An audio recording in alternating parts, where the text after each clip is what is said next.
Chers collègues, l'ordre du jour appelle la suite de la discussion du rapport de Mme Ingertzkau au nom de la Commission des questions politiques et de la démocratie sur les conséquences de l'agression de la Fédération de Russie contre l'Ukraine. Je vous rappelle que nous devrons en avoir terminé avec l'examen de ce texte, vote inclus, à 20h30. Nous devrons donc interrompre la liste des orateurs vers 19h45 afin de pouvoir entendre la réplique de la Commission et procéder au vote nécessaire. Dans la discussion générale, la parole est maintenant à M. Antonio Guterres Limones de l'Espagne. Vous avez la parole, Antonio.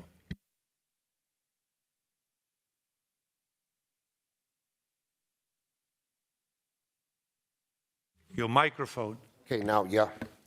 Good afternoon, Mr. President. First of all, I would like to thank you, the Secretary General and the Secretary General of the Parliamentary Assembly, for your leaderships during these difficult days.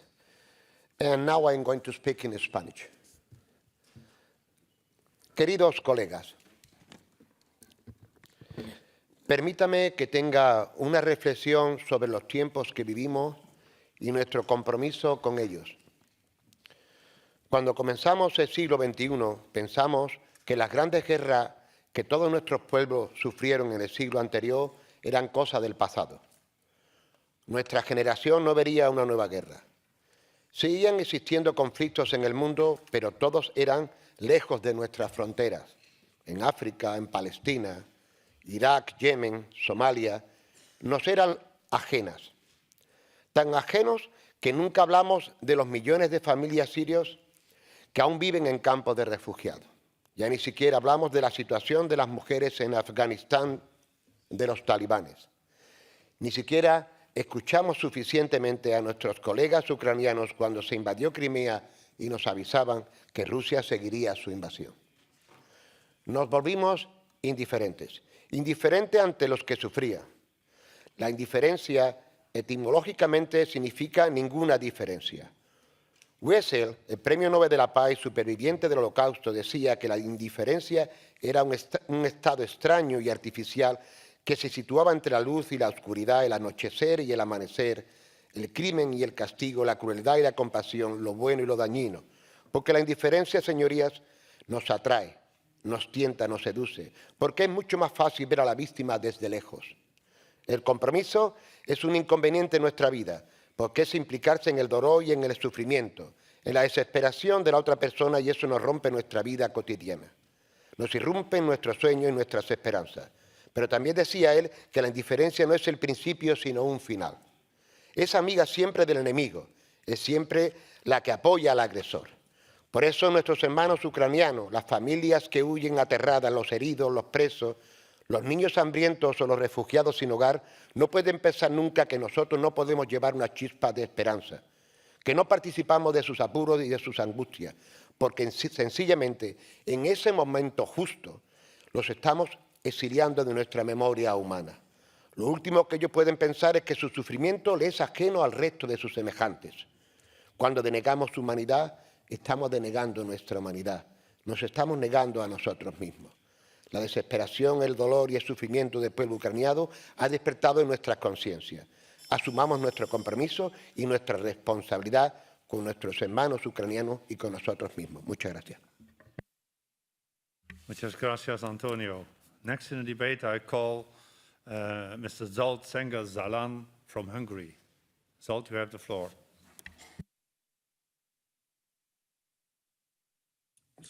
Thank you for the floor, Mr. President, dear colleagues. Hungary condemns the military aggression of Russia against Ukraine, and we support the territorial integrity and sovereignty of Ukraine within its international recognized borders.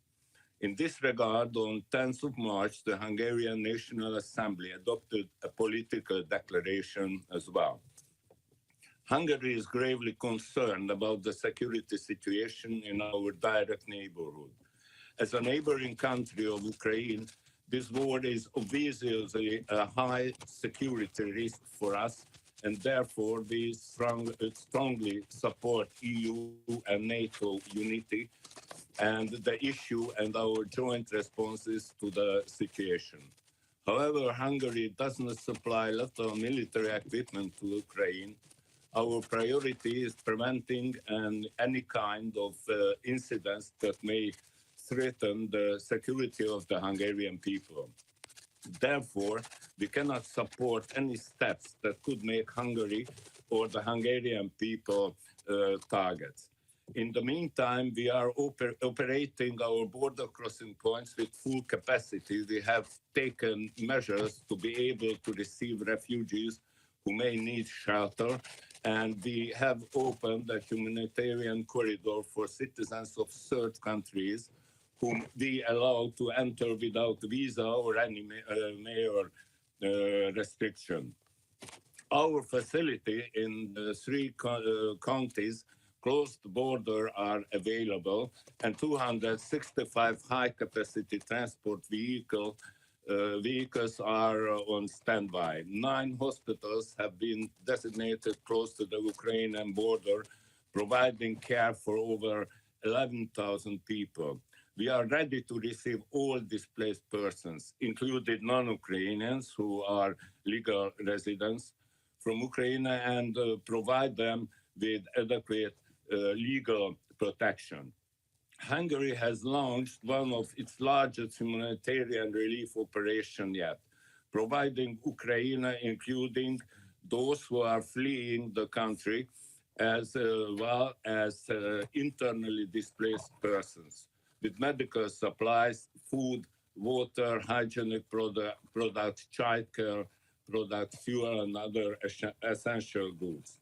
Dear colleagues, the senseless bloodshed must be stopped as soon as possible, and negotiation must continue for an immediate ceasefire. The Hungarian delegation will support this report. Thank you very much. Thank you, Zsolt. Now I call in the debate Madam Iwona Arendt from Poland. Iwona, you have the floor. Thank you, Mr. President, dear colleagues. Russian foreign policy has been inscribed with aggression and imperial ambition for years, and dictator Putin does not take into account either his own nation or the right to self-determination by other nations. He ruthlessly violates the principle of the rule of law, human rights, and international law. The dictator Putin, you can conjure up reality and you can engage in blunt propaganda. Dictator Putin, you can persuade Russian citizens and the whole world that this is not the aggression of Russian troops against an independent democratic state that is Ukraine, but only a special operation. I want to lead you out of your mistake. We will talk about your crimes, the murder of civilians, the military, the frantic rush to destroy the country's infrastructure. We will not forget the death of innocent children, pregnant women, the bombing of maternity hospitals, oncology hospitals, kindergartens, etc. Madmen and murders must be isolated because they threaten their surroundings and peace in Europe. The hand of justice will get you, Mr. Putin. Putin, ruka prawosudja nastygnaje was. Putin, idi na chuj. Thank you, Iwona. Now in the debate, I'll call Mr. Anton Gomez Reno from Spain. Not connected. But he is not connected, so we go to the next speaker. It's Madam Emily Aya Moati from Israel. Emily, you have the floor. Okay. Thank you, Mr. President. Dear friends and colleagues, I would like to briefly touch upon 3 aspects of Israel's response to the tragic situation in Ukraine. Israel's official position is clearly against the Russian attack and support the territorial integrity and sovereignty of Ukraine.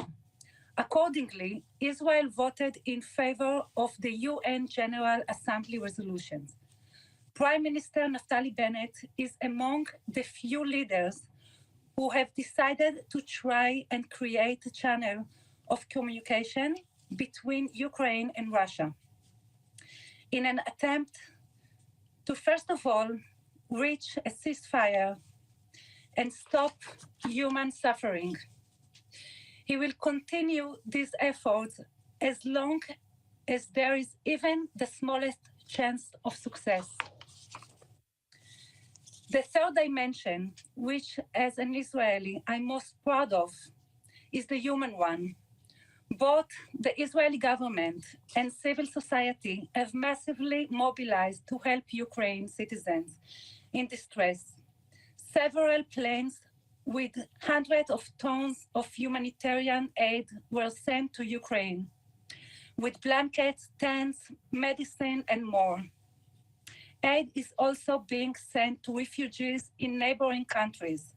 Just yesterday, the government has approved the establishment of a field hospital in Western Ukraine, including medical staff. Last but not least, Israeli diplomats based in Ukraine and neighboring countries have been working day and night at border crossing to facilitate the transfer of women, children, and men to safety. Many volunteers have flown there on their own to help. I join other speakers in hoping that a peaceful solution will soon be found to end this terrible episode of human suffering. Thank you very much. Thank you, Emery. Now I call in the debate Madam Lesia Zaburana from Ukraine. You have the floor. Dear colleagues, I was born and brought up in Kyiv. This city always fascinated me with its beautiful views and kind people. I spent my best students' years in Kyiv. This city has always fascinated me with crowded streets and live cafes. I was selected to serve people in Kyiv too. This city is also fascinated me with free spirit and unspeakable courage. It changed almost 20 days ago. Early in the morning, on February 24th, the war knocked off the door of my country with missiles, Russian bombs falling over all regions in Ukraine. As I'm speaking to you, Ukraine is still bravely countering numerous attempts of the Russian army to destroy places and people that matter to more than 40 million of our citizens. Beautiful views became residential buildings damaged by missiles. Kind people became refugees forced to leave their homes to survive. Metro stations became shelters, and live-in cafes became volunteering points providing food to those who need it. And this very moment, Russia is trying to seize my hometown, Kyiv, cut it off from the supplies and make millions of innocent people suffer from hunger and dehydration. The same has already happened to other Ukrainian cities such as Mariupol, Kharkiv, Bucha, Irpin.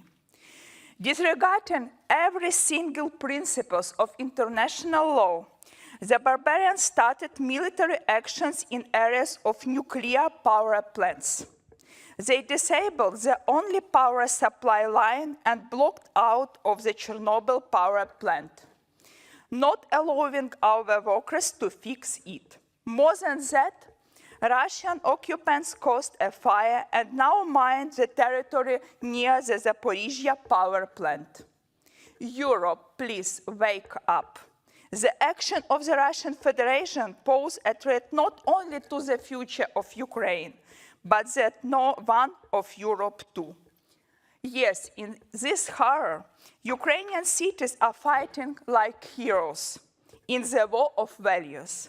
Ukrainian soldiers perform unbelievable well to protect our land, while Ukrainian citizens secure their efforts. Dear colleagues, your support and your words of solidarity are crucial for us. We know that you stand in this war with us, but please, I urge you to come immediately and ask your government as soon as possible and plead to them to impose a no-fly zone over Ukraine. Civilians are dying at the center of Europe right now.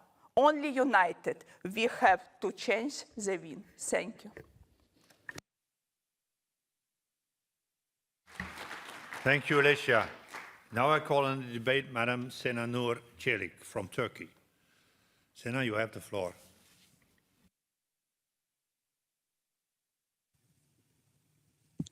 Dear President, dear colleagues, I would like to start by expressing my solidarity with the Ukrainian people and my support for Ukraine's territorial integrity.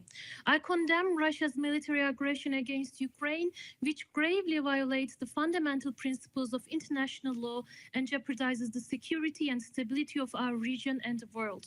Since the attacks continue and the loss of civilian lives are increasing, the priority should be to facilitate ceasefire and establish humanitarian corridors.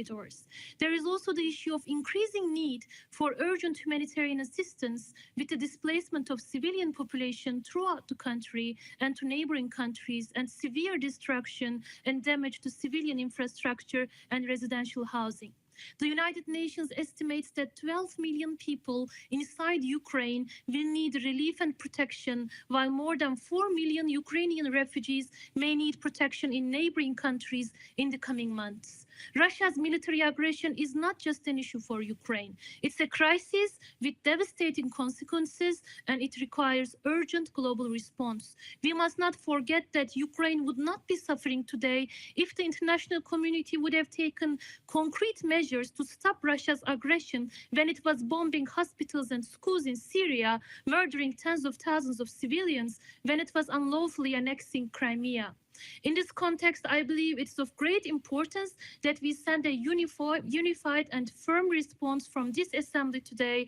The international community must take all necessary measures to stop Russia's aggression and defend the lives and dignity of Ukrainian people. I would like to thank Madam Rapporteur and reiterate my support for the report, which I believe will contribute to the realization of what I have just mentioned. Finally, I would like to emphasize two issues. Although the European countries have been much more receptive of the Ukrainian refugee influx compared to the Syrian refugee influx, we have seen reports of racist violence and discrimination against African, Asian, and Middle Eastern people fleeing Ukraine. All Council of Europe member states must welcome and ensure equal protection of all refugees arriving from Ukraine, regardless of race, religion, or origin, provide urgent humanitarian aid to Ukraine, and provide necessary support to frontline countries. Finally, while reacting to illegal occupation undertaken by a Council of Europe member states, we need to also speak out with respect to the illegal occupation of Palestinian territories and persistent violations of international law by Israel. Turning a blind eye to the collective punishment and suffering of Palestinian people demonstrates the hypocrisy of the international community in upholding human rights, which hopefully will change in the future. Thank you very much. Thank you, Sena. Now, next on the list is Mr. Sergio Guterres Prieto, but he is not connected, as I am informed, so we go further. Prochain orateur est Monsieur Alain Milon de la France. Alain, vous avez la parole.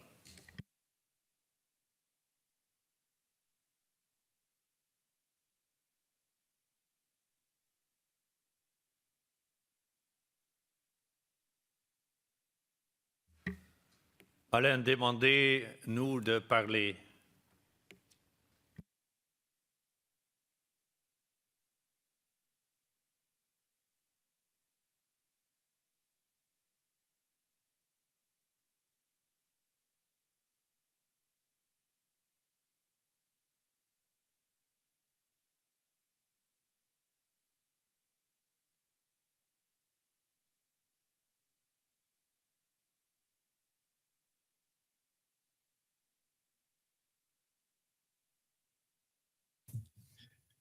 Je veux tout d'abord exprimer ma solidarité avec l'Ukraine et saluer tout particulièrement nos collègues. Ils ont tiré la sonnette d'alarme lors de la précédente partie de session et nous n'avons pas su malheureusement percevoir l'urgence de leurs propos. J'appelle la Russie à cesser ses actions militaires et à retirer ses forces de la totalité du territoire ukrainien immédiatement et sans condition, et à respecter pleinement l'intégrité territoriale, la souveraineté et l'indépendance de l'Ukraine à l'intérieur de ses frontières reconnues au niveau international. La raison d'être du Conseil de l'Europe est la défense de la démocratie, de l'état de droit et des droits de l'homme. Depuis, hélas, plusieurs années, en dépit des mains que nous lui avons tendues, la Fédération de Russie, dirigée par Vladimir Poutine, s'écarte de ses valeurs, de nos valeurs. Je pense à l'annexion de la Crimée, à l'occupation de certains territoires, à l'affaire Navalny, à la dissolution de l'ONG Mémorial, à la contestation croissante d'arrêts importants de la Cour européenne des droits de l'homme. Mais l'invasion de l'Ukraine, cette guerre à grande échelle, lancée le 24 février, marque une rupture majeure. Comme le dit le ministère russe des Affaires étrangères, le cours des événements est devenu irréversible, mais c'est bien par la seule volonté de la Fédération de Russie. C'est elle qui a déclenché cette guerre de manière préméditée, en faisant semblant de vouloir négocier. C'est elle qui aujourd'hui viole des droits humains élémentaires, en attaquant des civils, en utilisant de manière cynique les couloirs humanitaires, en bombardant l'hôpital pédiatrique de Mariupol. Ce sont ces troupes qui n'hésitent pas aujourd'hui à arrêter des maires ukrainiens, attaquant ainsi les bases de la société démocratique ukrainienne. Comme le soulignait hier Della Vedova, il faut réagir avec calme, mais avec fermeté. Ce calme et cette fermeté doivent nous conduire à demander le retrait de la Fédération de Russie du Conseil de l'Europe. C'est la crédibilité de notre organisation qui est en jeu, même si j'ai conscience des conséquences que ce retrait aura pour le peuple russe, que je n'oublie pas. Ce calme et cette fermeté doivent aussi nous conduire à user de tous les éléments à la disposition de l'organisation pour étayer les violations des droits fondamentaux que nous constatons aujourd'hui en Ukraine. Ce calme et cette fermeté doivent enfin nous conduire à tirer des conséquences de long terme sur le fonctionnement du Conseil de l'Europe pour lui permettre d'être pleinement en capacité de promouvoir la sécurité démocratique en Europe. Je vous remercie, Monsieur le Président. Merci à vous, Alain. Now in the debate, I call Mr. Marcin Woc from Poland. Marcin, you have the floor.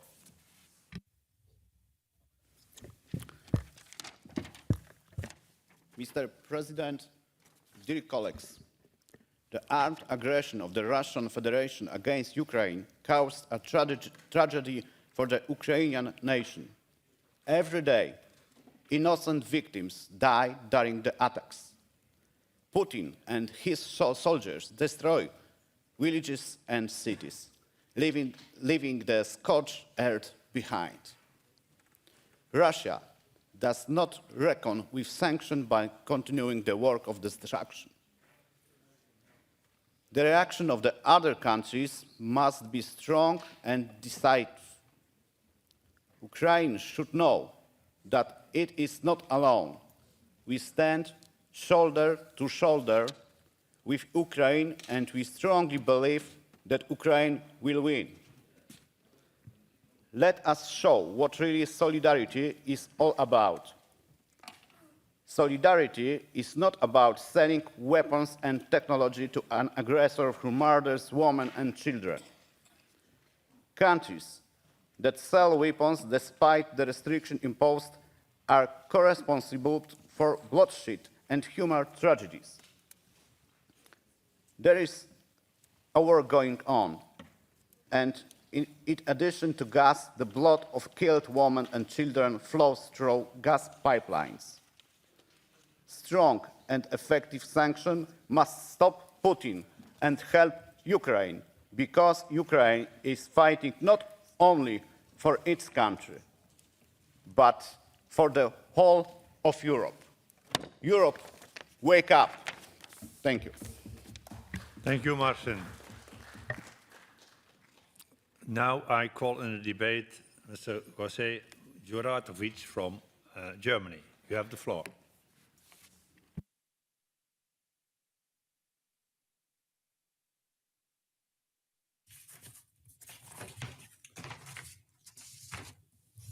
Sehr geehrter Herr Präsident, verehrte Kolleginnen und Kollegen, als deutscher Abgeordneter, der mit kroatischen Wurzeln ist, erlebe ich gerade das Déjà-vu der Balkankriege. Herr Putin führt einen Krieg gegen sein Brudervolk. Und was ist eigentlich mit diesem Mann los, fragt sich die ganze Welt. Sicherlich hat er nach der katastrophalen Jelzin-Ära Russland aus der Anarchie rausgeholt und Russland seine Würde zurückgegeben. Zwar mit falschen Mitteln, aber das war noch erträglich. Doch seine Methode war gegen die Demokratie gerichtet. Erst in eigenem Land und jetzt auch gegen sein Nachbarland. Es ist ein Völkerrechtsbruch und ein Verbrechen zugleich. Nicht nur an Ukrainern, sondern auch an eigenem Volk. Wir Demokraten Europas sind gestärkt hervorgegangen und entschlossener denn je, die Demokratie zu verteidigen. Und Herr Putin befindet sich jetzt in einer Abwärtsspirale.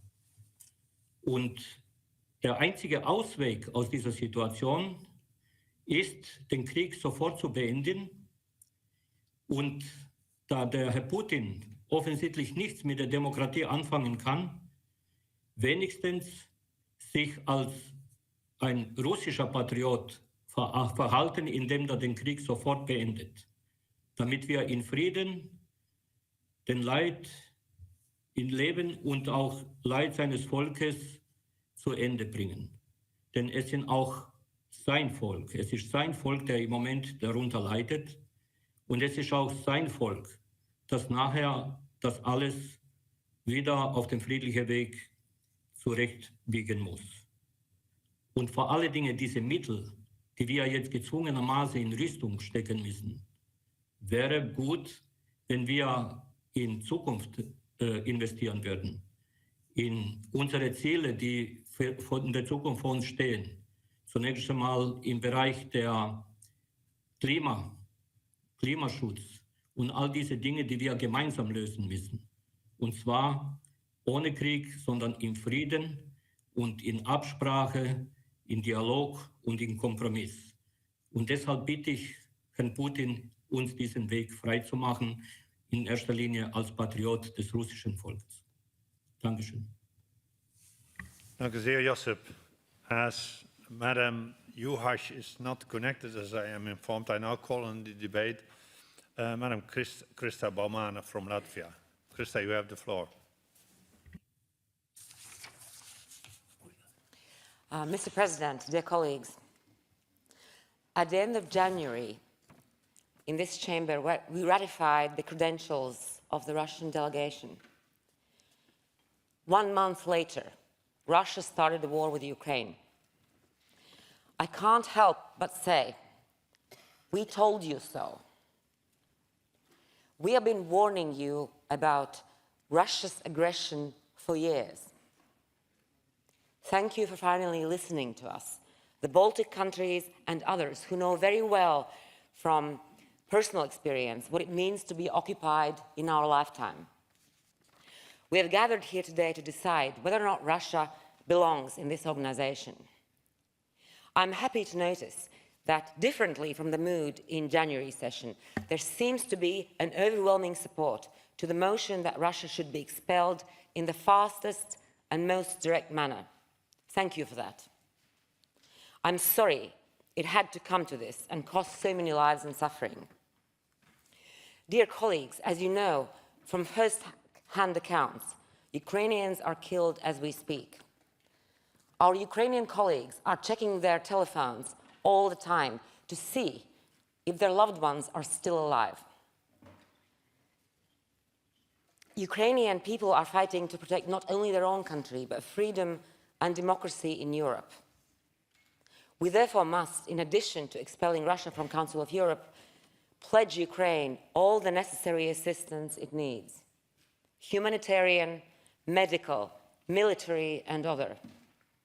In this international organization, in others, and bilaterally.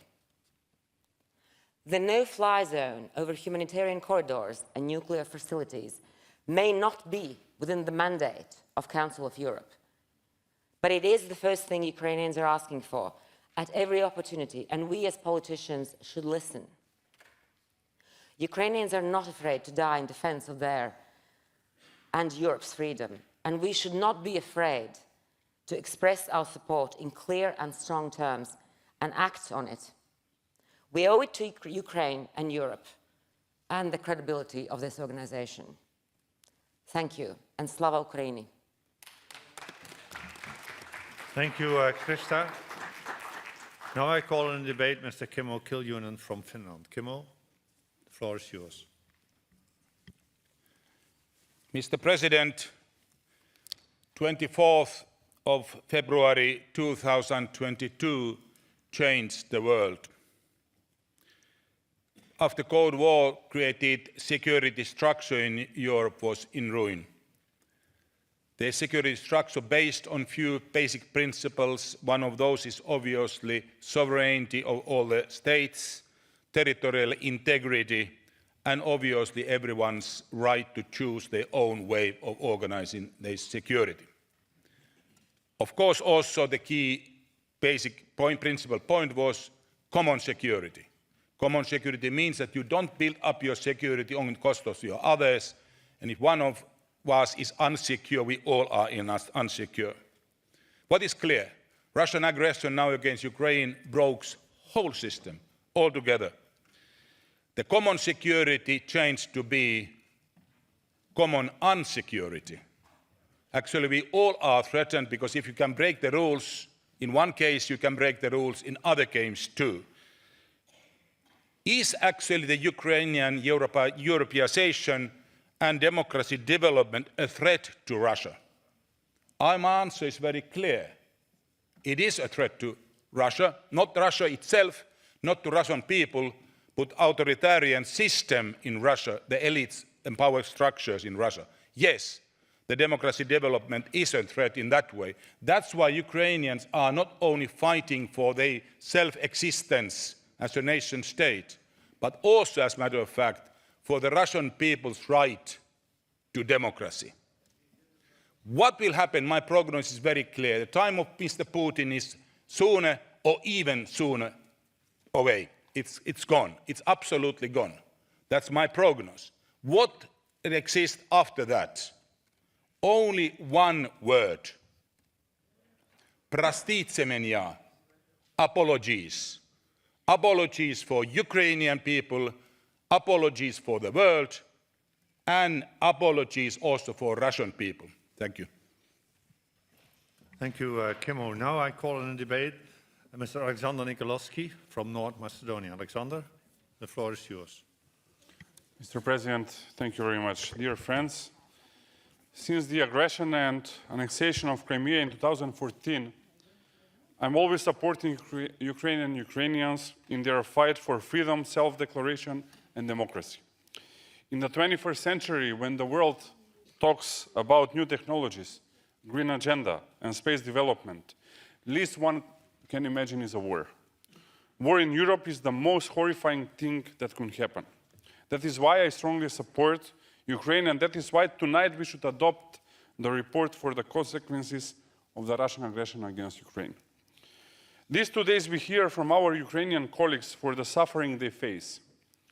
Listening to these shocking testimonies, I can only draw a parallel with the fate and the denial of the Macedonian people centuries old disputed by their neighbors who are both bigger and more powerful.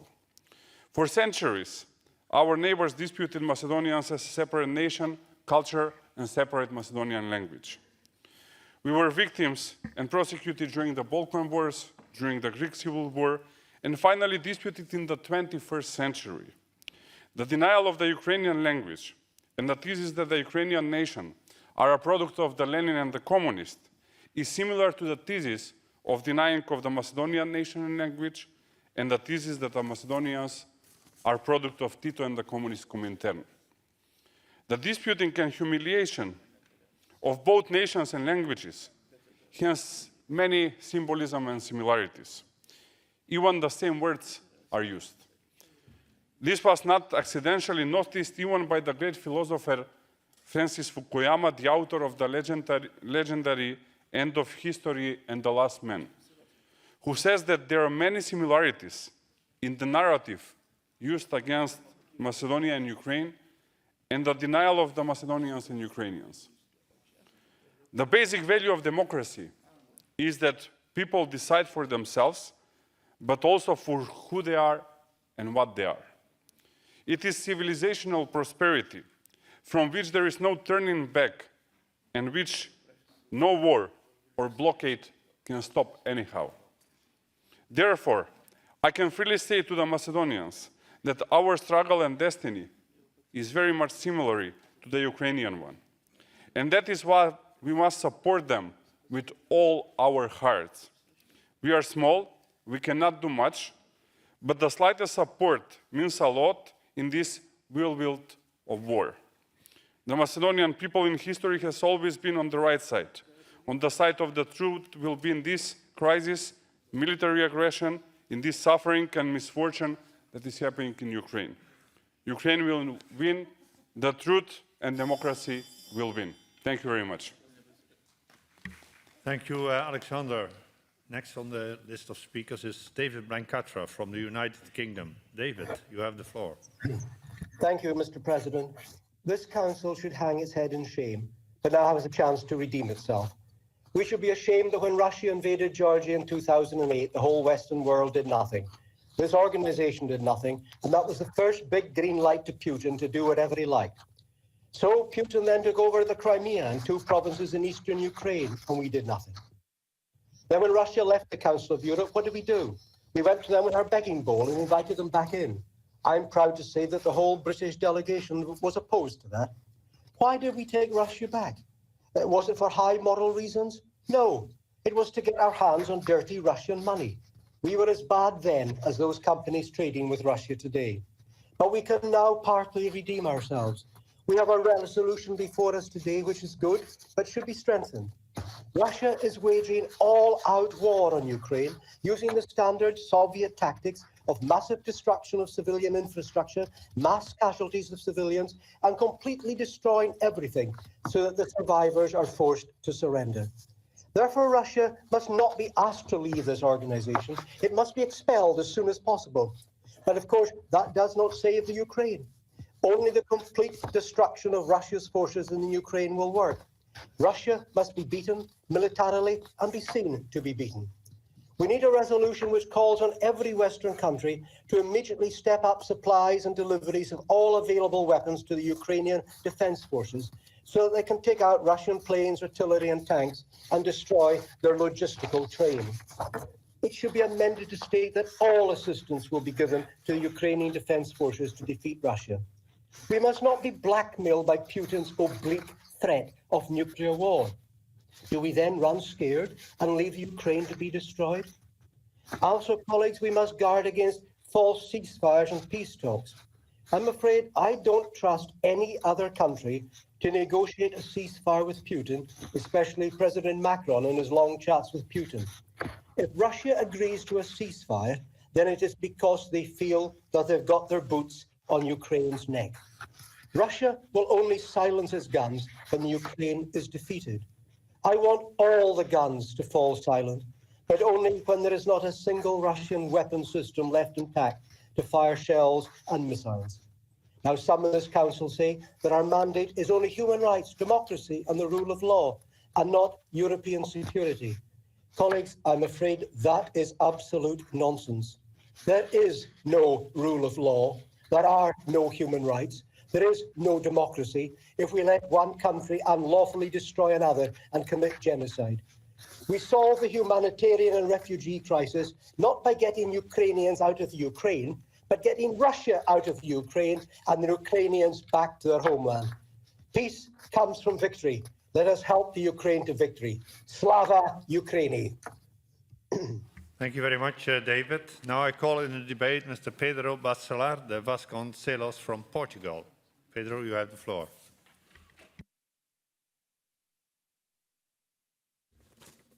Thank you very much, Mr. President. This is my last intervention as a member of this Parliamentary Assembly. I regret it happens in such tragic circumstances. Of course, we fully support the draft resolution proposed by the Political Affairs Commission. The main urgency is to help the victims reach an effective ceasefire, secure humanitarian corridors, and assume a serious engagement of the relevant parties in peace conversations. The Russian invasion was viewed worldwide through our media with unparalleled detail and realism. That gave place to a strong condemnation of this military aggression and a passionate solidarity with the Ukrainian people. To the best of our hopes, the solidarity with Ukrainian victims ought to signal a new awareness to the absolute need to condemn any attempts to solve this one or any other conflict by the use of force. We lost the extraordinary opportunity offered by the peaceful extinction of the Soviet Union and the Warsaw Pact 30 years ago.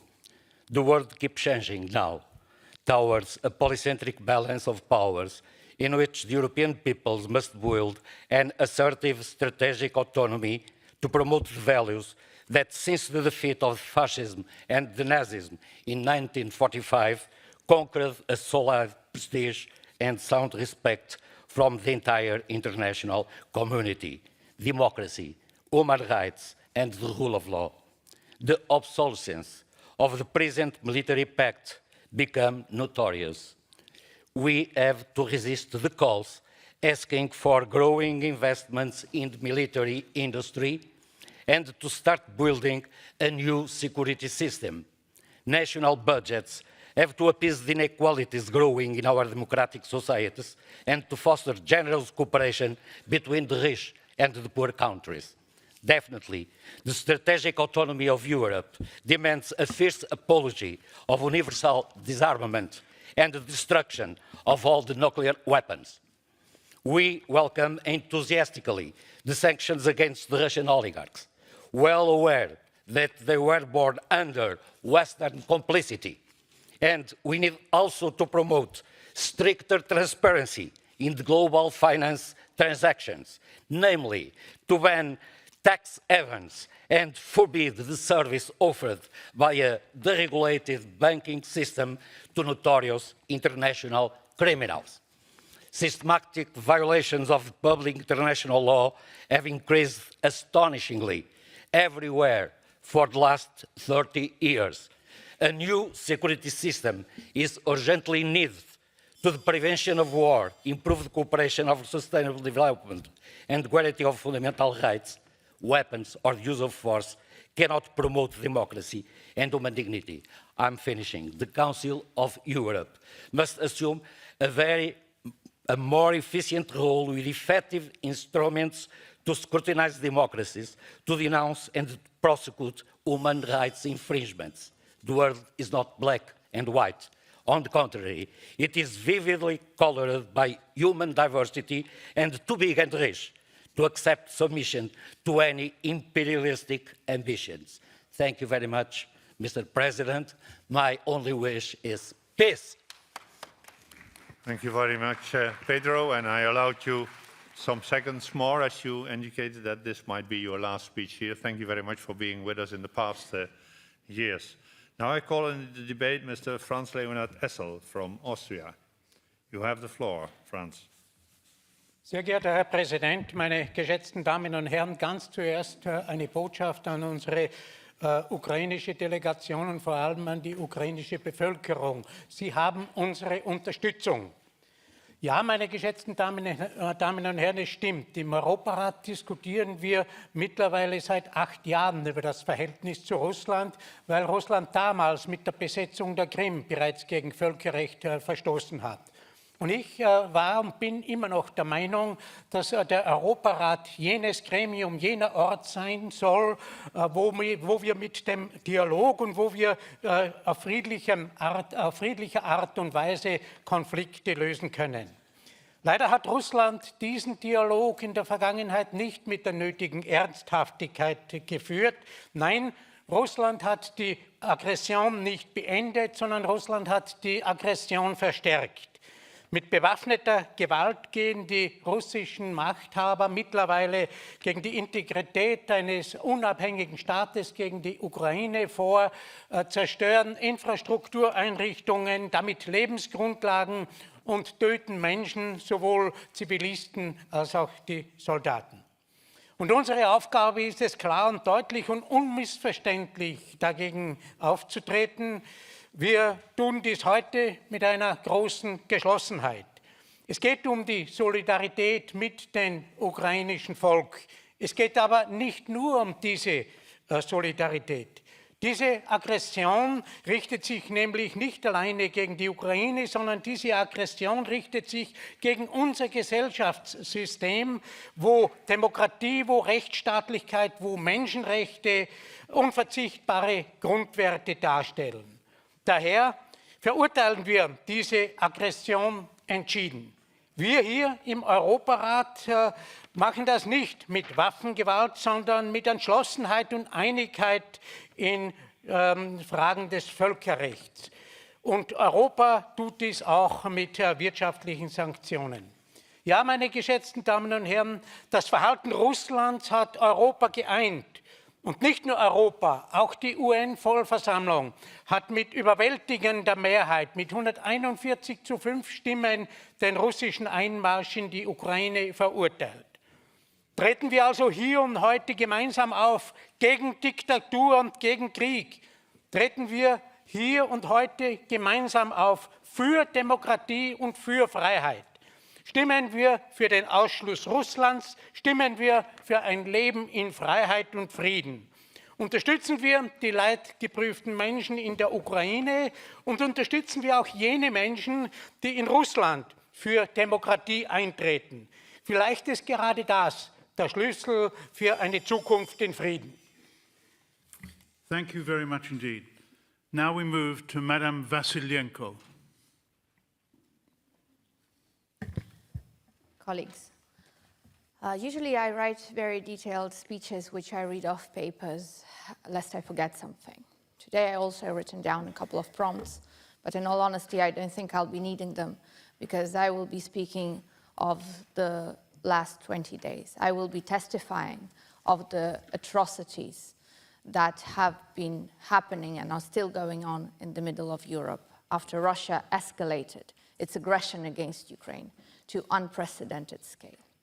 I will be speaking of war crimes and crimes against humanity. However, these legal terms, these words, they don't do justice, and they will never do justice to Tanya, a girl of 8 years old who died of dehydration in besieged Mariupol because her mother was killed by a missile attack and Tanya was left without a drop of water for 6 days in the basements of Mariupol.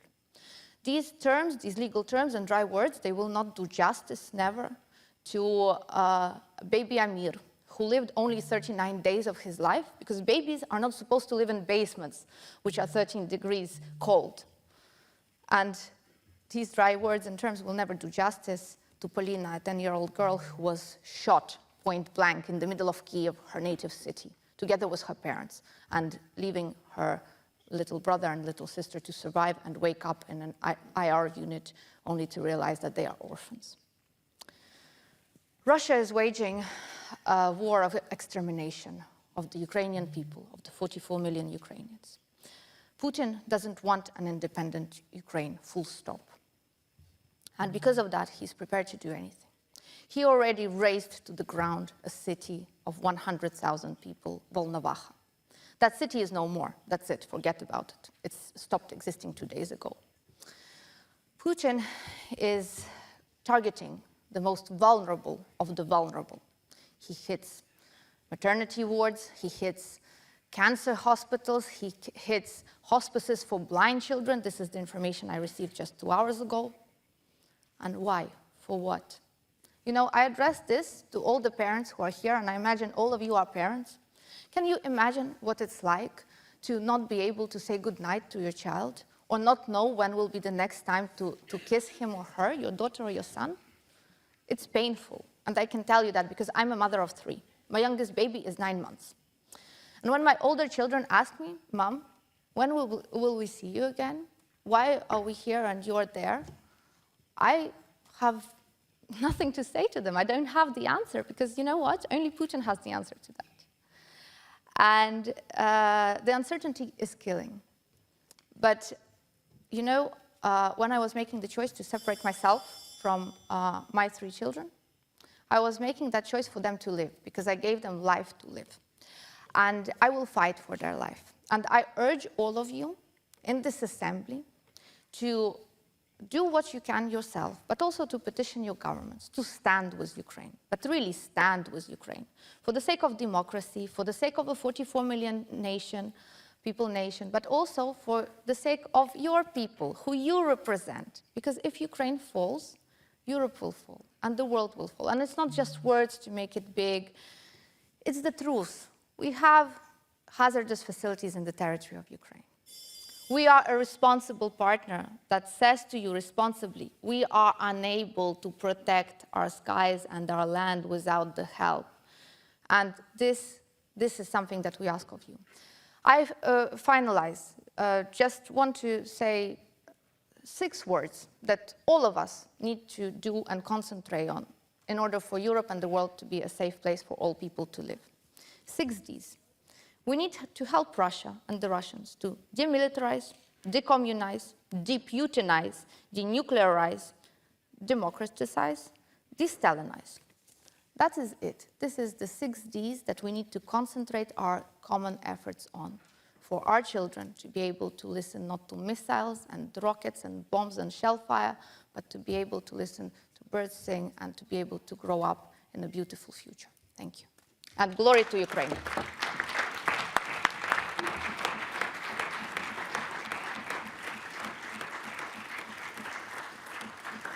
Thank you, Madam Vasylienko. Now, Mr. Johnson. Mr. President, Europe stands united and shocked as war rages in Ukraine and innocent lives are lost every day.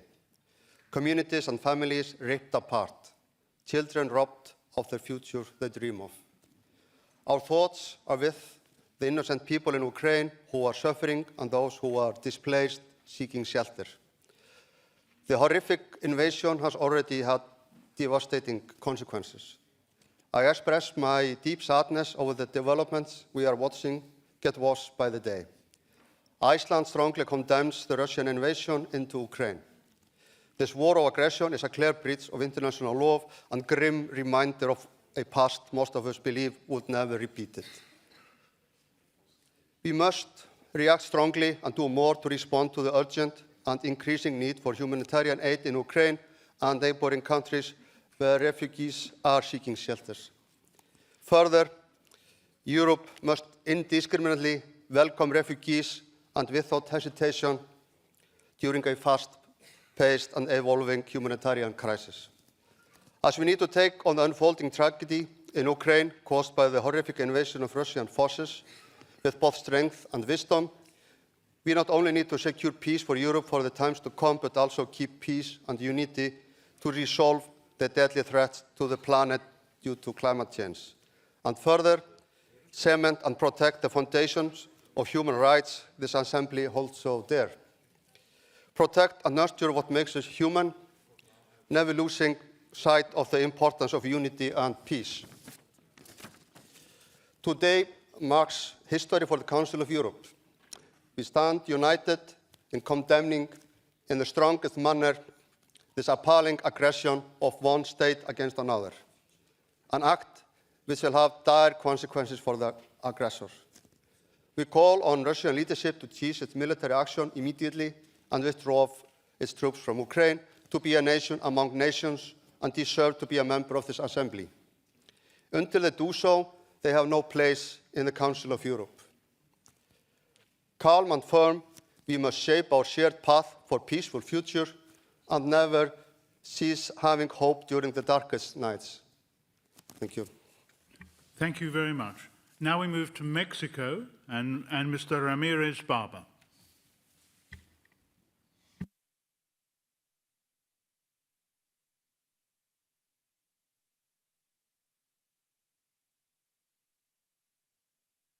3 años tiene como principios torales el bien común, el respeto a la dignidad de la persona humana, la solidaridad y la subsidiariedad.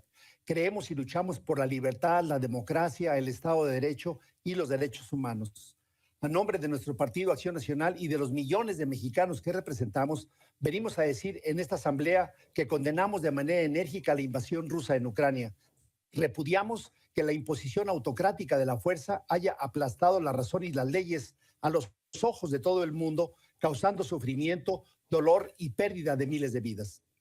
Hemos proyectado la bandera de Ucrania en la sede del Comité Ejecutivo Nacional de la Ciudad de México como un gesto afirmativo de hermandad y solidaridad con el pueblo ucraniano.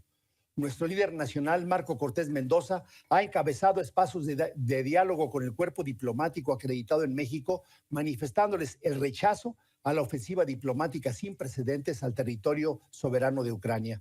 Les expresó las medidas que desde el Congreso de la Unión y de otros espacios nuestro partido está exigiendo al gobierno mexicano hasta en tanto no cesen las atrocidades cometidas por el gobierno de Vladimir Putin. Es hora de definiciones y México no debe jugar a la indefinición enmascarada de neutralidad bajo el principio malentendido de la no intervención. Se ha logrado que en la ONU nuestro país tenga una posición enérgica votando en la Asamblea a favor de la condena a Rusia por un lado y convocando junto con Francia para analizar la situación humanitaria en Ucrania por el otro.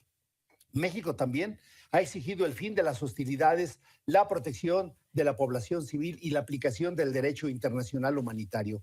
Hemos convocado al gobierno, empresariado y sociedad civil como un deber jurídico, ético y moral a hacer todo lo posible a nuestro alcance para presionar el retorno a la paz. Entre otras medidas, hemos solicitado suspender con Rusia todo el comercio y actividades económicas, los vuelos de Aeroflot y charters a nuestro país, todos los programas y proyectos de intercambio de cualquier índole.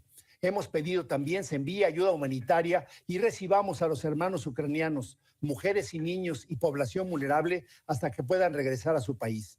La población de Rusia también está sufriendo. Esperamos que cese pronto el tormento.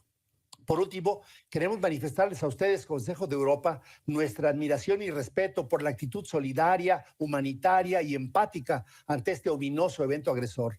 Larga vida a Ucrania y larga vida al Consejo de Europa. Les comento que tenemos en México nuestra propia lucha para poder revertir la dictadura del populista presidente López Obrador, que ha estado suspendiendo la democracia, los derechos humanos, las libertades de expresión, la seguridad y la economía de nuestra gran nación. Abrazo fraterno al pueblo de Ucrania. México está con ustedes. Es cuanto, presidente. Thank you very much. Maintenant, la parole est avec Monsieur Fruides. Le Président, je suis arrivé à Strasbourg plein d'émotions, voilà quelques années. Entré dans le temple des droits de l'homme, dans ce haut lieu qui avait vu l'ensemble des pays européens, hormis la Biélorussie, s'unir pour construire une Europe de la paix, du respect des droits de l'homme et de la démocratie, avec l'idée sous-jacente fondatrice, plus jamais cela, plus jamais de guerre qui déchire notre continent. J'ai longtemps cru au dialogue avec la Russie, à la coexistence pacifique, et aujourd'hui, j'ai de la peine à réaliser l'ampleur des terribles événements qui frappent nos amis ukrainiens. Je suis dévasté. J'ai participé à l'évaluation des élections en Russie en septembre dernier, évaluation pas observation, car nous n'étions que 5 parlementaires présents, donc en incapacité de mener une réelle observation. En raison de la pandémie, les Russes ont réduit unilatéralement à 10 au lieu de 40 la composition de la délégation de notre Assemblée et à 50 au lieu de 500 celle de l'OSCE et de l'ODIHR, empêchant de fait dans cet immense pays un déploiement suffisamment important pour évaluer correctement la procédure électorale. Aussi l'OSCE et l'ODIHR ont renoncé et nous y sommes allés à 5. L'argument russe selon lequel il était risqué de faire venir 500 observateurs vu la pandémie est risible dans un pays qui s'étend de Saint-Pétersbourg à Vladivostok. Surtout que, parallèlement, un grand nombre d'observateurs complaisants, amis déclarés de la Russie de Poutine, étaient présents. Nous avons pu constater que le système électoral russe ne donnait pas une grande chance égale à tous les candidats, et de loin pas. Que nombre de personnes taxées d'agents de l'étranger voyaient leurs droits bafoués en raison d'une loi électorale révisée. On a également observé la partialité des médias, un système de vote par Internet suspect, une réduction des moyens de contrôler les urnes alors que le vote s'étendait sur 72 heures et que les conditions de campagne ne respectaient de loin pas nos standards. Lors du bureau de notre Assemblée à Rome en novembre dernier, j'ai pu dire à M. Tolstoï, qui se targuait du fait que ces élections avaient été exemplaires, que son pays pratiquait une version revisitée de la démocratie. Le formalisme démocratique, cela a le goût ou la couleur de la démocratie, mais ce n'est pas de la démocratie. D'autres appellent cela une démocrature. Les mensonges et déformations de la vérité continuent, un sport national au Kremlin. Qui pourra croire que ce sont les Ukrainiens qui violent systématiquement les droits de l'homme dans leur pays et que leur valeureux président Zelensky souhaite utiliser les armes chimiques? Le peuple ukrainien paye chèrement sa situation hors de la zone d'influence de l'OTAN et près d'une puissance militaire qui tient en respect le monde occidental avec la menace de l'arme nucléaire. Mais la Russie est une puissance militaire pauvre qui va s'épuiser face à l'héroïque résistance du peuple ukrainien. 2 autres pays sont privés également du parapluie de l'OTAN, la Géorgie et la Moldavie. Co-rapporteur pour la Moldavie, je crains que Poutine souhaite pousser son offensive jusqu'à la Transnistrie où stationne une armée russe et qu'il menace la Moldova. Alors, solidarité avec l'Ukraine, la Moldova et la Géorgie et votons pour l'instant l'exclusion de la Russie. Thank you, Monsieur Frides. We now move to Bulgaria and Madame Gacheva Zakharieva. I hope I pronounced your name correctly. Thank you, Chair. Katerina is enough. Dear colleagues, I believe we all have seen on the news the consequences of the Russian war of Ukraine. In my country, Bulgaria, we can see and feel the war because thousands of people already came to seek for shelter. And these mothers and children running from their homes tell us stories of horror and inhuman atrocities. I am proud that the Bulgarian people all over the country offered their hospitality and showed that they are dignified descendants of these ordinary Bulgarians who saved our Jewish population during the Second World War. We also commend the people of Ukraine for their enormous courage in defending their country and our shared values of freedom and democracy. We must not leave them alone. We must act now and provide them all possible assistance. I repeat, all possible assistance: humanitarian, medical, military one. Even before the military aggression, Moscow already had a long track record of breaching international law and human rights. Now we also see how Russia commits war crimes. They fire cluster bombs at civilian population, and we see their missiles hit civilian homes, schools, hospitals, maternity ward, kindergarten, etc. Putin's regime also crushed all people that oppose this bloody aggression in his own country. Russia's unprovoked and unjustified war of aggression against Ukraine grossly violates international law. Putin's war can be stopped only by stepping up pressure on Kremlin by all possible means, by severe economical and political sanctions. That's why today we should explicitly demand the Russian Federation to be expelled immediately from the Council of Europe, as provided by Article 8. Slava Ukraini! Thank you very much. Now we go online to Mr. Weil from Germany. Ja, vielen Dank, Herr Vorsitzender. Und meine besten Grüße und Beileid und Mitgefühl für das ukrainische Volk, für alle Volksgruppen, die Opfer der Kampfhandlungen sind, der Aggression und so weiter. Als ich gestern vom Westende Deutschlands, Köln, zum Ostende gefahren bin, nach Berlin, war das Erste, was ich gesehen habe, als ich aus dem Hauptbahnhof rauskam, ein großes Zelt, wo drauf stand: Willkommen für die Ukrainer, auch in kyrillischen Buchstaben. Ich weiß jetzt nicht, ob es ukrainisch oder russisch war, diese Aufschrift. Und auch gleich dazu noch Busse, die die Menschen, die hier in Berlin Hauptbahnhof ankommen, in die Aufnahmezentren bringen. Die Hilfsbereitschaft in Deutschland ist groß und in einem außerordentlich gerechtfertigten Fall. Wir sind sehr dafür, dass die grenznahe Unterbringung auf möglichst kurze Sicht hoffentlich gelingt. Wir unterstützen auch die unmittelbaren Nachbarländer und sind eben auch selbst bereit aufzunehmen. Gleichwohl möchte ich aber noch einen Punkt machen, dass es jetzt nicht sein kann, dass im Zuge dieser Entwicklung die Unberechtigten, die nicht ukrainischen Staatsbürger, also Leute, die über Weißrussland und Polen hier als sogenannte Flüchtlinge auftreten, dass diese Leute den tatsächlichen Flüchtlingen, Frauen, Kindern, alte Männer, Kranke den Platz wegnehmen. Und deswegen unterstützen wir es auch sehr, dass Polen an der Grenze darauf achtet, dass nicht unberechtigte Leute hier reinkommen und würden das selbst von unserer Regierung genauso sehen. Ich weiß, dass zum Beispiel der marokkanische Botschafter in der Ukraine die marokkanischen tatsächlichen Studenten durchaus hat ausfliegen lassen. Und das sollte man auch mit all denen machen, die hier unberechtigt sind. Gleichwohl möchte ich auch noch für die Zukunftsaussicht um mehr Nachdenklichkeit bitten. Die EU ist kein Rundum-Sorglos-Vertrag. Man hat nicht wirtschaftlich alles erreicht, wenn man in der EU ist, und man hat auch kein zusätzliches Sicherheitspaket. Und Gleiches trifft auch, fürchte ich, für die NATO-Mitgliedschaft zu. Schauen Sie, die NATO mag zwar bedingt und unter sonst gleichen Bedingungen gegen Nichtmitglieder schützen, ein Stück weit eine Versicherungspolice sein.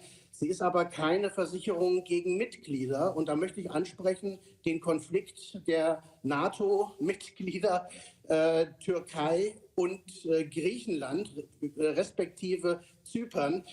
Und eine besondere Fußnote in der Geschichte ist, dass wenn jetzt Zypern die russischen Flugabwehrsysteme S-300, also nicht das allermodernste wie die 400, sondern der Vorgänger, wenn sie das nicht in Betrieb nehmen kann, weil die Türkei ansonsten droht, militärisch zu handeln, ja, dann ist es jetzt der lachende Dritte in dem Zusammenhang, wenn diese S-300-Systeme in die Ukraine überführt werden. Aber ich mache damit deutlich, beziehungsweise die Fakten machen sich deutlich und bemerkbar, es ist keine Rundumversicherung in der NATO zu sein, nicht mal gegen die eigenen Mitglieder. Und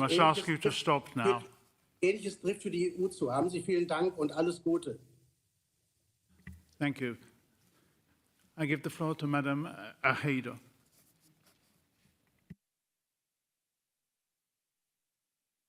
I'll speak in Spanish. Bueno, voy a ser esquemática ya que muchas cosas ya se han dicho y es una cuestión que me parece buena porque creo que es una demostración del apoyo unánime del Consejo al pueblo ucraniano. Primero quiero mostrar nuestra más enérgica condena a la agresión militar y a la invasión de Ucrania por parte de Rusia y, en segundo lugar, nuestro total apoyo a Ucrania y nuestra absoluta solidaridad tanto con quienes están dentro de Ucrania defendiendo, luchando, como quienes se han visto obligados a salir. Solidaridad con los refugiados, a quienes tenemos que dar una atención digna, una atención integral.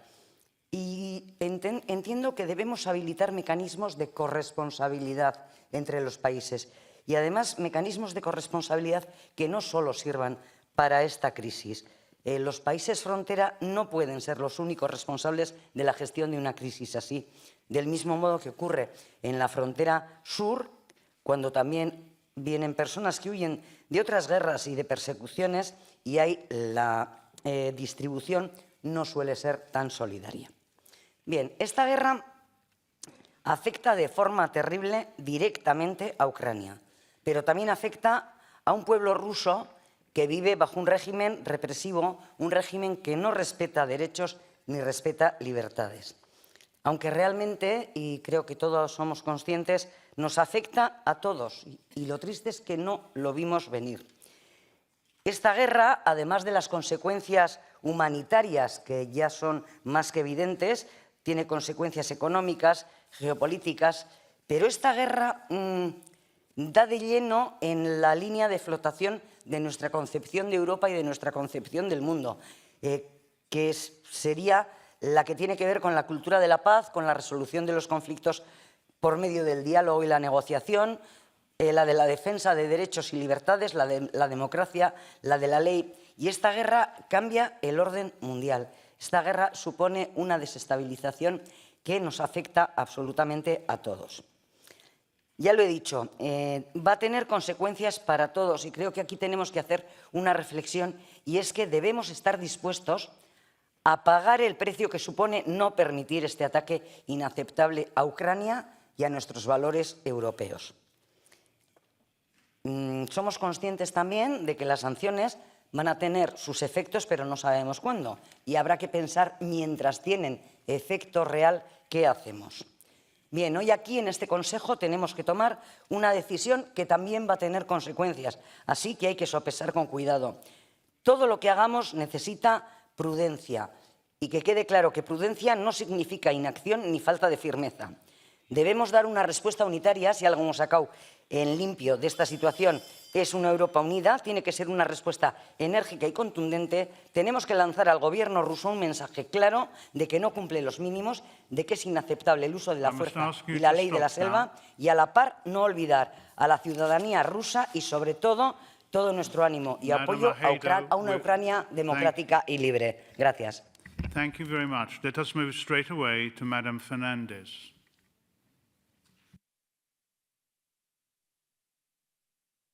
Is Madam Fernandez online?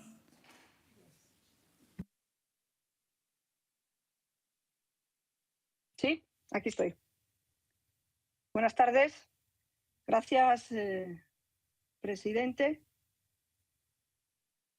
Quiero desde España, en primer lugar, hacer llegar el dolor del pueblo español por la pérdida de vidas humanas en la invasión en Ucrania. Mostramos nuestra más firme y enérgica condena a la ilegal, injustificada e irracional invasión militar de Rusia contra Ucrania, que pone en riesgo la estabilidad, la paz y la seguridad europea y mundial. Deseo, por tanto, transmitir el respaldo de los españoles al pueblo ucraniano y reiterar el compromiso de España, la solidaridad y el apoyo a la soberanía nacional, a la integridad territorial del país ucraniano, así como nuestra admiración y el respeto por la heroicidad y la determinación con la que su pueblo está combatiendo por su libertad y por su independencia. España es un país amante de la paz que, como miembro de este Consejo de Europa, defiende los valores democráticos, la libertad, el respeto de los derechos fundamentales y el Estado de Derecho. Y por ello, los españoles nos conmovemos cuando vemos luchar a un pueblo por su libertad. El presidente Putin no acepta la consolidación como potencia de la Unión Europea, cuyos principios y valores democráticos son opuestos al régimen autoritario que él ha impuesto en Rusia. La invasión decretada por el presidente Putin sobre Ucrania es una violación flagrante de la legalidad internacional. Es un atropello a la Carta de las Naciones Unidas, al Estatuto del Consejo de Europa y un ataque a los principios y a los valores que han proporcionado a la Unión Europea paz y prosperidad. Es, en definitiva, un intento de redefinir las fronteras europeas por la fuerza. Está en juego la fortaleza de la Unión Europea, la fortaleza de nuestros valores y de nuestros principios, nuestra manera de entender y de vivir en el mundo. Y por eso desde España exigimos a Putin que cese de inmediato e incondicionalmente la agresión contra Ucrania, retirando las fuerzas militares rusas del territorio de Ucrania, y que regrese a la vía del diálogo. Exigimos a Putin el cumplimiento del derecho internacional. Respaldamos la respuesta inmediata y coordinada de la Unión Europea en la adopción de medidas contundentes con el objetivo de conseguir que Rusia ponga fin a los ataques contra Ucrania. Además, respaldamos la activación de la Directiva de Protección Internacional para los Refugiados Ucranianos. Y también queremos hacer un reconocimiento expreso a la generosidad y a la solidaridad demostrada por los países vecinos del país ucraniano que reciben cada día miles de refugiados. Reconocemos los esfuerzos en favor de la Unión Europea unida y contundente y también de la comunidad internacional en su respuesta a esta situación, defendiendo la seguridad y la legalidad internacional, así como la consolidación democrática. Es fundamental que ante esta situación inédita en el seno del Consejo de Europa se tome una decisión de manera inmediata y desde la unidad respecto a la Federación Rusa ante la flagrante violación por esta de los principios fundamentales de esta institución. Por ello, queremos mostrar nuestro apoyo al posicionamiento del Consejo de Europa sobre el conflicto y a las peticiones llevadas a cabo por la Asamblea Parlamentaria. Buenas tardes y muchas gracias. Thank you very much. Now, Madam Arberg.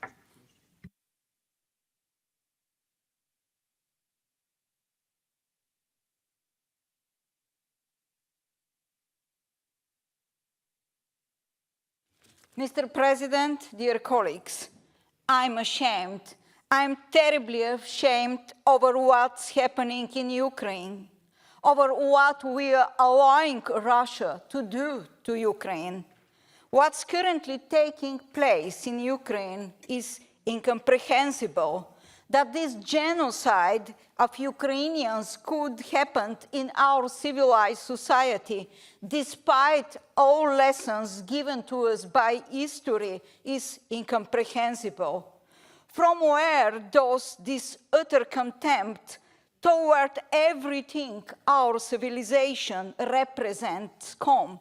Toward everything the Council of Europe represents?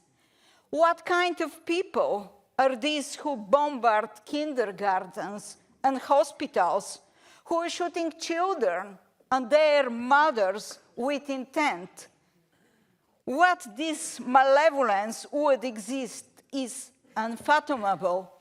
I sincerely hope that the decent Russian people wake up and rid themselves of their cruel ruling dictator Putin, to rid themselves of the regime that considers its citizens serfs, that sends unprepared young men to kill innocent people on the other side of the border. A cruel war machine that even brings mobile crematoriums so as to not have to return the fallen home, to deprive their mothers the possibility to see their dead sons one final time. The Russian regime has industrialized the killing, both of their neighbors and their own. No, Russia has no place in the Council of Europe. It was a mistake to once grant Russia membership. It was wrong to over and over again grant concessions. After Transnistria, after Georgia, after Crimea. If Putin is not stopped now, he will not quit. We will have to ask ourselves, who is next? The Baltic countries, Poland, Sweden. Dear colleagues, we must support Ukraine in every possible way because Ukrainians are fighting for our freedom too. Dear Ukrainians, your courage has gained the admiration of the whole world. We are with you, and we will help you to rebuild Ukraine. Slava Ukraini!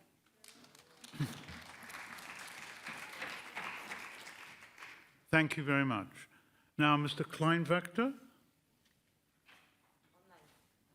He's online, is he?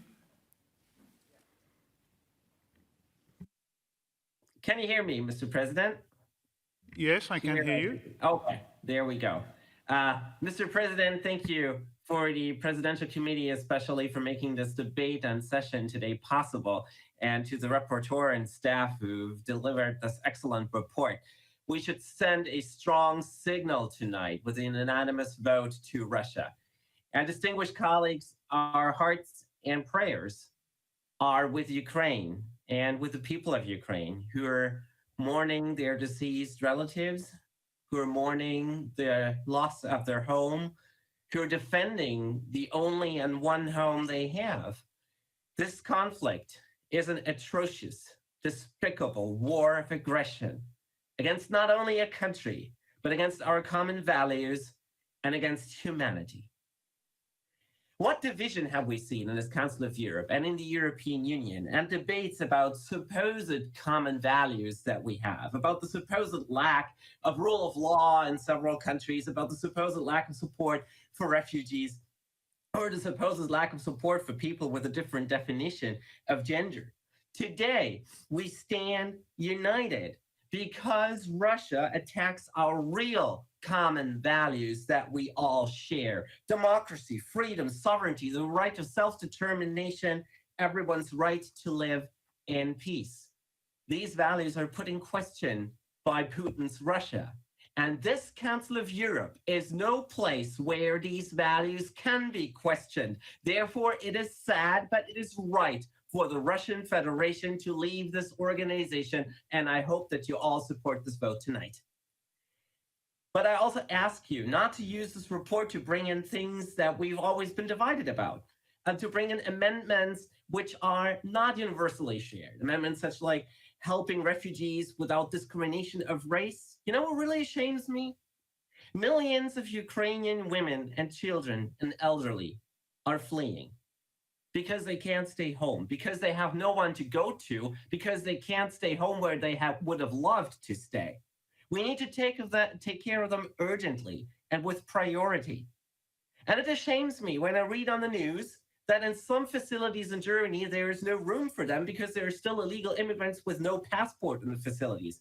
I'm ashamed when I read that an 18-year-old Ukrainian woman was raped today in a German facility by a Nigerian and an Iraqi refugee with probably a false Ukrainian passport. Shame on them, but also shame on us for allowing this to happen. Putin's Russia is threatening who we are and what we are. He actually wants to destroy that. It's time to throw out ideology. It's time for us to get back to the roots. It's time to distinguish right from wrong. And it's time to stand in for democracy, for freedom, and to stand with Ukraine. Thank you. Thank you very much. Now I think we stay online for Madam Martinez. Is she online? Yes.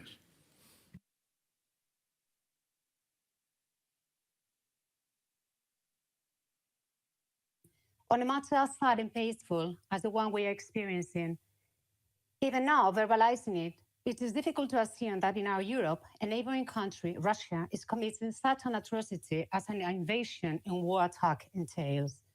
As a European, as a member of the Spanish delegation, I want to express my strongest rejection to the violation of international law in Ukraine. These last weeks, we have verified that Putin is afraid of democracy. He wants to do away with a strong Europe. And Ukraine represents the struggle between two models, the democratic one with rights and freedom, and the authoritarian that Putin represents. Putin is an autocrat. He practices censorship. He persecutes the opposition and promotes disinformation campaigns. But there is another Russia that we must not forget. The Russian people who suffer from the regime of the war and deserves our solidarity too. This war condemns Russia to poverty and ostracism. As a Spaniard, I defend the position of my country, coherent with the rest of the countries of the European Union and the Council of Europe. Spain is contributing with humanitarian and health aid shipments and is hosting Ukrainian refugees.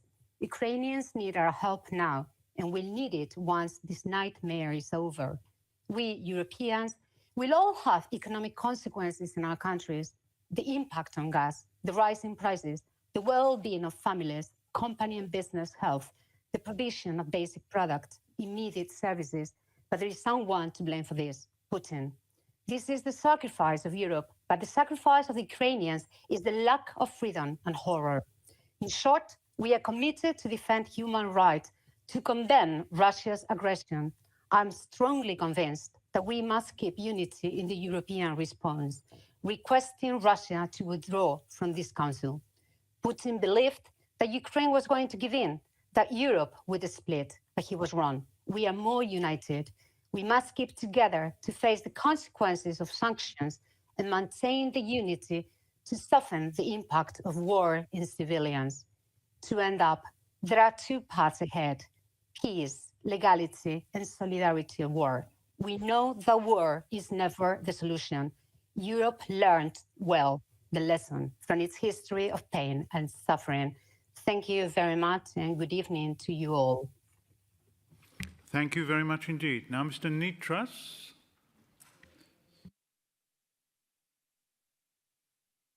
Thank you, Mr. President.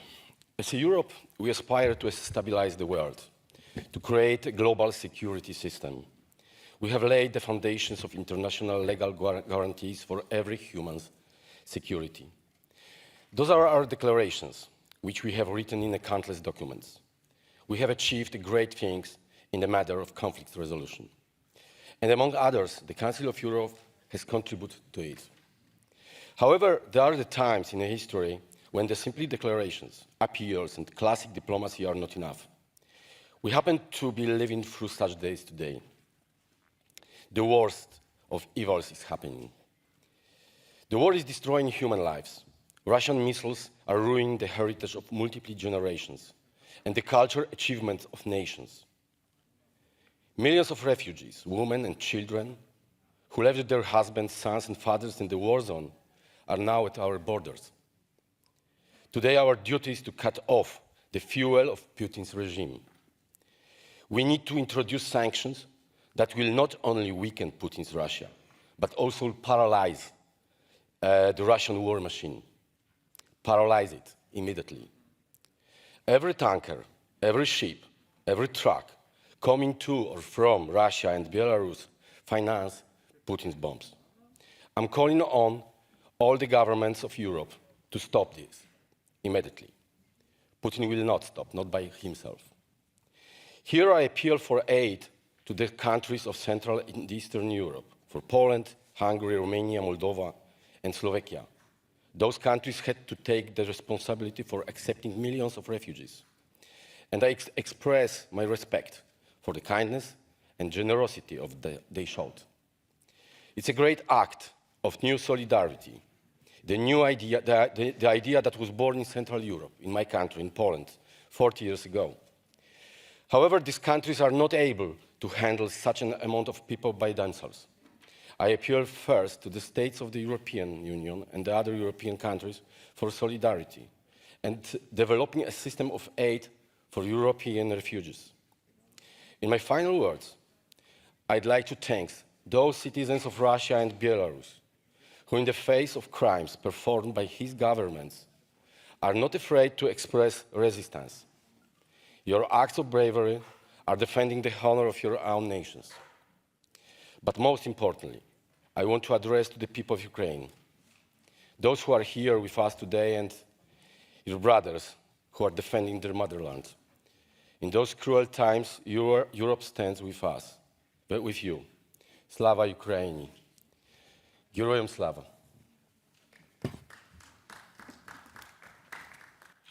Thank you, thank you. Monsieur Grun, la parole est avec vous. He's online. Oui, merci beaucoup, Monsieur le Président. Un bonjour depuis la Suisse. Il y aura un avant 24 février 2022 et un après. Qui aurait pu imaginer, avant ce fatidique 24 février, qu'une guerre éclate entre deux pays européens souverains? Mais la folie guerrière de Vladimir Poutine a pris tout le monde de court. Les pays européens et l'alliance de l'OTAN maintenaient un armement que tous espéraient dissuasif. La Suisse, mon pays, conserve une armée de milices que certains groupements contestaient et ils avaient même demandé la suppression de notre armée. Actuellement, ils contestent encore l'achat de matériel et de nouveaux avions. Après ce 24 février et depuis 3 semaines, le réveil est brutal. Il nous démontre que parfois la folie humaine n'a pas de limite et que l'on doit toujours malheureusement être prêt à nous défendre contre un potentiel envahisseur. Ce qui se passe en Ukraine est un gâchis et la négociation, cette épreuve est un crime contre la population ukrainienne. Notre Assemblée parlementaire se doit de condamner dans des termes les plus vigoureux l'agression de la Fédération de Russie contre l'Ukraine. Et nous exprimons notre solidarité envers tout le peuple ukrainien. Les autorités russes suppriment en Russie la liberté d'expression et la liberté de réunion avec une féroce répression des manifestations pacifiques. Nous sommes vivement préoccupés par la situation des Ukrainiennes et des Ukrainiens qui ont et sont contraints de fuir leur pays en craignant pour leur vie. Les pays voisins et plus lointains doivent manifester une solidarité et une générosité en continuant de recevoir des milliers de réfugiés, des femmes et des enfants pour la plupart. La Suisse, pour accueillir ces personnes dans la détresse, a mis en place un statut spécial pour ces réfugiés avec un permis S. Ce permis leur permet, dès leur arrivée, d'obtenir un soutien psychologique, de scolariser les enfants et de bénéficier d'un permis de travail d'une certaine durée. Ces événements tragiques confirment l'utilité du Conseil de l'Europe qui doit dénoncer toutes ces violations des droits de l'homme, en demandant fermement à la Russie de cesser les hostilités, de se retirer du territoire de l'Ukraine et de se conformer à ses obligations envers le droit international humanitaire. Mais malheureusement, notre Assemblée n'a que des mots et Poutine a les armes. Pour le moment, la Fédération de Russie n'a plus la légitimité de faire partie du Conseil de l'Europe et nous devons l'exclure. Merci pour votre attention. Thank you very much, Monsieur Grant. Now we go to Monsieur Corlatia. Dear colleagues, over the years I have told my students in international law or human rights protection from the university that the most profound and important achievement of the humankind after the Second World War, at least here in Europe, was peace. I never had until now the feeling that these students really understand what I was talking about. This year was for the first time when, unfortunately, they finally understood. A war started through acts of aggression by a European state, the Russian Federation, against another European sovereign state, Ukraine. This represents an objective reality that can be described as a crime of aggression, a violation of the foundation of the functioning of the international society after the Second World War, as established by the UN Charter, and also a long list of war crimes or crimes against humanity. Humankind that includes civil innocent population, most of them women and children, some of them suffering of cancer in Ukrainian hospitals targeted by Russian missiles. That means a tragedy, first of all, for the Ukrainian nation, including for the ethnic minorities living in Ukraine, as it is the case of ethnic Romanians also. It is a tragedy for a nation that sees its homeland destroyed and its sons and daughters being killed. But it is also a drama for the free world that did not have the capacity to prevent or deter this aggression of Vladimir Putin because of its own weaknesses or economic interests. Finally, in reality, it is a drama also for the Russian nation and its own elites that were at the origin during the time not only of imperial ambitions or wars of occupation, but also of acts of culture, music, art, literature of universal value. The key phrase for me of the entire draft report is, in the common European home, there is no place for an aggressor. All of us, the Europeans, but also our American allies and the humankind in general, should have understood this from the beginning. From the moment when Russia committed the aggression against the Republic of Moldova, occupying Transnistria, from the moment of the aggression committed against Georgia, or when illegally committed the annexation of Crimea. Today, the Assembly is called for to adopt a clear political stand and decision. I invite the colleagues to take the right decision and to vote in favor of the proposal tabled by the rapporteur. At the same time, for me, as a Romanian, the most significant signal I saw this week was the huge wave of solidarity, love and support showed also by my fellow compatriots for the Ukrainian refugees that came in my country in an impressive number. And mainly what is done by the people from the ethnic Russian minority from Romania, starting with the women who became mothers for the Ukrainian orphans and sisters for the Ukrainian mothers suffering for their losses, while welcoming them with love and compassion in their own houses and shelters. It is the most powerful message of solidarity, but also a strong opposition and protest against war and aggression, message sent in the same Russian mother tongue to Vladimir Putin and his own sister. So we will do our job, and I will vote together with most of the colleagues, I hope everybody, in favor of the report and the draft opinion. Thank you very much. Mr. Borowski? Merci, Monsieur le Président, chers collègues, chers amis ukrainiens. Dès que Poutine est devenu président de la Russie, il a immédiatement commencé à construire un système basé sur la peur, la corruption, l'élimination progressive de la liberté d'expression et des élections libres. Le tout, selon le meilleur modèle de la police politique soviétique du KGB, dont il a été officier pendant de nombreuses années.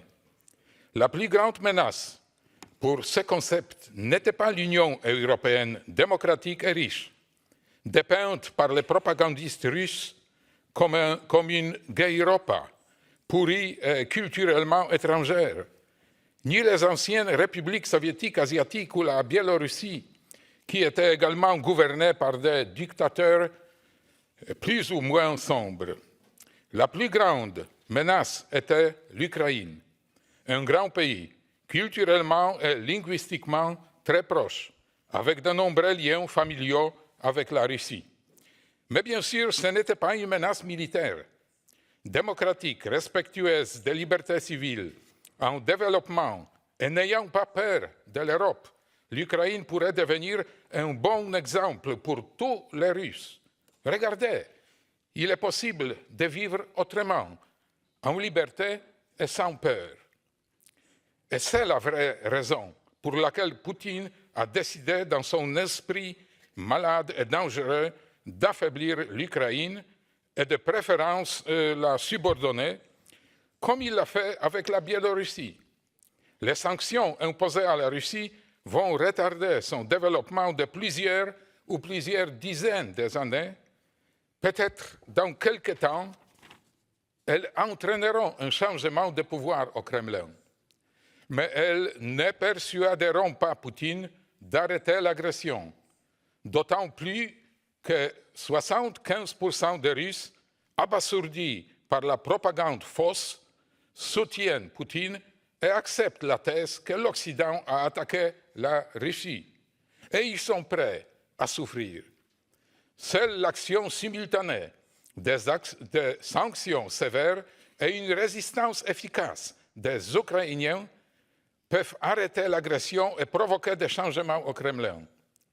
Par conséquent, je vous demande de soutenir tous ces amendements à l'avis qui demandent une aide accrue à l'Ukraine pour aider ce pays à augmenter la protection de son territoire et à renforcer l'armée ukrainienne, par exemple par livraison de l'arme de la défense antiaérienne antimissiles.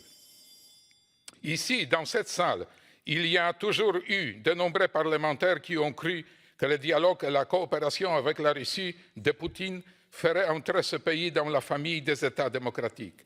Aujourd'hui, ils savent que c'était de la naïveté. Mais si l'Ukraine ne perd pas cette guerre, et cela dépend aussi de nous, ce rêve peut devenir réalité. Enfin, je voudrais rendre hommage aux Ukrainiens héroïques qui se battent non seulement pour leur pays, mais pour l'avenir de notre continent et, quel paradoxe, pour la démocratie en Russie. Polonais, nous savons bien ce que signifie l'héroïsme. Sława Ukrainie, sława gérojam. Thank you very much. We move straight away to Mr. Vescovi. Grazie Presidente. Innanzitutto grazie anche per questa opportunità di aver convocato l'Assemblea in sessione straordinaria. Nella mia mente, nel mio cuore, ma penso in ognuno di noi, sono impresse le immagini che vediamo in televisione. Io penso alla dipendente che ieri nella TV di Stato russa ha detto di no alla guerra e oggi nei nostri media dicono che questa donna sia scomparsa. Penso a quella mamma, a quella bambina che abbiamo visto in immagini che sono morti insieme. Penso a Lisa che è stata colpita da un proiettile. E quando pensi a queste cose, la mia speranza è che veramente oggi ti tocca il cuore, ti tocca tutto, perché sei sconvolto della guerra in Europa così vicina. Per cui voglio ringraziare tutti i paesi che oggi stanno occupando, che stanno dando una mano ai profughi, e penso che noi oggi tutti insieme, io sono convinto che oggi tutti insieme voteremo questa risoluzione, ma penso che oggi il Consiglio d'Europa debba votarla all'unanimità. Questa è la mia speranza, per dare un segnale forte che va bene discutere in modo anche animato, ma non si deve mai passare alla guerra, mai. Questa è un'invasione, un popolo è stato invaso. Io penso che oggi il Consiglio d'Europa debba farlo all'unanimità, prendere le distanze da questa invasione che poi è una guerra. Per cui ben venga,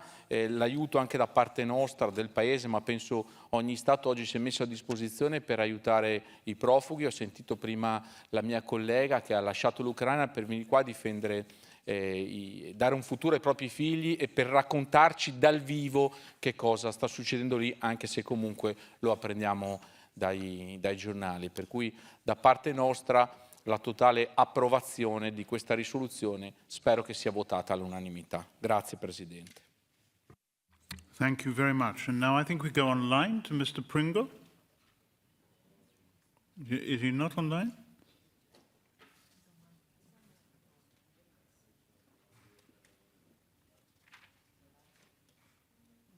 No? And then let us go again to Mexico to Mr. Vasconcelos.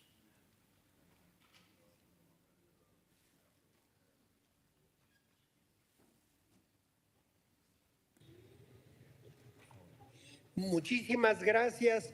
Me da una gran satisfacción poder participar en esta discusión, en esta conversación, así sea a la distancia. A mí me parece que lo más grave de la crisis en Ucrania, algo que no nos gusta mencionar, que constituye el elefante en el salón del que nadie quiere hablar, es el peligro de la utilización de armas nucleares en este conflicto. Me parece que eso es algo que es intolerable para cualquier nación civilizada, puesto que implicaría la destrucción realmente de los países y de la civilización tal como la conocemos. Yo en México he propuesto que se busque un acuerdo, un pacto entre las potencias nucleares que consistiría en declarar que en ningún escenario derivado de la actual crisis, en ninguna circunstancia se utilizarían armas nucleares. Creo que al menos esto se puede proponer. Sé que es algo difícil de lograr, pero creo que toda nación que tenga como valor el mantenimiento y el desarrollo de la cultura que ha tomado milenios establecer, estaríamos de acuerdo en que eliminar el peligro de un enfrentamiento nuclear es la prioridad absoluta.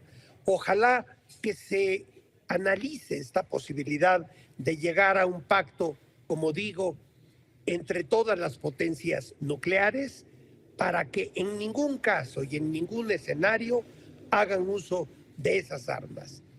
Eso me parece que es lo más grave, habiendo desde luego otros aspectos muy importantes en esto, tales como el enorme éxodo de refugiados hacia los países limítrofes con Ucrania. Muchísimas gracias. Thank you very much. Now we go to Poland and to Mr. Smishek. Thank you, Mr. President. We have to say very clearly in this room today, Russia is a contradiction of everything that the Council of Europe stands for. Its criminal imperialism is paid for with the tragedy, death and pain of millions of Ukrainians. Its recurring totalitarianism manifests itself in prison penalties for telling the truth. Its degenerated oligarchy deprives ordinary people of all opportunities for development. There is no longer place for Russia in the community of values based on human rights, because Russia is the greatest threat to human rights today. Today, as Polish parliamentarians, we feel responsible to speak on behalf of many absent parliamentarians of Ukraine. Many of them could not come here because their relatives are dying right now in their countries. Women and children are killed in rocket attacks. Bombs fall on homes, hospitals, and kindergartens. Young people who had dreams, who were to be a future of Ukraine and future of Europe, are fighting on the war front. Their courage and dedication in the fight for freedom, justice, and independence should be a model for us. We must also be brave today and do everything we can to make the Putin's regime feel the consequences of its crimes. It is time to remove Russia immediately from the Council of Europe and to support humanitarian organizations and countries assisting refugees from Ukraine by all means. Council of Europe is a place of values. It should be a privilege and honor to have a right to be a member of this community. So far, Russia is a contradiction of everything we are here for in Strasbourg, which is peace, democracy, rule of law, protection of human rights, and also prohibition of discrimination. I want to also take this opportunity to thank millions of Polish citizens for their open hearts and open homes for almost 2 million refugees from Ukraine. This is a moment of truth, and this is a time to change words of compassion into concrete actions. And Polish citizens, along with Romanians, Moldovans, Slovakians and Hungarians are passing their exams very well. Now it is time for us, politicians here gathered in Strasbourg. And please always remember that there is no symmetry in this war. If the Russians put down their weapons, there will be no war. If the Ukrainians put down their weapons, there will be no Ukraine.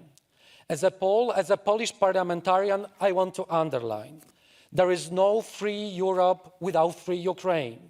Glory to Ukraine, glory to its heroes. Slava Ukraini. Thank you very much. Is Madame Dallo now signed in? Yes, Madame Dallo, la parole est avec vous. Merci, Monsieur le Président, Madame la rapporteure, mes chers collègues. Depuis l'agression armée totalement injustifiée de la Fédération de Russie contre l'Ukraine le 24 février dernier, l'Europe se trouve confrontée à une situation extrêmement grave qui fait ressurgir les souvenirs les plus sombres et craindre un embrasement de notre continent. Le conflit qui oppose désormais 2 de nos États membres est dramatique. Les victimes civiles se comptent par centaines, les migrants par centaines de milliers, voire par millions. Des villes sont détruites, des populations assiégées commencent à manquer de tout et la menace nucléaire plane. La paix et la démocratie sont des valeurs essentielles, mais fragiles. Elles semblent acquises lorsque tout va bien, mais nous constatons ces jours-ci à quel point elles sont menacées. Nous devons les défendre. Le Conseil de l'Europe a été fondé en 1949 dans une optique de réconciliation des peuples européens. Afin d'atteindre son objectif de promotion des droits de l'homme, il s'est doté de la Convention européenne des droits de l'homme. 10 ans plus tard, en 1959, la Cour européenne des droits de l'homme a été créée pour faire respecter cette convention. En tant qu'organe parlementaire du Conseil de l'Europe, la PCE se doit d'œuvrer à la préservation de ces valeurs. Dès le 25 février, le comité des ministres a suspendu les droits de représentation de la Fédération de Russie au Conseil de l'Europe. Cette décision a été prise en concertation avec notre Assemblée. Je l'approuve pleinement car elle était nécessaire et juste. Parallèlement, le 1er mars, la Cour européenne des droits de l'homme a demandé à la Fédération de Russie de ne pas entreprendre d'attaques militaires contre des civils et de préserver les écoles et les hôpitaux. Il est évident que ces réactions sont insuffisantes et qu'il faut d'ores et déjà que nous commencions à réfléchir aux actions que la PCE devra entreprendre pour contribuer à la résolution de ce conflit. Ensuite, lorsqu'il s'agira de trouver une voie de réconciliation, il faudra faire preuve de la plus grande fermeté à l'égard de l'intégralité et de la souveraineté de l'Ukraine, car ces principes ne sont pas négociables. Je veux remercier notre rapporteure, Madame Ingrid Schau, pour son travail, et je voterai bien évidemment la résolution et la recommandation proposée, et courage et volonté pour l'Ukraine. Merci. Merci, Madame. Et maintenant, c'est Madame Tris. Nicole, vous avez la parole.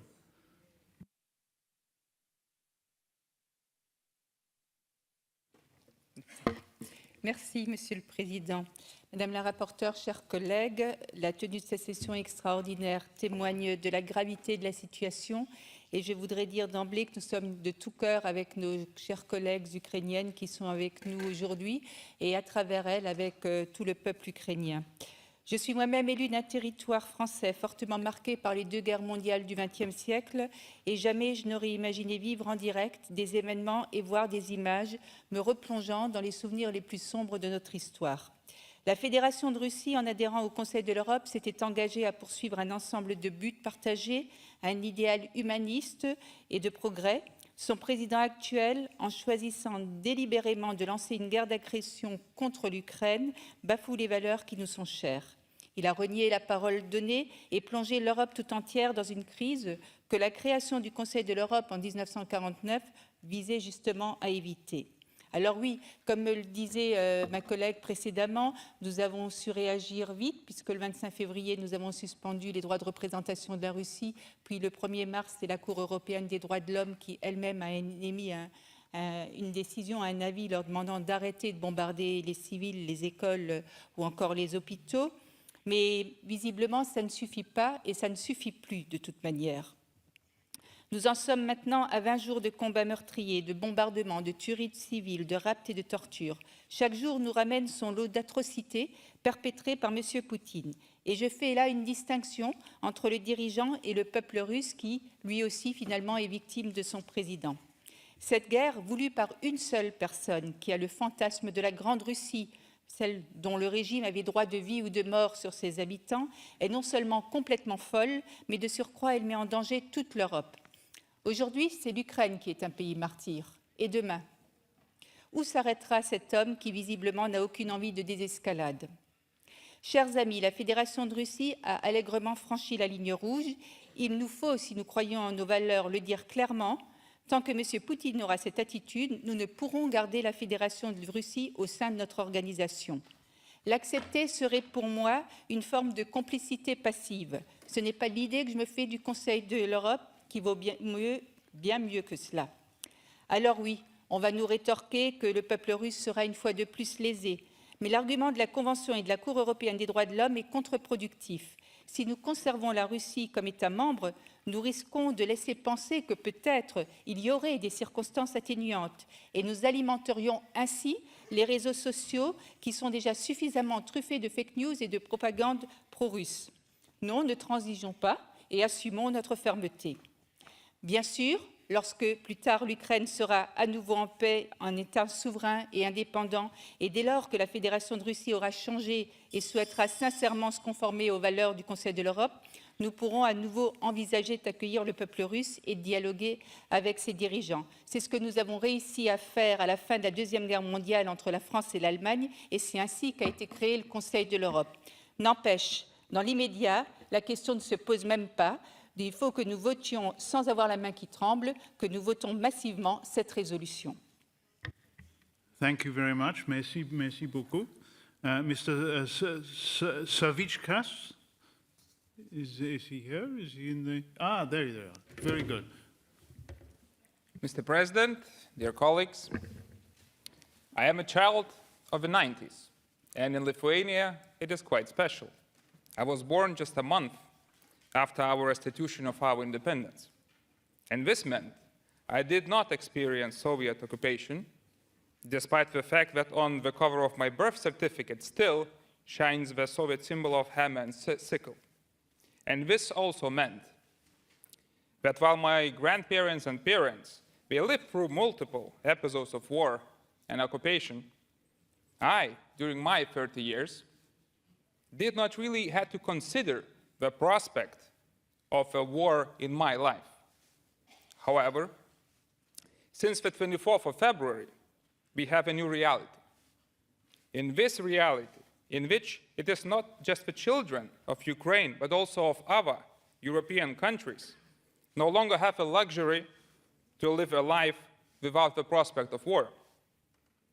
New reality in which Ukrainians, by thousands, live their lives defending the right to exist, defending security of us all, defending all the values we represent in this council. This reality is brought to us by Mr. Putin, by waging war of aggression, by ordering armed attack on Ukraine, which qualifies as a crime against peace under the Nuremberg Charter, by attacking civilian targets, taking elected representatives hostage, attacking humanitarian corridors, using artillery, missiles, bombing indiscriminately. Despite many appeals to cease those hostilities, Russia persists in its aggression, escalating violence, making threats should other states interfere. And this part, in my opinion, is a vital part of Putin's goal, to threaten us, to see Western allies quietly stand by his army progressing to the sovereign country, sovereign territory of Ukraine. And therefore, a quote of prominent French politician comes to my mind. Fear prevents you from taking any action, hinders commitment. When you are afraid, there are no dreams left. No plans are made for the future. The fear is the main threat. Therefore, we must follow suit of our courageous friends in Ukraine, stand united, defending our shared values, calling out Putin for his actions. And in my opinion, the report in front of us today does exactly that. It clearly states Russia Federation can therefore no longer be a member of this organization. Thank you. Thank you very much. Now, Mr. Munkaciu. Thank you, Mr. Chairman, Mr. Rapporteur. Dear colleagues, I come before you with a message of peace. My country, Romania, is a country that has always wanted peace. War means destruction, it means chaos and death. War is one of the fourth nights of the apocalypse. We strongly and unambiguously condemn the premeditated aggression of the Russian Federation against Ukraine. We should consider all peaceful means to stop this criminal war unleashed by Putin. Since the start of this war, Romania and the Republic of Moldova have received over 600,000 Ukrainian refugees, mostly women and children. The Romanians' attitude has been empathetic. They have shown compassion to the refugee, providing all the help they needed. The Alliance for Union of Romanians, the party I'm representing, has been actively involved in delivering humanitarian aid to Ukraine. The scale of current humanitarian crisis justifies Romanian access to the European Refugee Fund, to which we have been part since 2010. As you may know, in Ukraine there is a Romanian minority of 500,000 people, from whom we are deeply concerned.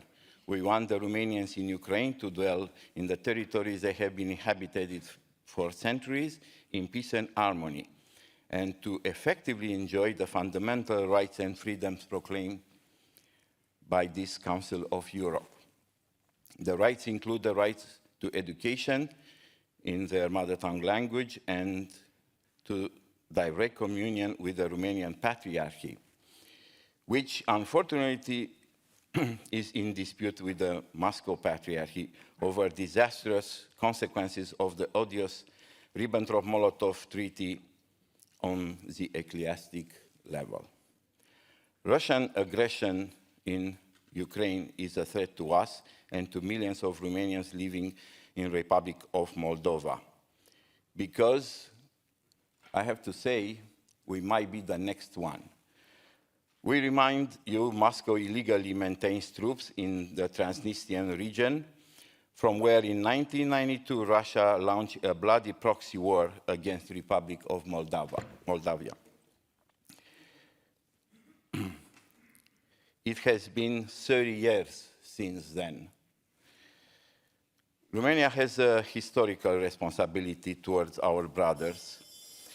The war in Ukraine determines us to consider the possibility of reuniting Romania with the Republic of Moldova.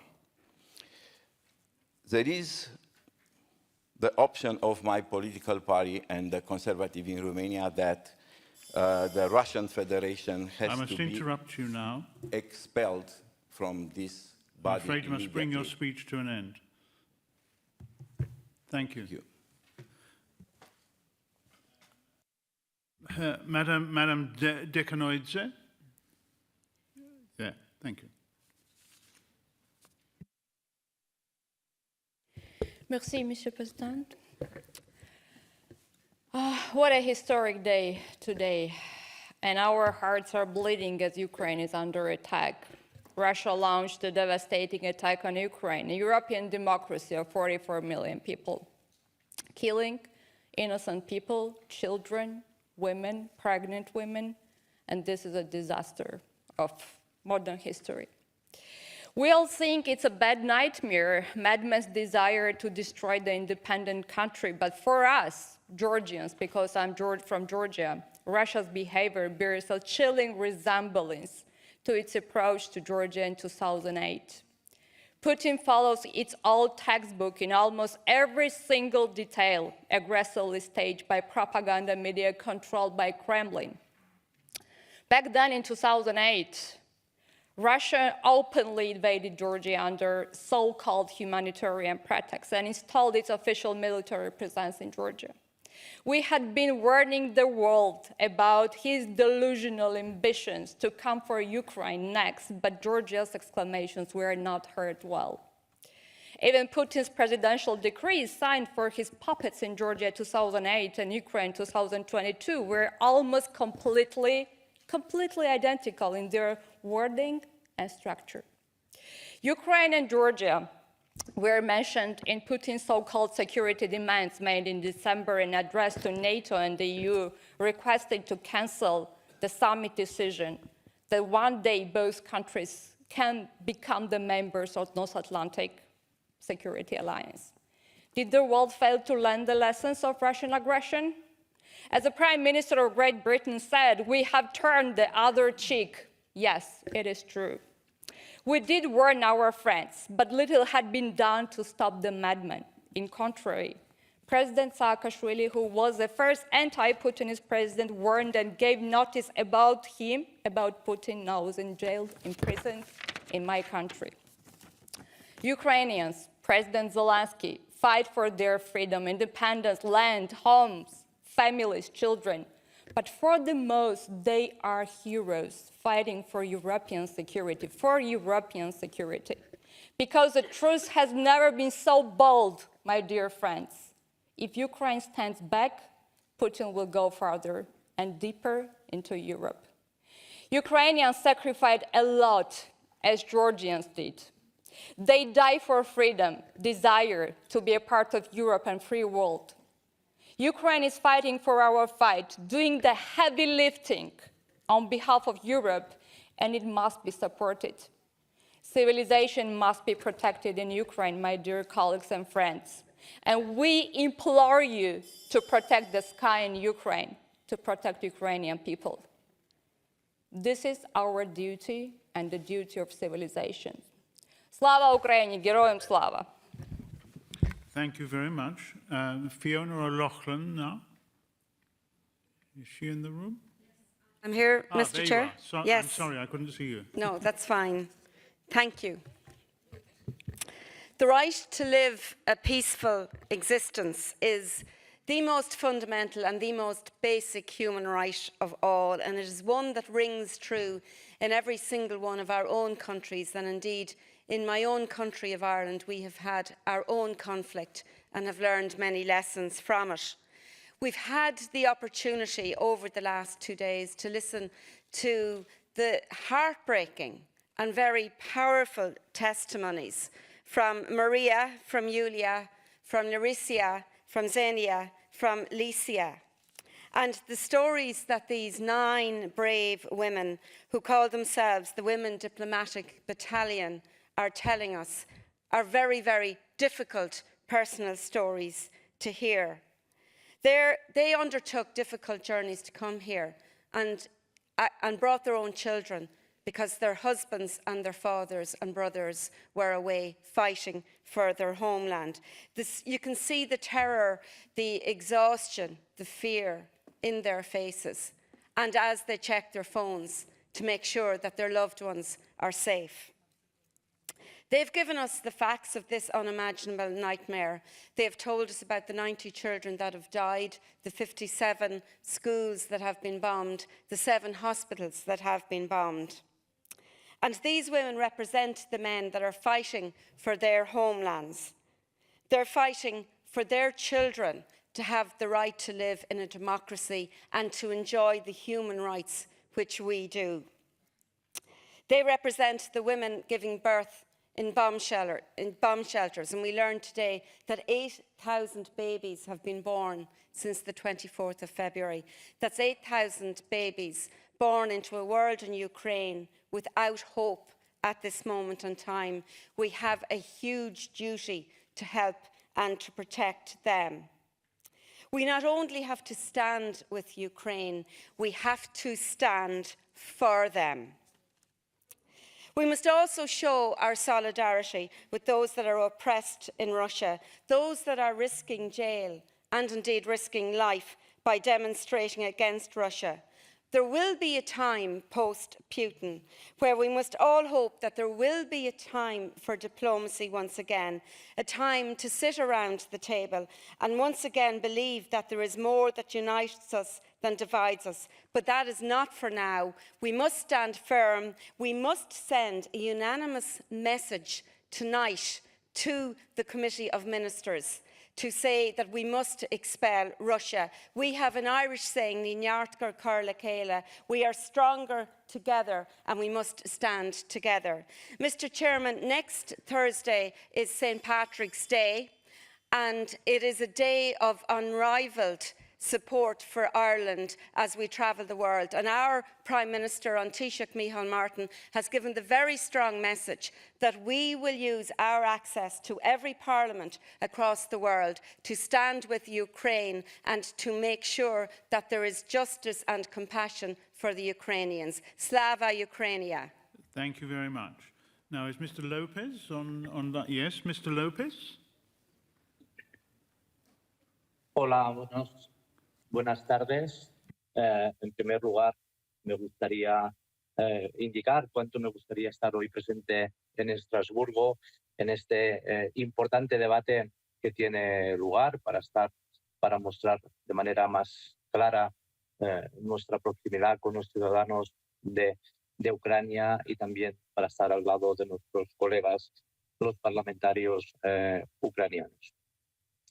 Hace 3 años empecé mi actividad en el Consejo de Europa en una primera sesión que quizás algunos recordarán justamente cuando se votó a favor del retorno de la Federación Rusa al Consejo de Europa, con una larga sesión con votaciones de enmiendas hasta la 1 de la mañana.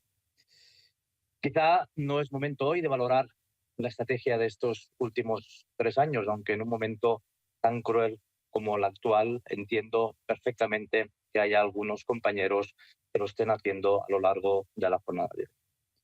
Finalmente, si bien es cierto que jamás se podrá insinuar que el Consejo de Europa no haya apostado por el diálogo con la Federación Rusa, también es cierto que este diálogo no ha producido ningún resultado.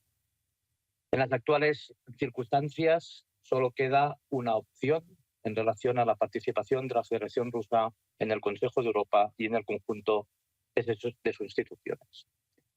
La comunidad internacional estará hoy y en los próximos días muy pendientes de las decisiones que se tomen en Estrasburgo.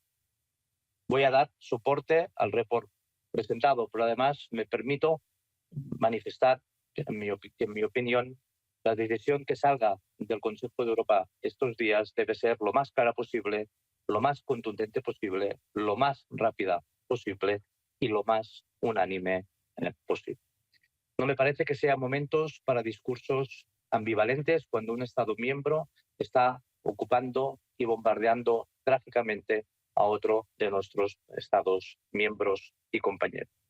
Y por tanto, como decía, una decisión clara, rápida y contundente.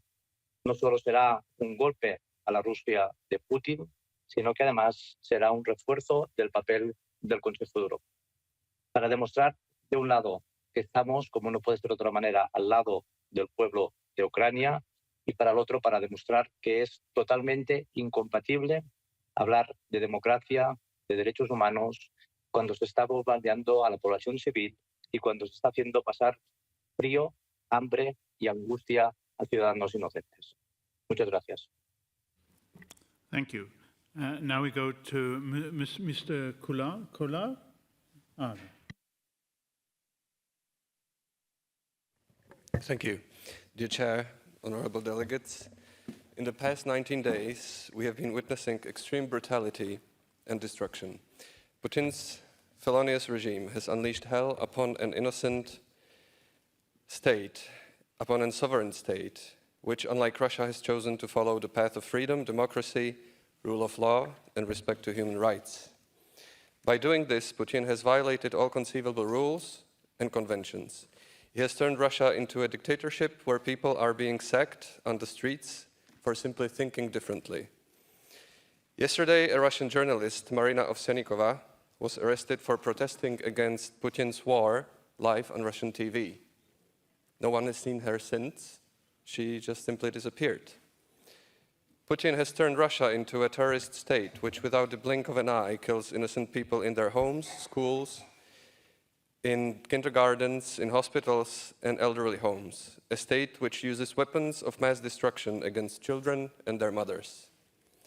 In the past 19 days, we have also witnessed enormous bravery and courage of the Ukrainian people and their leaders.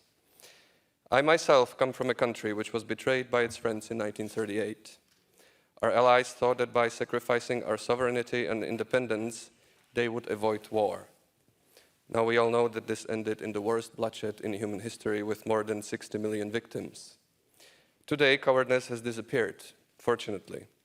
Our Prime Minister, together with his Slovenian and Polish counterparts, are traveling to Kyiv to show absolute support to President Zelensky and the Ukrainian people in their rightful fight for freedom and for their homeland. Unfortunately, it took the rest of us too long to realize who we are dealing with. I am therefore grateful that this honorable institution found the courage to stand up against a brutal bully, an aggressor, and a war criminal, and will expel it from its ranks. We can no longer let Putin to wage a war against the free world. Russia needs to see that the civilized world will not accept such behavior. Thank you. Slava Ukraini. Thank you very much. Now we go online to Alex Goncharenko. Hello, dear colleagues. Hello, dear colleagues. I don't know, do you see me now and do you recognize me now? Because now I'm looking probably not like a member of the parliament, because now I'm more a member of territorial defense of Ukraine, like thousands and thousands, more than 100,000 of my compatriots joined territorial defense just to fight for our land, just to fight for our freedom. Because unfortunately, the time of words ended. And today is the time to fight for our values, if we really have them. I think that many of you, when you were listening to my speeches in this assembly, you were thinking, oh, maybe he's exaggerating, oh, he's so emotional. And even on the appeal of Tolstoy and Slutsky, these murderers I was even sanctioned in our assembly for my words that they are murderers and Putin is murderer. But now the whole world knows that they are murderers. And now I can tell you that it is time today to fight, not to speak. And Ukraine today is fighting for our common values, fighting for everything which is important for us, human rights, democracy, rule of law. And make your decision. Do you stand with us in this fight? Will we fight shoulder to shoulder with you against this dictatorship? That's so important. And I hope that you will do it. And I want to tell you that, you know, maybe in September 1939, somewhere in France, people were thinking, oh, it's just German-Polish war. No, it was the Second World War, the same today. It's not Russian-Ukrainian war. It's the Third World War started. And please help us, support us to stop Putin now. Oh, this war will be all over whole Europe. And not only Kiev, but Warsaw, Strasbourg, Berlin, and Paris will burn. I don't want this, and I believe we can stop this now. So please, help us. Help us with weapons. Provide us with aircraft and air defense, because now Putin is killing our children and women from the air. Please, I address to those who are members of European Union, support Ukrainian appeal to become candidate now to the European Union. We show to the whole world that we are Europeans. But now Europe should show to the world, do you stand with those who fight for democracy or not? Do you stand with those who are fight for light against of darkness or not? So please, when we could stop them with words, you were not always listening to me. Now the words are over, but please listen to me now. Help us to stop Putin today, and we will make together stronger Europe with human rights, democracy and rule of law, where Ukraine will be one of leaders. Slava Ukraini, and to Europe, to free Europe, which will stop dictator and stop the Third World War. I believe in you. Thank you.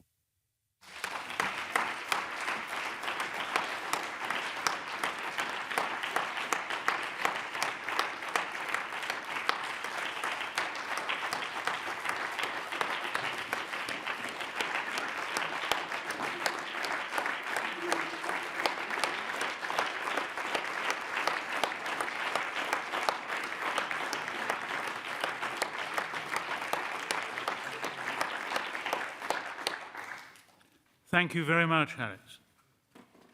Now, Monsieur Lacroix, la parole est avec vous. Merci, Monsieur le Président. C'est évidemment très difficile de succéder à notre collègue ukrainien qui est en train de combattre sur le terrain avec son peuple et avec tous les résistants de la démocratie ukrainienne cet outrage et cette ignominie qui est infligée à ce beau pays par la Russie de Vladimir Poutine. Will all great Neptune's ocean wash this blood clean from my hand? Effectivement, quelle dynamique agressive de Vladimir Poutine et ce nouvel impérialisme russe qu'il incarne. Il a commencé par la Géorgie, première victime en 2008. En dehors de l'Europe, c'est l'expansion militaire vers la Syrie, où déjà il y a envoyé et multiplié les milices, les groupes Wagner et autres, qui combattent odieusement aujourd'hui sur le terrain ukrainien. C'est depuis lors la radicalisation contre les opposants, contre une expression publique russe libre, pluraliste et indépendante. C'est sa propagande, c'est sa persécution contre les ONG et contre les LGBTQI. Ce projet impérialiste longuement réfléchi est à la base de cette agression sauvage et ignoble de l'Ukraine. C'est une croisade, mes chers collègues, c'est une croisade conservatrice, soutenue d'ailleurs par le patriarche russe Kirill, contre les valeurs démocratiques de liberté, de progrès, de respect des droits humains et des valeurs européennes. Alors oui, nous devons être en alerte, nous, les citoyens libres d'Europe. Nous devons quitter notre pusillanimité, Nous devons quitter notre mélange parfois d'inconscience et d'hésitation vis-à-vis de tous ceux qui, même au sein de l'Europe, et même parfois au sein de cette Assemblée, combattent nos valeurs démocratiques et nos valeurs européennes. Cette Europe qui redécouvre la guerre avec son lot de réfugiés, de misère, de détresse humaine, doit aujourd'hui accueillir, bien sûr, nos amis ukrainiens, mais plus largement, toutes celles et tous ceux qui sont victimes des conflits à travers le monde. Et pour sauver nos libertés, nos vies, nos peuples, pour sauver l'Ukraine, pour sauver l'Europe, pour sauver nos valeurs, mais pour sauver aussi le peuple russe qui croit en la liberté, partout en Europe, pour que ces peuples puissent choisir leur destin librement et s'exprimer sans crainte, il est impérieux, mes chers collègues, de soutenir, de défendre et d'aider celles et ceux qui résistent avec vaillance, dignité et courage. All the perfumes of Arabia will not sweeten this hand, conclut Lady Macbeth dans cette tragédie de Shakespeare. Vladimir Poutine, vous rejoignez le banc de l'infamie, celui des dictateurs barbares et sanguinaires. Honte à vous, sortez de cette assemblée. Merci, merci, monsieur. Now I give the floor to Mr. Boudrakis. Yes, thank you, Mr. President, dear colleagues. 24th of February, if you listen closely enough, you heard that the rose-colored glasses shattered one by one. One by one, politicians started talking and they were convinced that they're having a dialogue with a dictator. Guess what? No more glasses, no more dialogue. But what was the price? Just now in the news we heard that there's a hospital taken into hostage with all their staff and with all the patients in Mariupol. Thousands have been killed, thousands wounded. Almost 3 million already are refugees. But what can I see now? There's a silver lining. In these troubles, we see that even our institution is closer together, more united, and we're standing with Ukraine.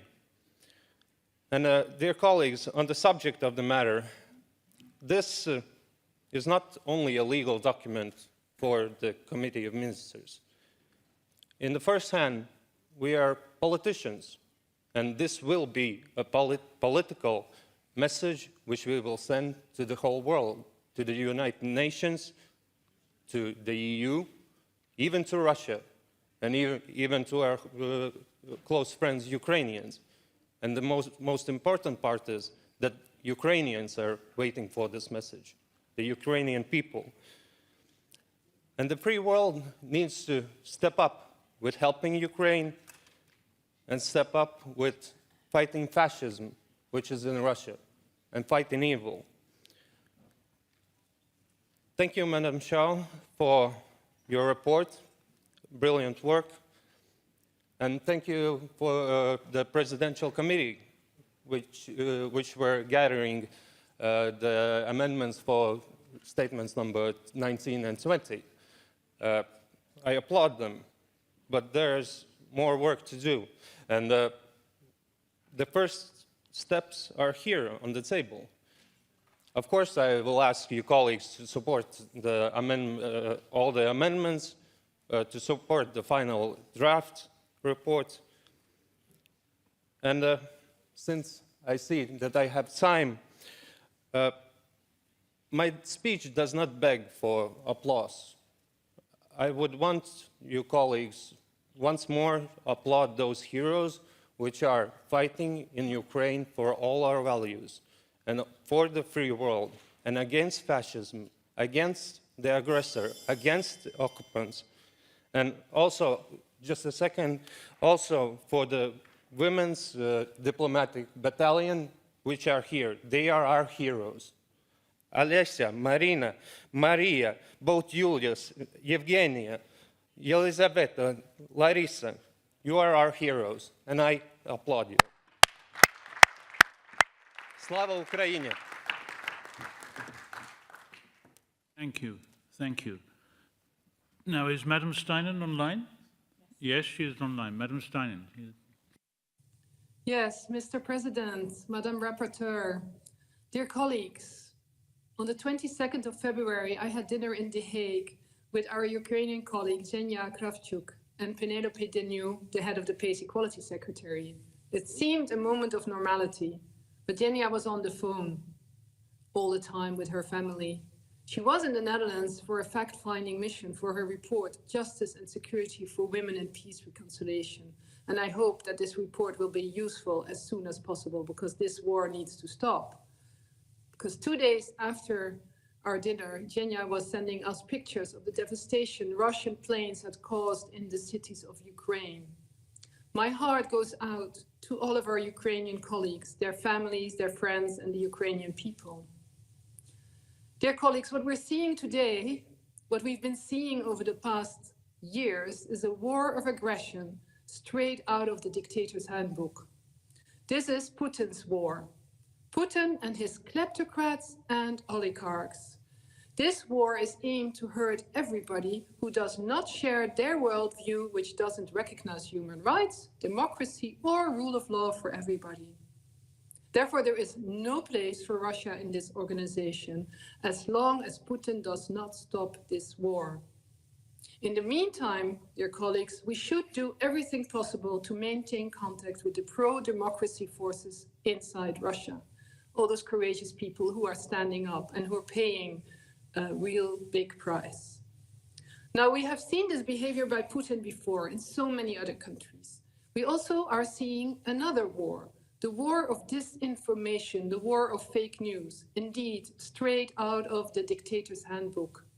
Therefore, I call on the Secretary General, Madam Burec, the Committee of Ministers, the Human Rights Commissioner, and the President of PACE to do their utmost to also counter this war, the war of disinformation, because the truth has to be told to the Russians, to the Ukrainians, to the world. And we can also see another chapter out of the dictator's handbook. Putin is counting again on a destabilization of our countries by creating a crisis of refugees. I know Mr. Putin understands German, so in the words of Angela Merkel, wir schaffen das, Mr. Putin. And we can all see in many of the Council of Europe member states, the hospitality for the Ukrainians is heartwarming. Let's hope this hospitality will last and will be inclusive to all refugees. Mr. President, to conclude, human rights are not a luxury for good times, but a bare necessity for turbulent times. And therefore, it's up to our organization to step up and be as proactive as possible. Let's learn from the good experiences during the COVID crisis. I therefore support Amendment number 8 to establish a task force into the long-term questions ahead of us. Thank you, Mr. President. Thank you very much. Now, Mr. Hadjukovic is online. Yes, Mr. Hadjukovic, you have the floor. Thank you, Mr. Chair. Dear colleagues, the war in Ukraine is certainly not the last war we had in the last 30 years on the European soil, but certainly is the biggest. My own country, Croatia, suffered an aggression and war in the early 1990s. And indeed, the rhetoric, the brutality of the aggressor, the intentional targeting of civilians and civilian targets like schools, kindergartens, hospitals, eerily reminds me of what happened in Croatia, because they are very, very similar. Dear colleagues, my childhood has been marked by the brutalities of the war. I too have sought shelter in the basement when the aggressors were shelling civilian targets. I too was an internally displaced person. And this is why I can really empathize with what our Ukrainian friends are going through. My heart goes out to our Ukrainian colleagues, my heart goes out to the Ukrainian people, those who are suffering, and my heart goes out to your noble and brave defenders. They are the modern day heroes, Heroyam Slava. Your flag, dear Ukrainian colleagues, the blue and yellow one, does not only stand for your country anymore. It stands for freedom, it stands for democracy, it stands for peace, for those are the qualities you are defending. Also, these colors are the colors of the European flag, and I want you to bring home my sincerest and staunchest support for Ukrainians' admission to the European Union. I look forward to debating Ukrainian-related subjects in our European Union meetings and welcoming you to our European family. That being said, my friends, we cannot stand idly while the core values of our organization are so brutally trampled on by the aggressor on Ukraine. It is time to say enough. It is time to draw a line.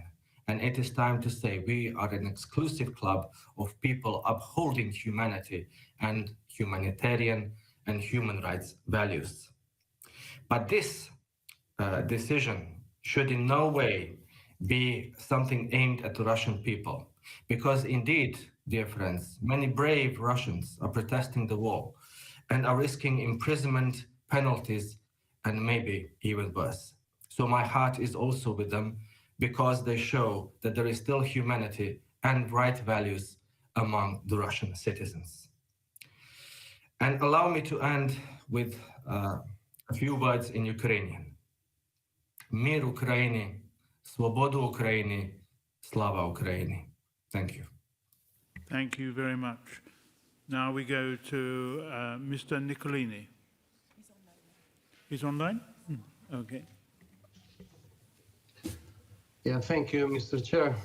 Ukrainian people are in the dramatic reality of bombs exploding around them.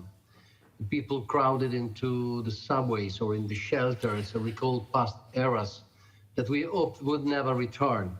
Historical courses and appeals could be of a merciless realism. The Russian aggression that began on February 24 has no justification because those who bomb civilians are always wrong, no matter what the reasons for disagreement between governments are. About the economic situation, we must not think that the main matter that keeps us tied to the major contributors of the Council of Europe is the money that they pay. The Council of Europe has the duty to be prepared to fill possible gaps in the accounts and regardless of this, try to keep every country from the smallest to the largest in the Council of Europe. At this moment, Russia is next to become, with Belarus, the only European countries outside our organization. This suggests that something is wrong with the current democratic foundation of these two countries that are very close to each other. Due to our founding values, death penalty is unacceptable in a member state, but it is also difficult to define the very long-lasting leaderships of both countries as the result of a mature democratic system. Among the many feelings of anger and empathy for the fate of so many Ukrainians, we should remember that the Council of Europe was born to protect citizens before a nation, and that a government outside of the oldest European organization will no longer answer for judgments of the court and of the resolution of this assembly. Without listening to the voice of Strasbourg, governments are less bound and the population always suffers. Millions of Russians that today are opponent to the act of their government will be unable to address to the Court of Human Rights.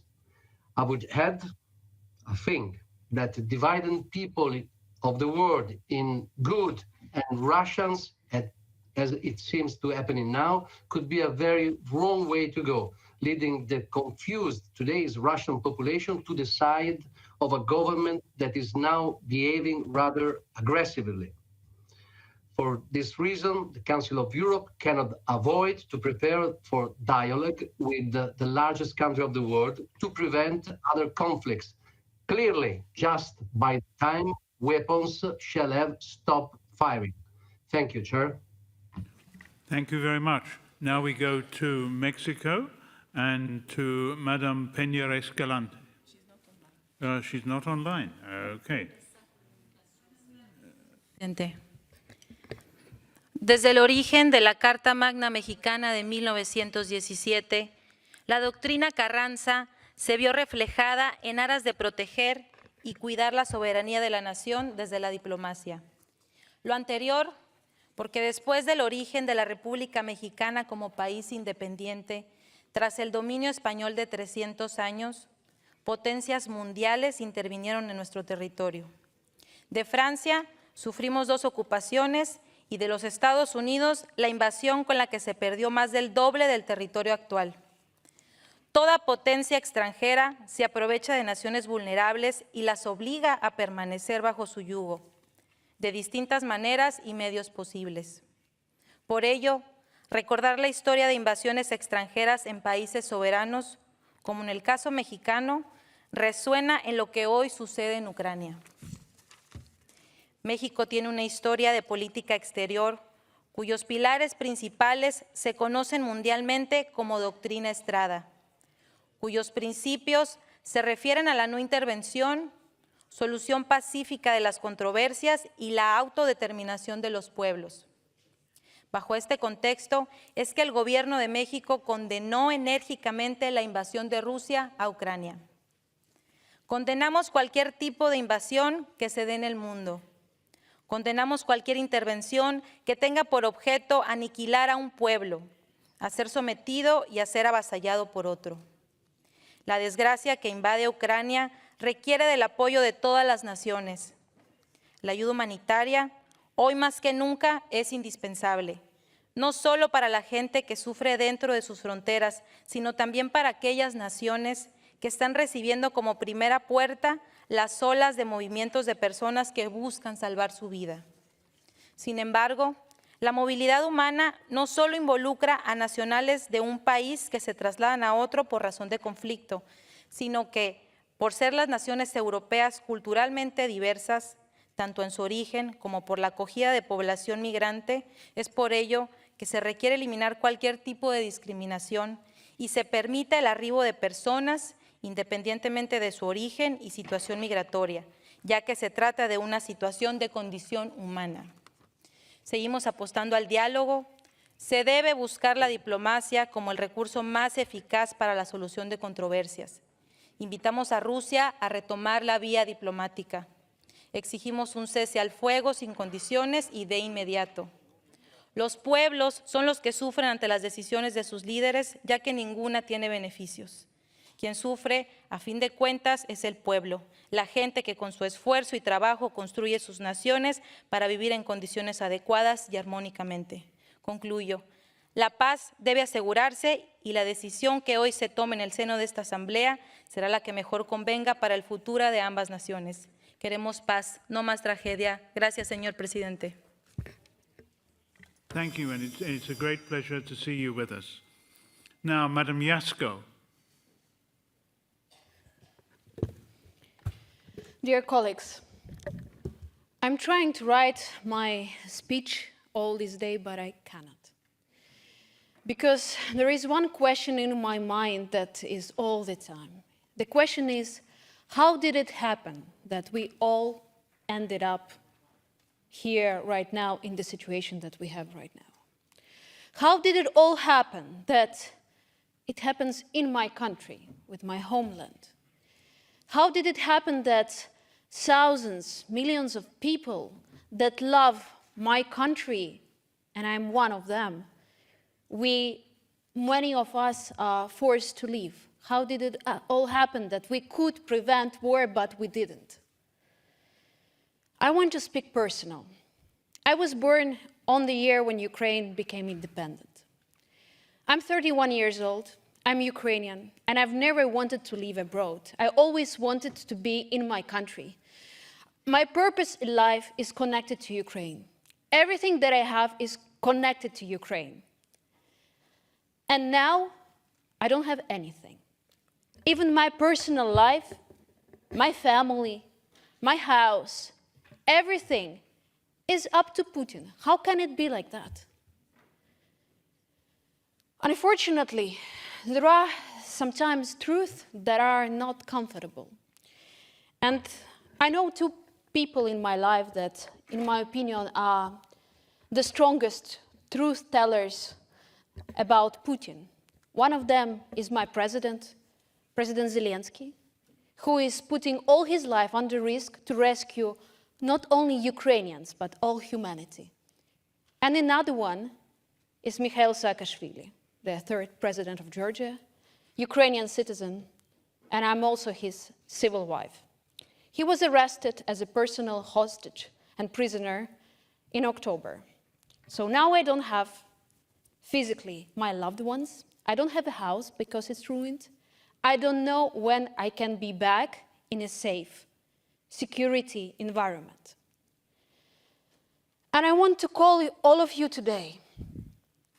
I know that you support Ukraine right now, but the main question is how to end this war. Not only to help refugees, that's very important, but how to make sure that we build a security system and the peace in Europe that is working, that we don't end up in the situation where we are right now. Let's think about that. I don't know anyone more stronger person as Zelensky is right now, and I'm sure and I'm praying that one day he will receive also, and we should definitely appoint him for the Nobel Peace Prize. But I really want peace in my country. I want my loved one, Ukrainian citizen, also Mikhail Saakashvili, to be released from the Putin's prison. And I want to have peace at my home. I want to welcome you all in my country, in my house.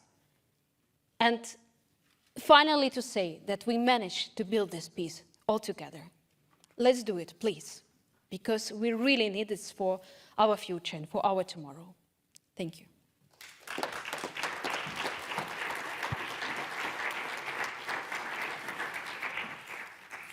Thank you very much indeed. Now, Mr. Paul Howell. Thank you, Mr. President. I'm new to this forum, and I could never have imagined that this would be the subject I would talk on first, nor that I would be following a member whose state is subject to attack by a state supposedly signed to our values. Russia is clearly not aligned and needs to be expelled. I've listened to many speakers who have spoken with so much passion and support for standing with Ukraine. In particular, they reminded to us all that our Ukrainian colleagues are at risk of not even being able to join us in April. This just brings into stark contrast the reality of this war driven by Putin, the aggressor. I, like others, have also seen so many people in my home constituency, which is Sedgefield in the northeast of England, putting their hands up to help by offering homes, raising funds, collecting and sending supplies. This is clearly mirrored across all of our constituencies, and it's incumbent upon us all to reflect their sentiments in our actions today. Whether it is the appearance of the children on the balcony earlier, or the appearance by video link into our political group yesterday of a Ukrainian delegate dressed in army fatigues who drove to where an apartment block in Kiev had just been attacked, the bravery of the Ukrainian delegates to us is as strong and clear a message as it is possible for us to receive without us actually travelling to Ukraine. I would like to thank them and others, like the Russian journalist Marina Ovsiganova, who are doing all they can to ensure that the world understands the gravity of what is happening. I salute you all and thank you for giving us this clarity. It is for me an imperative that we vote today to push for the urgent expulsion of Russia from the Council of Europe. We must do everything we can to help Ukraine and ostracize Russia. This should include all we can do to support by increasing assistance to Ukraine in its efforts to strengthen the protection of its territory, including its airspace, in order to reduce the severe human cost and tragic humanitarian consequences of the ongoing Russia's war of aggression. We clearly distinguish between the people of Russia and its leadership, but we cannot have representatives of its leadership as part of this forum whilst they act completely outside what all of us would understand as acceptable moral and legal boundaries.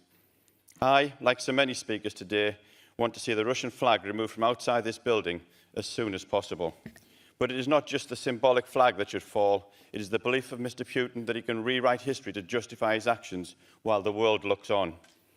We must today send a message to the Committee of Ministers that our opinion is that you should do everything in your power to frustrate and then reverse this obscene agenda that Putin is pursuing, and that we are united in that view.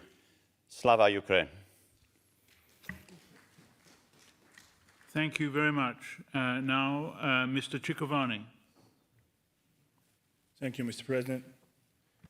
An unprecedented aggression and a full-fledged war by the Russian Federation against Ukraine has breached every principle of international law and the rules governing international relations. And this is happening in Europe in 2022. And this is happening despite the efforts that everybody gave its share to give a peace a chance. It is almost impossible to find consoling words or grasp the magnitude of pain Ukrainians are going through right now. I once again reaffirm our solidarity to Ukraine and the Ukrainian people. We have been witnessing Russia's full-scale military attack against Ukraine, breaching the basic principles of international law and causing disastrous consequences, including flagrant human rights violations, massive human sufferings, and forced displacement. We all have been appalled by witnessing the casualties of peaceful civilians. We stand once again with Ukraine and strongly condemn these attacks. And this must end, and must end immediately. The current situation in Ukraine brings flashbacks of the Russian aggression in Georgia in 2008. Ukraine, Georgia, Moldova. For decades, we have faced acts of aggression and war with devastating effects that resulted in hundreds of thousands and now millions of fragmented families, occupation and annexation of territories, hundreds of thousands and now millions of refugees and IDPs, and countless enforced disappearances of civilians. And it is with a great sorrow, I have to say, we did not medicate or respond adequately. It is clear we need to do our maximum to stop the bloodshed, show our solidarity, and most importantly, be resolute that this will not be tolerated. This situation is very grim, and we have to face it. I would like to once again commend and support the immediate action Council of Europe has taken in the Council of Ministers, with the consultation of the Parliamentary Assembly, and with the use of Article 8. Georgia supported above-mentioned decision. I would like to recall that in 2019, Georgia was among few member states of the Council of Europe which opposed the change to the rules that allowed the return of the Russian delegation to the Parliamentary Assembly. Georgia and Ukraine are indeed have been closely connected through strategic partnership and with historic brotherly friendship for centuries. Historic injustices saw our countries' destinies and intertwined them even more. We share common values and vision of our nation's European future. I would like to once again reiterate that the Council of Europe was one of the first ones to react to this crisis, and this is very pleasing. Also, I would like to underline that and welcome that report and the draft opinion have been rather unifying for the Assembly and not decisive. I'm sure we will act together. Thank you very much. Now we go online to Mr. Soboliev. Is he online? Good. Yes, thank you very much. Dear Chairman, dear colleagues, I am just now only 30 kilometers from Kiev, where some hours ago we have our parliamentary session. Yes, in the Kiev, where missiles and bombing, we decided to provide our parliamentary session in order to show to the whole world, to our people, that we do not afraid Putin and his regime. Just now, we have alarm in Kiev, in Chernihiv, in Vinnytsia, in Ivano-Frankivsk, in Lviv. I am not mentioning Mariupol and Kharkiv, where people had to provide all their time hiding from the bombs and missiles of Putin. Just now, we have a horrible situation all over Ukraine, where only for the last 21 days, more than 800 missiles were on our cities, where we can see hundreds and hundreds of schools, universities, kindergartens, where we can see hospitals, maternity hospitals totally destroyed. And this is the second so-called biggest army in the world that can't fight against our soldiers because only for 21 days, our army destroyed 1/3 of Russian army. They can fight only against our children and against our women. It's the only way that they can do.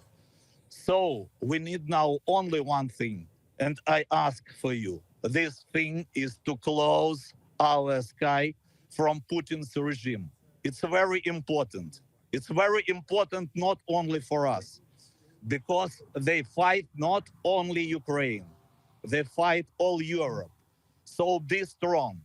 And I think that the main amendment, not only to get the way out from the Parliamentary Assembly for Russian delegation, we need a real protection of whole Europe. We need to close our sky, as well as the sky of whole Europe, from Russian missiles and Russian bombs. And our army will do their work. They will destroy the Putin's army. Thank you. Thank you, dear Sergei. And I wish you well over there. Stay safe and sound as if possible. Next in the debate, I call Mr. Zeki Hakan Sidali from Turkey. You have the floor. Thank you, Mr. President, and also special thanks to the rapporteur and my solidarity to Mr. Sobolyev and all the Ukrainian friends. Russia clearly shows that it doesn't recognize international law and UN principles and ignores Council of Europe. It's time for honesty and self-criticism. Today, we all together stand against Russian expansionism and sincerely show our solidarity to Ukraine. But what did we do when it first started in Crimea? During annexation of Crimea, people were subjected to modern exile. Demographic structure has been changed, and the situation of Crimea was on our agenda in PACE recently. We accepted the report on human rights violations in Crimea. Report requested that the ban on Crimean Tatar parliament to be lifted, including their leaders Gemiliev and Speaker Chubarov. So Russian aggression is not for the first time. Did we take any convincing action? No. Instead, we prioritize our interests to democracy, which encourage all illiberal democracies and authoritarian regimes and their leaders to be more illiberal and more authoritarian. Non-action or plain words increase the pressure on their people and even on their neighbors. There is no useful coup attempt or acceptable terrorist organization or manageable authoritarian regime. The short-term benefits of playing three monkeys is going to cause greater losses in the long run. We must be able to state our shared values without regarding our country's short-term interests or our bilateral relationships with parties affected. Additionally, double standards of international organization members against developing democracies hinders all efforts to improve their democratic values. Such implementations also create excuses and propaganda materials to radicals, illiberals, and authoritarian demagogues within their countries. Keeping on differentiating nations with biases will be the main source of polarization in future. Hopefully, all refugees from Ukraine will be more welcomed than before without any discrimination of color of their hair, eyes, or religions. Dear members, we cannot remain silent and leave Ukrainians to their destiny. We must take every possible action for Russian Federation to stop aggression and return to the path of diplomacy. But Russian Federation willingly refuses to take that path. Today, we will vote for democracy and peace. Today, we will show our determination against the aggressor and our solidarity to victims of this aggression. Today is not the end of our duties. Today is just the beginning. Thank you. Thank you, Zeki. Next in the debate, I call Madam Jane Stevenson from the United Kingdom. Jane, you have the floor. Thank you, Mr. President, and it is with great sadness that I rise to speak at such dark time for our continent and a time of unimaginable horror for our friends, the people of Ukraine. To hear the testimony from our colleagues from Ukraine has been harrowing and very difficult to hear, and it can surely leave none of us in any doubt that Russia can no longer remain a member of the Council of Europe. the consequences of Putin's invasion will be felt across the continent and also in Russia. Putin is drawing an iron curtain back across our continent and back around the people of Russia. And our thoughts should be with those brave Russians who, even though the consequences to them and their families may be extreme, they continue to protest the illegal invasion and attack on Ukraine. We must send a clear and united message from this Committee of Ministers, and our message from the floor must be to act quickly and to act decisively. And I want to talk about the wording of Article 8, because I believe time is of the essence. We cannot delay. Article 8 is written in a way as to be courteous, to be respectful to a member. It allows them the decency of withdrawing, the courtesy to jump before they're pushed. And I want to be clear, Vladimir Putin deserves no courtesy from the Council. He deserves no respect. And I would urge the Committee of Ministers, they set the time frame between their request for a member to withdraw and the moment that they consider a member to no longer be a member state.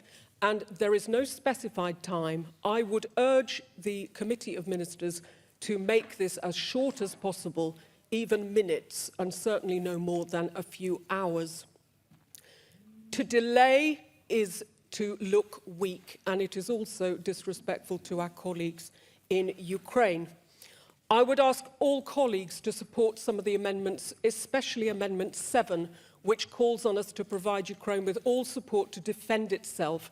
If any colleague is reluctant or dithering or undecided about this, I want to take them back to this morning when we had 2 children from Ukraine in the hemicycle with us.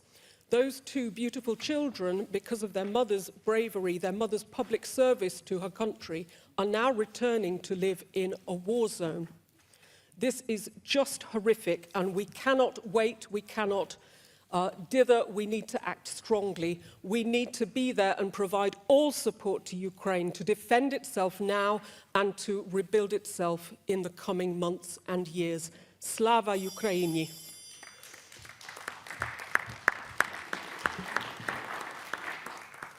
Thank you, Jane. I'm afraid you've got me back for a little while at least. Now, Mr. Avaz-Dottir, over to you. Thank you, Mr. Chair. Dear colleagues, I condemn in the strongest possible terms this murderous war, and I demand the immediate cessation of this inexcusable aggression of Russia against Ukraine. I declare full solidarity with the Ukrainian people who are suffering in this senseless and completely unjustifiable war. I also call for the immediate expulsion of Russia from the Council of Europe. A murderous state that invades their neighbors, that murders its people, that commits war crimes on a daily basis, such a state has no place in the Council of Europe. The people of Ukraine need our full solidarity and support, and their refugees need to be welcomed and they need to be accepted in our communities. Now, colleagues, as General Rapporteur for the status of human rights defenders, and as author of the report of the situation of Crimean Tatars, which this Assembly adopted last summer, as well as the rapporteur for political prisoners in Russia, I must issue a dire warning and a call to action to us all. We must do everything in our power to protect the human rights defenders in Ukraine. And we must do what we can to defend them in Belarus and also in Russia. Putin's Russia has shown the premeditated and fully calculated intent to suffocate all opposition. And we have seen what Russia has done to the Crimean Tatars. We know of the enforced disappearances. We know about the summary executions, the torture and the murder subjected to anyone that dares oppose the occupying oppressor, or even just anyone that belongs to a minority group that threatens Putin. And it is our mandate and our duty to do everything we can to help human rights defenders, including activists, independent journalists, and NGO workers to stay safe and to stay strong. There are several things that we can do to assist these brave defenders, and they include to provide flexible and speedy visa for Ukrainian, Russian, and Belarusian human rights defenders and their families seeking shelter. To identify and to assist and call international attention to individual human rights defenders in Ukraine at significant risk of facing imminent threat by Russian authorities. And to use diplomatic presence in Ukraine to endeavor to protect human rights defenders and their families at significant risk and facing an imminent threat by Russian authorities. And finally, in Belarus and Russia, to ensure safe and reliable communication channels are open for human rights defenders, to share information with diplomatic missions, and to prepare for the possibility of a massive crackdown, which could result in the need to exit Russia. I must also say that we must make it our utmost priority to break through the information blockade in Russia so that the Russian people can fully understand the horrible crimes their government are committing and the senseless and horrible reason their sons are dying. In my view, this knowledge would become our most powerful weapon against this horrible aggressor. Thank you. Thank you very much. Now we go to Madam Libina Anieri from Latvia. Thank you, Chair. Dear friends of democracy, human rights, freedom, and peace, I thank the rapporteur and the colleagues participated in the debate today from all my heart. Since long time here in this hemicycle, the most of the words said today were straight, based by facts about the aggression, genocide, the totalitarian regime, all by Russia, still the member state here. Before, we were called Russophobe by naming the truth. However, this debate should not be about Russia and our long-due homework expelling aggressor country from a human rights and rule of law organization. This debate is about Ukraine and how we stop the war and build it up again. Today, when we can be here for the extraordinary session, we came here to Strasbourg by plane, by train, or otherwise. Our colleagues, parliamentarians in the Verkhovna Rada of Ukraine, are working and voting the laws needed for their country, having their homes bombed, families far away, hopefully still alive. Moreover, this is today in the 21st century. This debate is also a symbolic apology to our Ukrainian, Georgian, and Moldovan colleagues here for the long sessions here in the hemicycle when they were supporting and defending the victims from the occupied territories by Russia being trapped in the same room with the aggressor country.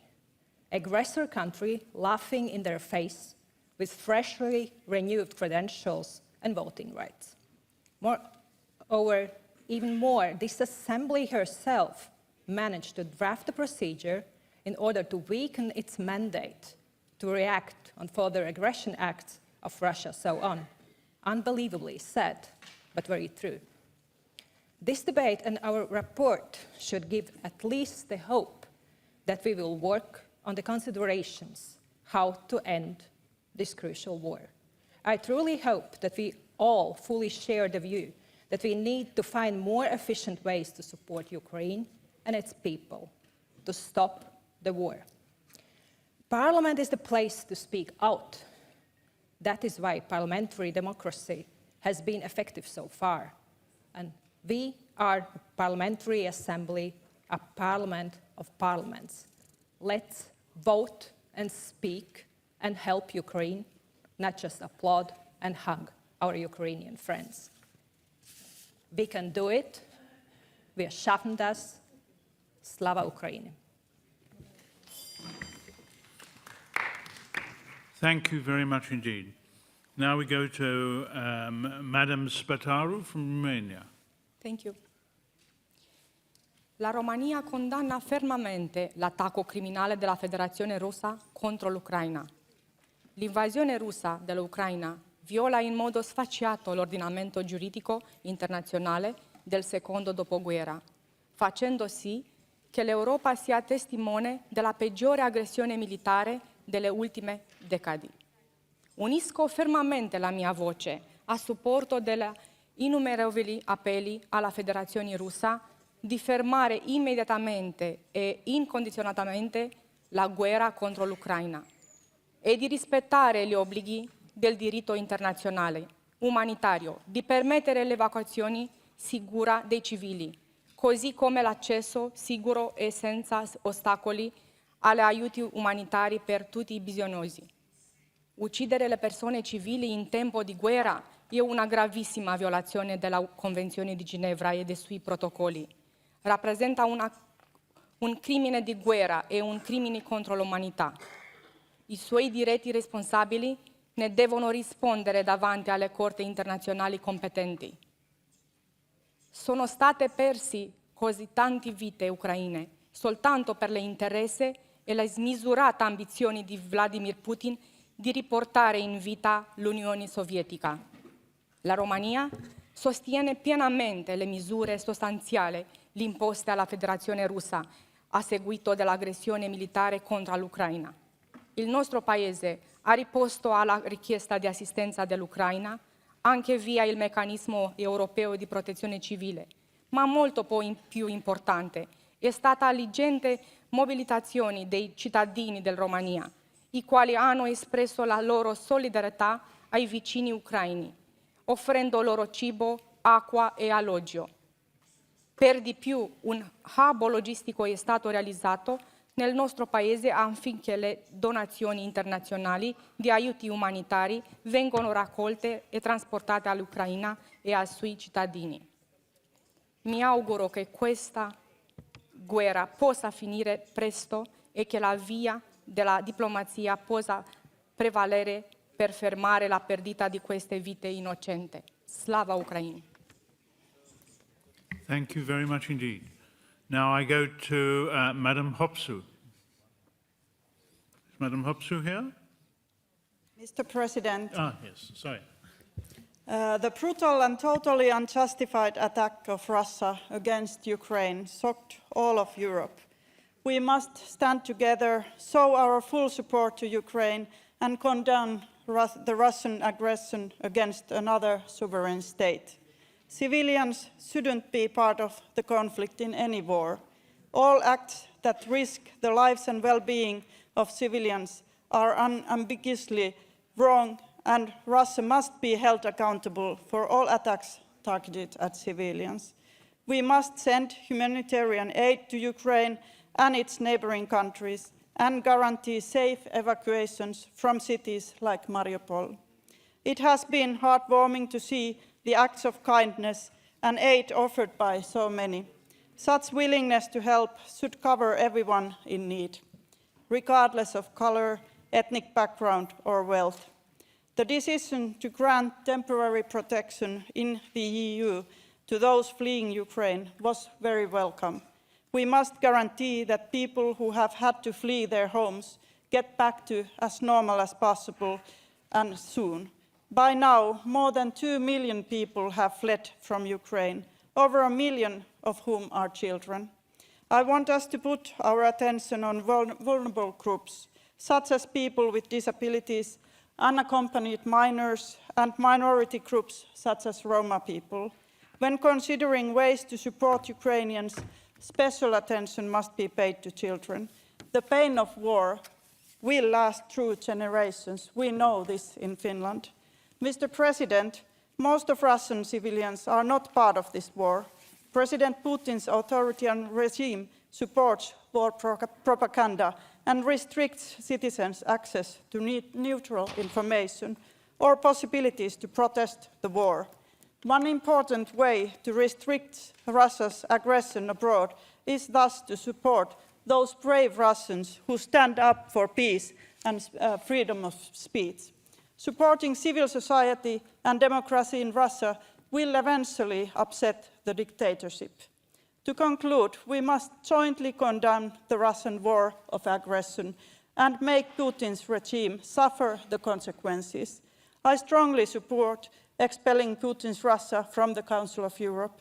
Our main goal is to bring peace to Europe, to support Ukraine in war, and to show Russia that its attempt to undermine international law, democracy, and human rights will not succeed. Europe will stay united. Slava Ukraini.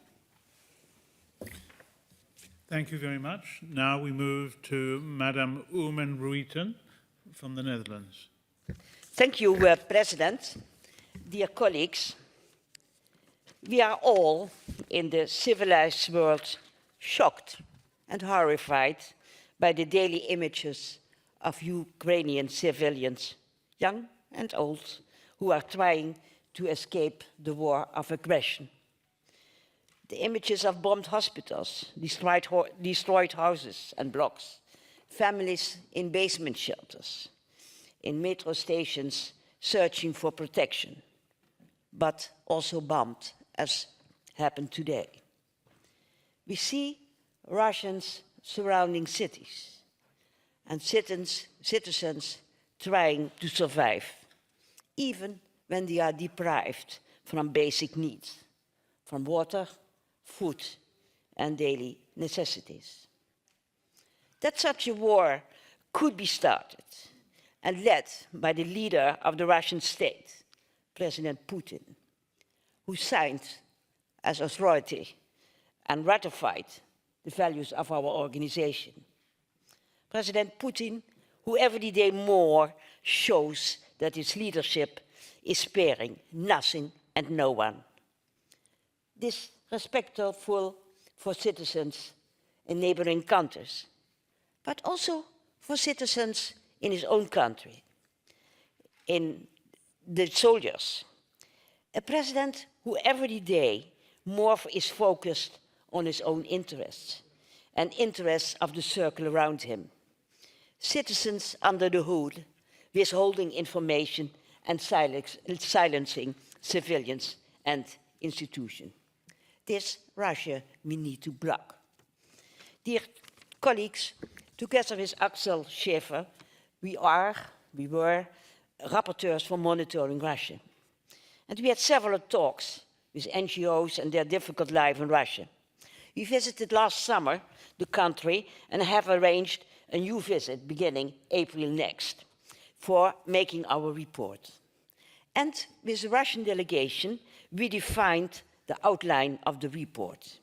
We would take all the critical legislative proposals and go along the advices of the Venice Commission to see how concrete positive steps, but also, what I said, with a timetable, could be made. Can you imagine, President, that former colleagues with whom we made these preliminary arrangements were now allowing their presidents and their government to fight against neighbors, what they also call their brothers? Why didn't they stand up? Why didn't these colleagues, former colleagues, not raise their voices against this devastating war, these criminal acts against human beings, and endanger also their own people? The cruelty against citizens in the Ukraine is something that also moves me day and night. But having had colleagues who I shouldn't have trusted is a deep cut in my heart. Thank you. Thank you indeed. Now we move on to Madame Rayonen. Is she in the room? Yes. Thank you.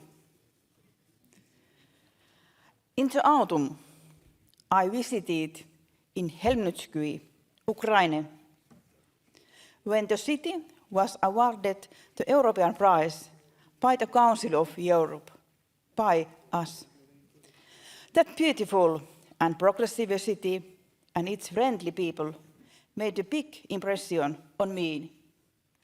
Back then, hardly anyone could imagine what would happen in 6 months. Not in Europe, at least. War in Europe is a terrible thing. There are now domestic refugees from Kyiv, Kharkiv, Sumy, Mariupol, and many other places in Helmutski.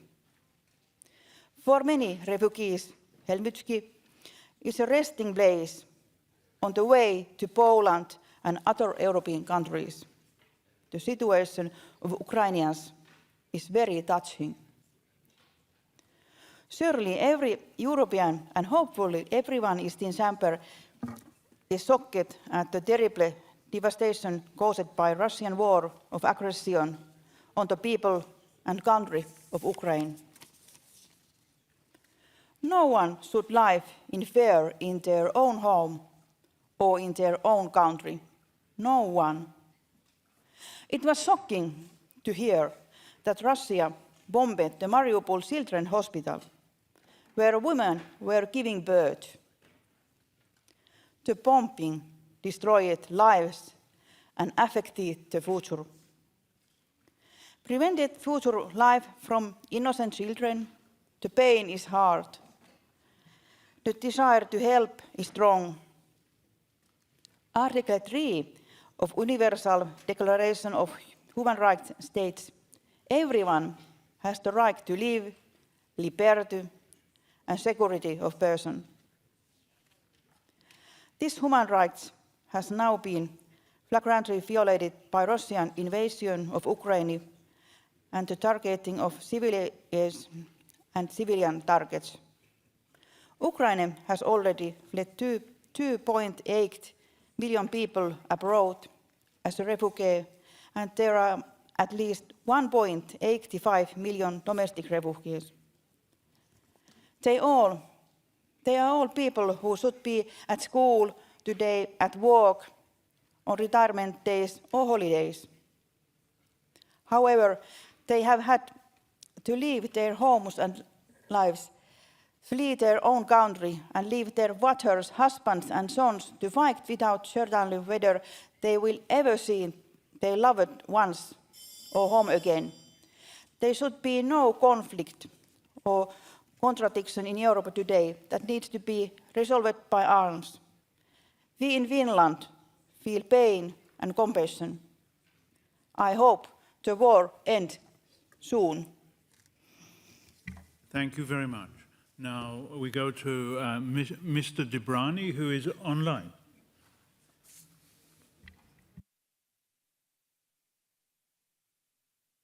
Mr. Debrani, you need to request the floor. Yes?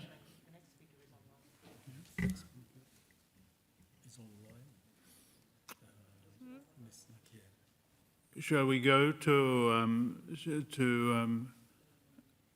Madam Nikiel? Yes? Yes. Okay.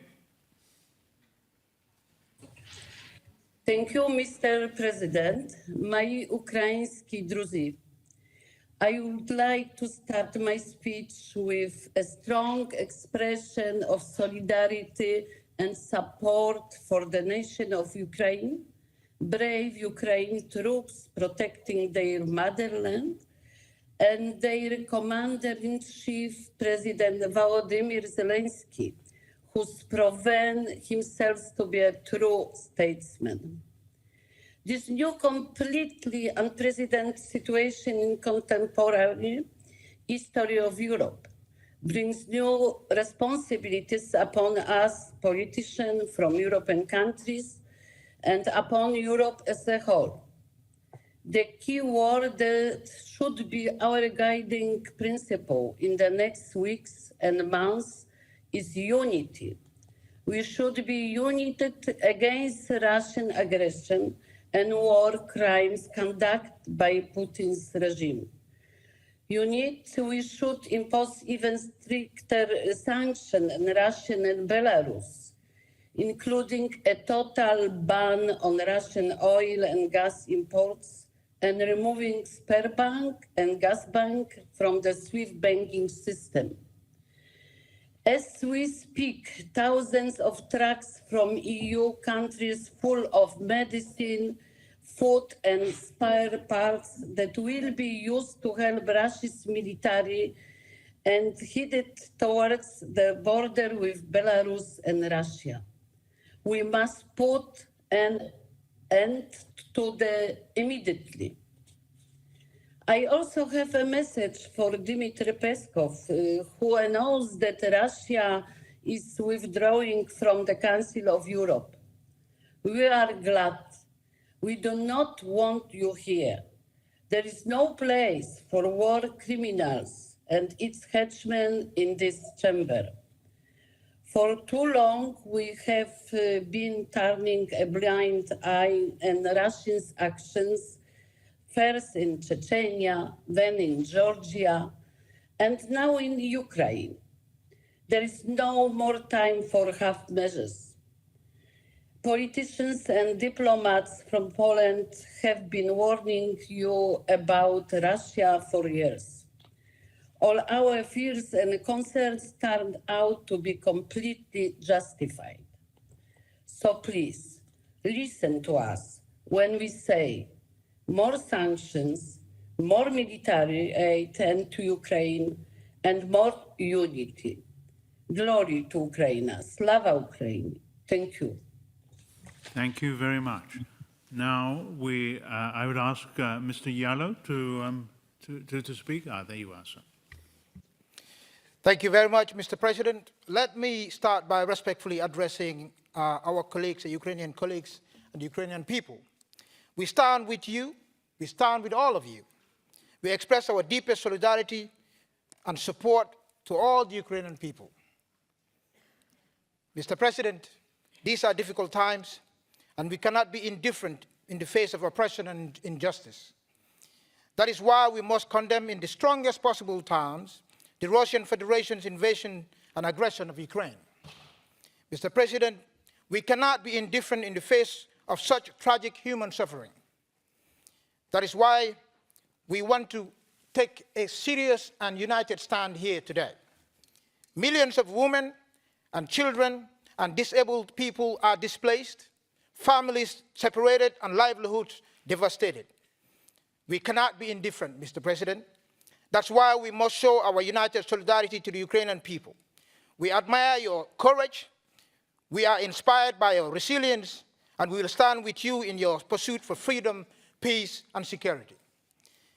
Mr. President, the Council of Europe is the world's largest human rights institution, and we have been pursuing an ideal of peace for more than 70 years.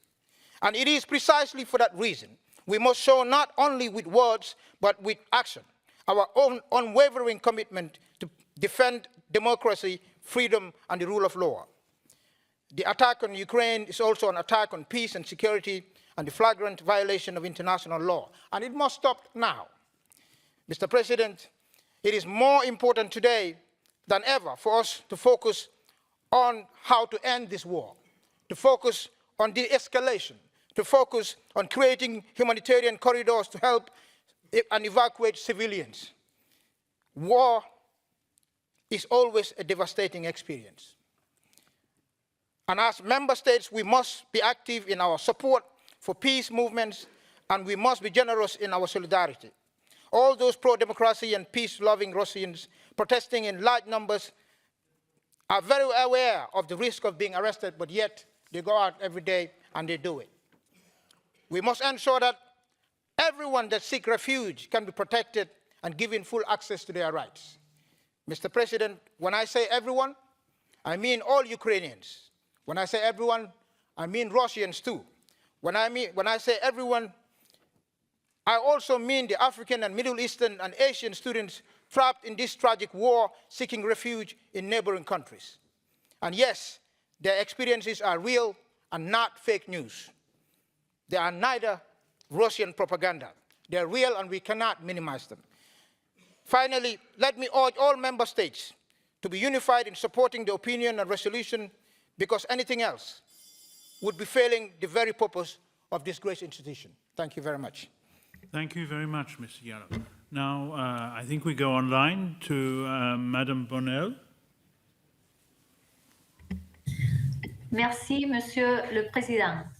Je tiens à condamner fermement la violence et exprimer une solidarité absolue avec le peuple ukrainien et avec chacune des victimes de ces conflits. C'est précisément ici, dans la Maison des droits de l'homme, que des mesures doivent être prises pour que chacun reçoive l'aide nécessaire, surtout en Ukraine. mais pas seulement, car nous devons aussi penser aux autres pays frontaliers qui ont été touchés par cette guerre et qui accueillent chaque jour des milliers de réfugiés. Et cependant, n'oublions pas non plus les millions de Russes qui n'ont rien à voir avec ces conflits, dont les droits sont également violés et qui paieront un jour les conséquences des décisions de leurs gouvernants. Eux non plus ne méritent pas d'être oubliés. L'Andorre est un pays qui a une longue histoire de paix. C'est pourquoi nous appelons la Russie à respecter l'intégrité territoriale de l'Ukraine à l'intérieur de ses frontières internationalement reconnues, et nous appelons également tous les pays qui jouent un rôle de médiateur afin que par le dialogue et la diplomatie, ce cauchemar bientôt fin pour le bien de tous. Merci, Monsieur le Président. Merci, Madame. Now I go to Lord Fuchs. Mr. President, first of all, can I say it's absolutely vital that we overwhelmingly support this report and the expulsion of Russia. We must not be in any way distracted by ploys that I understand Russian politicians are up to. We ought to know by now that we can't trust them. Mr. President, in the calm and the reason of this hemicycle, it's difficult for us to comprehend the atrocities that are taking place now on the ground in Belarus, in Ukraine. Terrible atrocities in Ukraine. But the reality was brought to us so strikingly today by Laria Bielosor and her two children, Lisa and Anna Maria. They are now returning to the uncertainty and the terror of Ukraine, while we go back to the safety and security of our homes. I've been really impressed by the courage of the Ukrainian people, the courage of their MPs, and above all, the courage of their president. And I think we all need to look at ourselves personally. Would we have such courage under these circumstances? I personally very much doubt it. And that's why we must do everything we can to support them in their struggle. Everything that we can as members of Parliament, in our national parliaments, and in international organisations, not just in PACE, everything that we can to support them. And that must include strong sanctions on Putin and on the Lukashenko regime, because Belarus were complicit in this invasion and must be sanctioned also. But I fear we are in for a long, long struggle. And we must not let our interest and our support wane, because as so many people have said, so many members in this excellent debate that we've had, this is not just a fight of Putin versus the people of Ukraine. It's a fight of dictatorship versus democracy. And for all of our sakes, not just for the people of Ukraine, but for all of us, democracy must win this fight.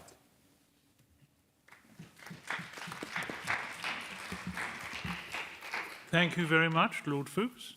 I now pass the floor to Eva de Croix. Mesdames, Messieurs, Madame la rapporteure, je voudrais vous parler aujourd'hui au nom de la nation tchèque, qui a connu l'humiliation et l'agression de l'entrée des chars russes sur son territoire en 1968, mais qui a aussi, un peu dans un passé plus lointain, a connu l'humiliation de l'abandon de notre pays par les alliés européens. Les citoyens de mon pays portent les événements de 1938 et 1968 comme un profond traumatisme national. Mais aujourd'hui, ce traumatisme national nous permet d'être dans l'âme beaucoup plus proche à nos amis ukrainiens. Parce que l'histoire, elle ne doit pas se répéter. Je suis fière aujourd'hui que notre pays, y compris l'opposition, tout uni, il est derrière l'Ukraine. Je suis encore plus fière que pendant que moi je parle ici, mon Premier ministre, avec ses collègues slovéniens et polonais, ils sont à Kiev pour soutenir le président Zelensky, parce que ce n'est pas seulement les mots, c'est les gestes qui comptent. C'est les gestes qui vont compter encore pendant beaucoup plus longtemps, pas seulement aujourd'hui. Merci, merci pour ce geste important. Parce que moi, je viens de la génération qui n'a pas connu la guerre, qui n'a pas connu ces événements dont je viens de parler. Moi, je viens de la génération qui était assurée pendant les études universitaires que c'est plus possible à ce qu'à l'Europe on a la guerre, qu'on a une communauté internationale à travers de tous ces traités multilatéraux ou bilatéraux qui sont suffisamment fortes et qui offrent suffisamment de garanties à ce que ces histoires ne se répètent plus. Le jour de l'invasion de la Russie en Ukraine, on savait tous que cette sécurité tombe. Le monde européen ne va plus être plus jamais comme avant. On sait aujourd'hui qu'aucune obligation basée en droit international ne s'est avérée suffisamment forte pour empêcher la nature perverse d'un homme de déclarer la guerre. Mais il faut aussi dire que ce système de traités internationaux et la communauté internationale, elle n'est pas ébranlée tout entière. Et le débat aujourd'hui, il le montre bien. Nous sommes capables d'être unis, d'être forts. Notre système, il est toujours suffisamment robuste. Bien sûr, il a des limites. L'essence de ces limites, c'est chaque vie qui est perdue aujourd'hui en Ukraine. Ça, c'est le bafouage. Et ça, c'est la question, qu'est-ce qui va en arriver dans le futur? Comment on va être capable de changer ce système? Comment on va être capable de repousser ses limites pour que ça ne redevienne plus la réalité telle qu'aujourd'hui? Il faut aussi avouer qu'en une semaine, nous sommes tombés de haut des discussions théoriques sur comment être encore plus égaux dans les moments paisibles, dans la boue des civils affamés et fuyant de Mariupol ou fuyant des tirs d'Irpina. Nous sommes aussi tombés dans l'impuissance diplomatique. Slava ukrainien, et j'espère que cela va être une leçon pour nous, pour le futur. Thank you very much indeed. Now we will go to Mr. Thorinson. Yes?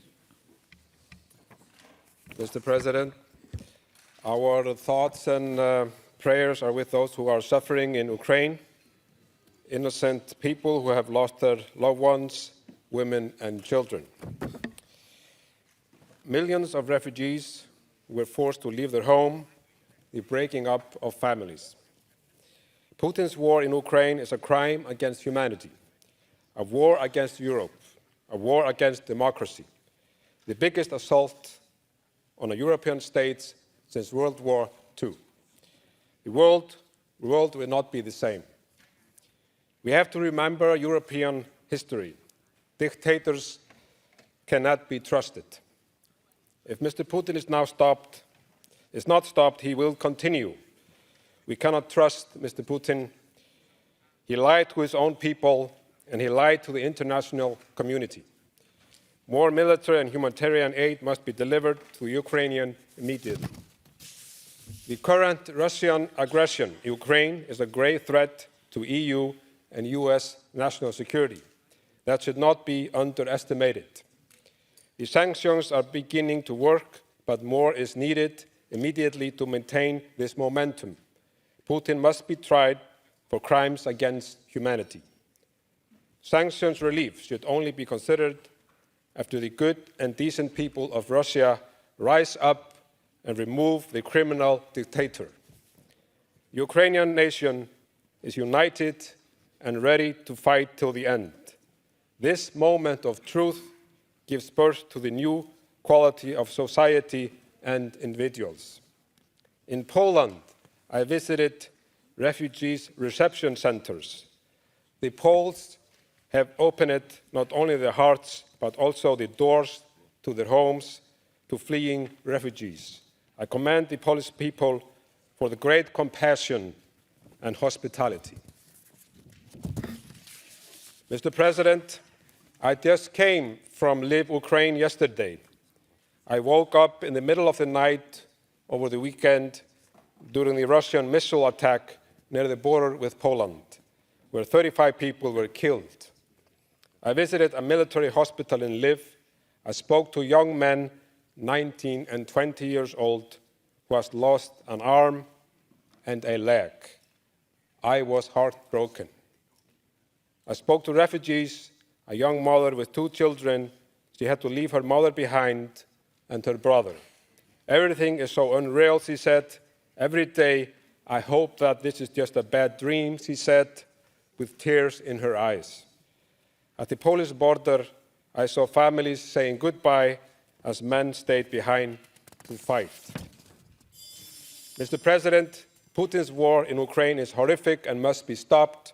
May God bless President Zelensky and the brave people of Ukraine and keep them safe and free. Thank you very much. We now go to Madam Bilali Zentel. Thank you, Mr. Chair. Dear colleagues, ladies and gentlemen, we are all aware that Europe and democracy is facing a very big challenge today. It is a challenge because it is not only a war in the middle of Europe in 2022. It is not only a war between Ukraine and Russia, but it is a war among democratic and autocratic values. Bearing in mind that the Council of Europe is based upon democracy and democratic values, I am convinced that we must support democracy, democratic values, and exclude autocratic ones. Ladies and gentlemen, the 21st century was supposed to be defined with development, prosperity, and partnership, but we are facing a very bad situation. A situation according which we have for 18 years, according to the speech of Ukrainian Prime Minister, thousands of deaths with more than 900 children that are dead during the war. And it is a very bad situation because we do not know where and when this is going to stop. That's why I think that our response must be an immediate one, which will keep all responsible persons accountable in front of International Criminal Court. Our colleagues from Ukrainian Parliament yesterday said that they are actually refugees. This can happen to almost all of us, especially us that are coming from countries with weak democracy, which makes them more attractive for Eastern influence in 2022. And this is why we have to work more in partnership, integration, and collaboration in values that are synonym for democracy, and work less or think less on values that divide and harm us in Europe.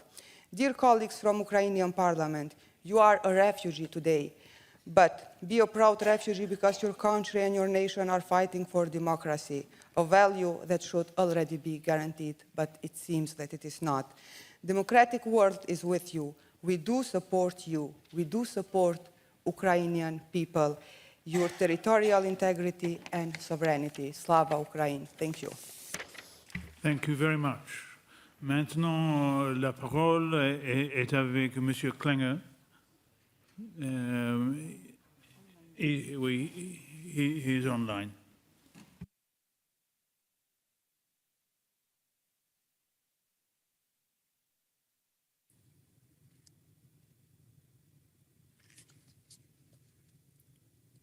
Monsieur le Président, mes chers collègues, je voudrais commencer cette intervention en rendant hommage à la population ukrainienne qui fait face au feu des bombes russes et qui se bat aujourd'hui avec courage. Le comité des ministres a décidé de consulter notre Assemblée sur de nouvelles mesures potentielles à prendre pour sanctionner l'agression russe. Je crois qu'il est de notre devoir de montrer notre solidarité avec l'Ukraine. Compte tenu des multiples violations des droits de l'homme que nous observons aujourd'hui, on peut légitimement se poser la question si la Fédération de Russie a encore sa place au Conseil de l'Europe. Bien qu'à vrai dire, il faudrait s'en prendre à Poutine, son président, et non à la population russe. La situation en Ukraine est plus qu'alarmante, comme nous le montrent les bombardements sur Mariupol. Les habitants sont privés d'eau, de gaz et d'électricité. La nourriture commence à manquer cruellement. Les immeubles sont bombardés sans relâche par les forces russes qui n'hésitent pas à viser la population civile. Face à cette situation grave et à ces violations des droits de l'homme, il est de notre devoir de venir en aide aux réfugiés qui souhaitent demander l'asile. Nous ne devons pas commettre les mêmes erreurs qu'en 2015 et 2016. L'Italie et la Grèce s'étaient alors trouvées seules en première ligne pour accueillir les millions de réfugiés syriens qui fuyaient la guerre. Nous devons apprendre de nos erreurs et organiser au mieux l'arrivée de ces réfugiés. Cette fois, c'est notamment la Pologne et la Roumanie qui sont en première ligne. Les autres États membres de l'Union européenne doivent prêter leur assistance. Les réfugiés doivent être répartis sur l'ensemble des États membres en tenant évidemment compte de leurs préférences et de leurs attaches. La Commission européenne doit mobiliser des moyens humains, matériels et financiers pour permettre dignement l'accueil de ces personnes. Il ne faut pas s'y tromper, mes chers collègues. Cette guerre est appelée à durer et le nombre de réfugiés a augmenté, d'autant plus que les forces russes renforcent les frappes sur la population civile pour tenter de venir à bout de la résistance ukrainienne. Si nous avons d'ores et déjà franchi le cap des 3 millions de réfugiés, les experts annoncent que ce chiffre pourrait atteindre rapidement 5 millions. Dans ce contexte, le Conseil de l'Europe doit rester actif.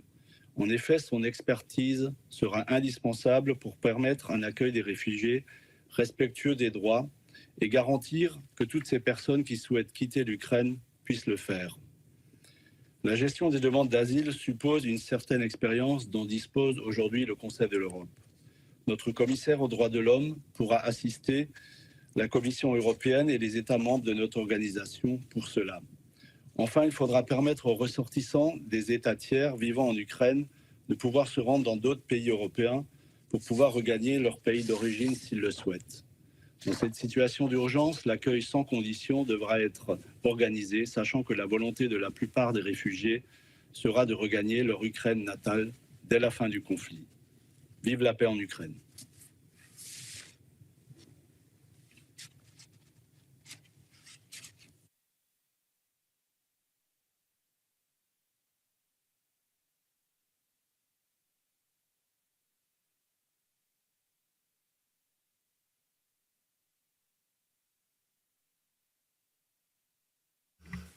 Thank you very much.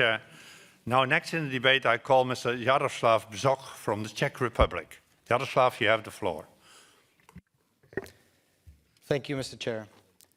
This institution stands on human rights, humanity, equality, peace, and other important things. And what we are talking about today, we talk about aggression, about war, about killing innocent people, about civilians dying. And that's what we talk about, and we talk about everything what breaks, everything what this organization stands for. And I think that there is no place in such an organization like Council of Europe, and I think that I truly believe that there is no place on earth for anyone who's act like Putin and his regime. This is not a special operation, and doesn't matter how they call it. This is an act of war, it's aggression, and it's a killing of innocent people. I'm coming from Czech Republic, where the Soviets have also their own special operation. They call it HELP when they came to our country in 1968. So we all know when there is any other country, when the Russian soldiers step on their soil, he is not coming to help. He's coming to ruin that country, ruin all the values, and with everything what we have built so far since Second World War. I don't even think that this is a Russian war. I think it's a war of Putin, sitting down in his bunker and thinking and dreaming about his empire, what's the past already, and we are thankful for that. It has started in 2008, continues in 2014, and honestly, be honest to ourselves, we were closing our eyes what's happening. And practically, we are all rational thinking politicians, so we can't imagine that there's something, that could be something, conflict like this, when bombs and rockets are landing houses, hospitals, schools, and people are dying. We have to stop it now. We have to stop it now, and we can't take even one step back from what we are doing at the moment. We have heard a lot about the situation in Ukraine, especially from our Ukrainian colleagues today. And their testimonies are heartbreaking. I can't barely imagine if it's happening to my country again, what happened in 1968. We saw 2 young kids from my colleague from the ALDE group, and I can't barely talk when I saw that. So I'm marveling the courage of all the Ukrainians. And you have my respect, you have my heart, and I'm supporting you all the time, all day long. We have to stop Putin's plan, and Putin's plan is divide us and conquer. And we have to stop it now, because united we stand and divided we fall. Slava Ukraini. Thank you.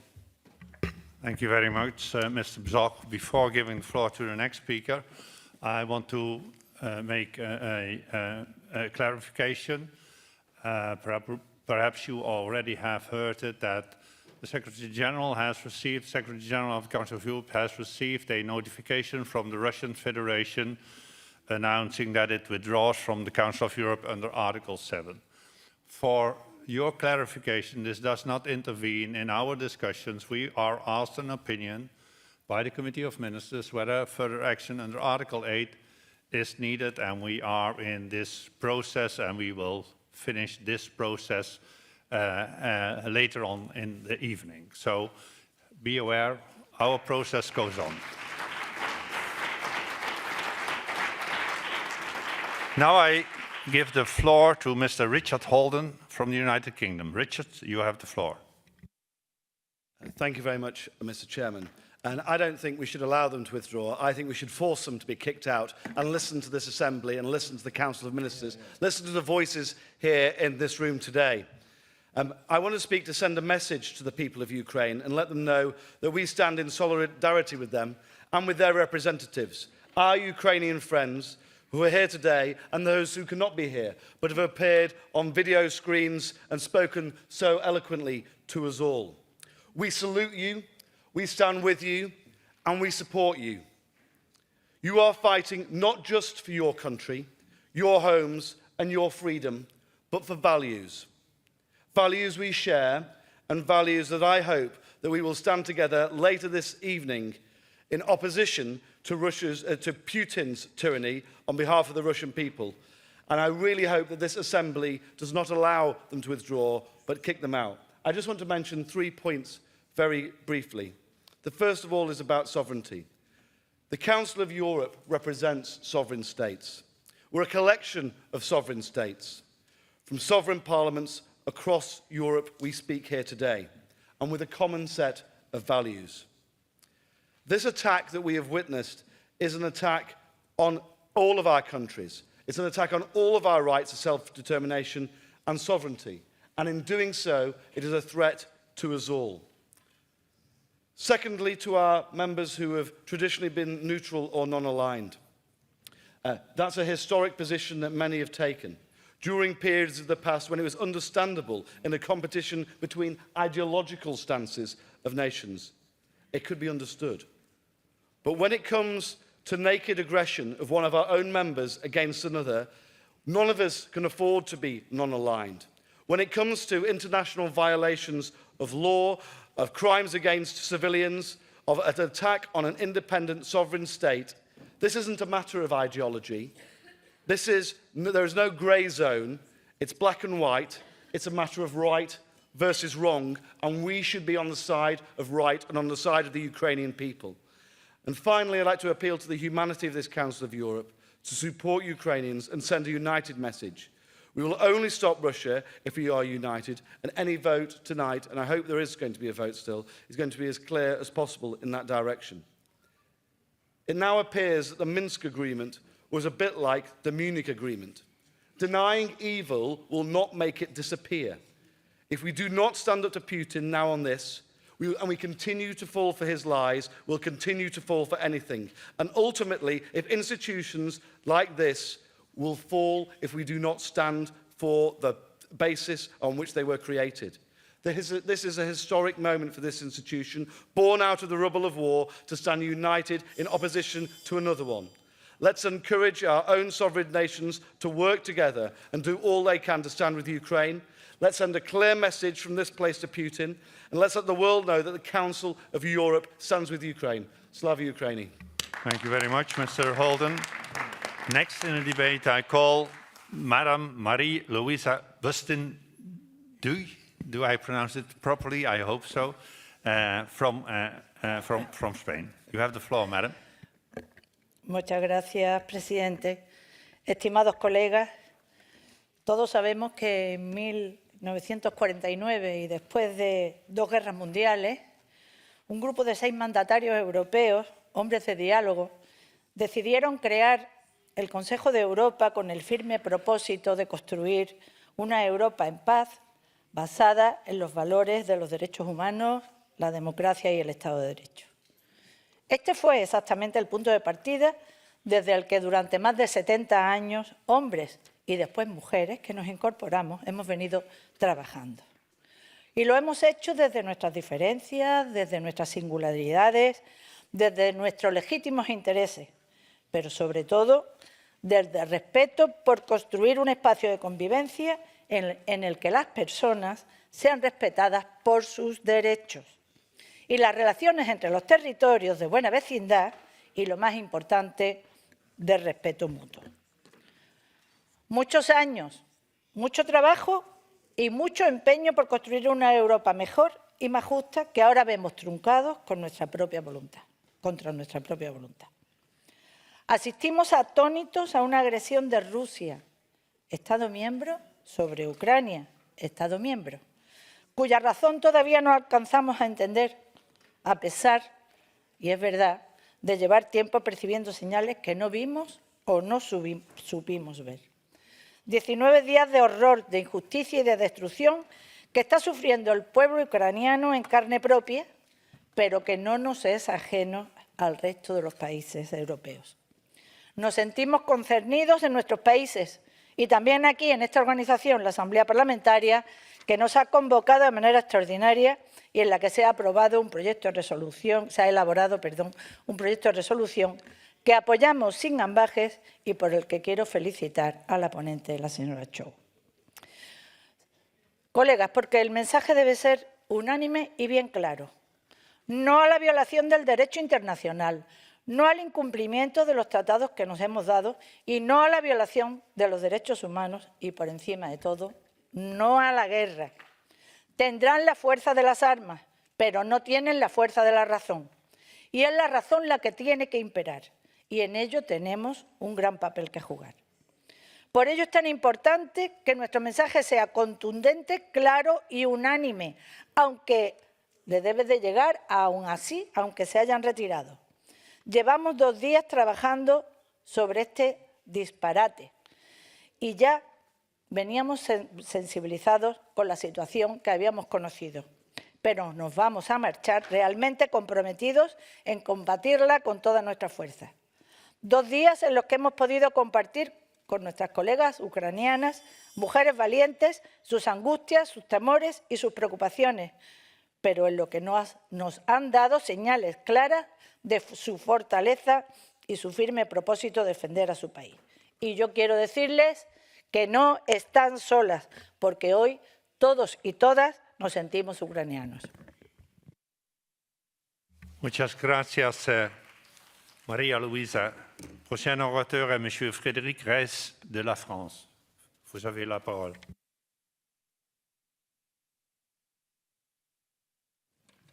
Merci, Monsieur le Président.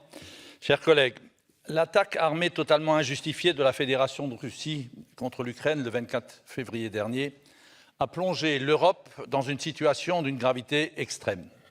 Élu d'un territoire particulièrement traumatisé par les horreurs des 2 guerres mondiales du XXe siècle, je suis à la fois stupéfait de voir ressurgir une telle menace et déterminé à faire tout mon possible pour éviter l'embrasement de notre continent. En effet, les Alsaciens ont connu l'évacuation en 1939, mon père et mon beau-père ont été enrôlés de force dans la Wehrmacht en 1942 et l'annexion de fait de l'Alsace par Hitler a été un traumatisme terrible. Aujourd'hui, la guerre qui déchire 2 pays frères, la Russie et l'Ukraine, est épouvantable. Le bilan est déjà extrêmement lourd, des milliers de victimes civiles, des millions de réfugiés, des villes détruites, des populations assiégées, sans eau ni nourriture et un risque nucléaire avéré. Je suis né en 1949, année de naissance du Conseil de l'Europe.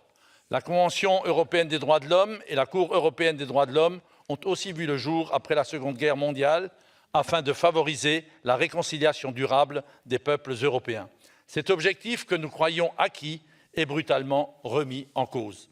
Or, nous, parlementaires de l'APCE, nous avons pour mission d'œuvrer pour la préservation de la paix et de la démocratie. Les droits de la Fédération de Russie au Conseil de l'Europe ont été à juste titre suspendus par le comité des ministres dès le lendemain de l'attaque.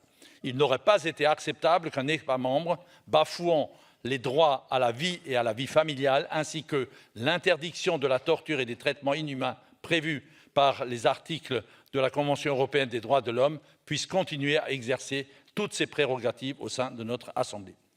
Les demandes faites à la Fédération de Russie de ne plus perpétrer d'attaques militaires contre les civils et de préserver les écoles et les hôpitaux ont été vaines.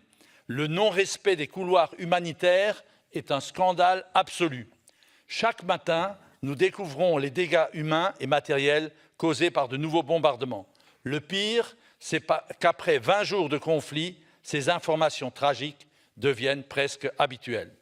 J'ai toujours été un fervent défenseur du dialogue, mais aujourd'hui, le maintien de la Russie au sein du Conseil de l'Europe est indéfendable à la lumière des atrocités commises par son armée en Ukraine. À plus long terme, lorsque sera négocié le règlement du conflit, il faudra exiger la souveraineté de l'Ukraine et l'intégralité de son territoire. Céder sur ce point s'avérerait extrêmement dangereux pour d'autres pays européens, et je pense particulièrement à la Moldavie et à la Géorgie. Il nous faut donc allier la diplomatie et la fermeté des sanctions, mais avons-nous réellement le choix? J'exprime ma solidarité au peuple ukrainien et je voterai bien évidemment en faveur de l'avis qui nous est soumis pour que vive l'Ukraine. Merci Frédéric. Next speaker in the debate is Madam Marika Montemaggi from San Marino. You have the floor.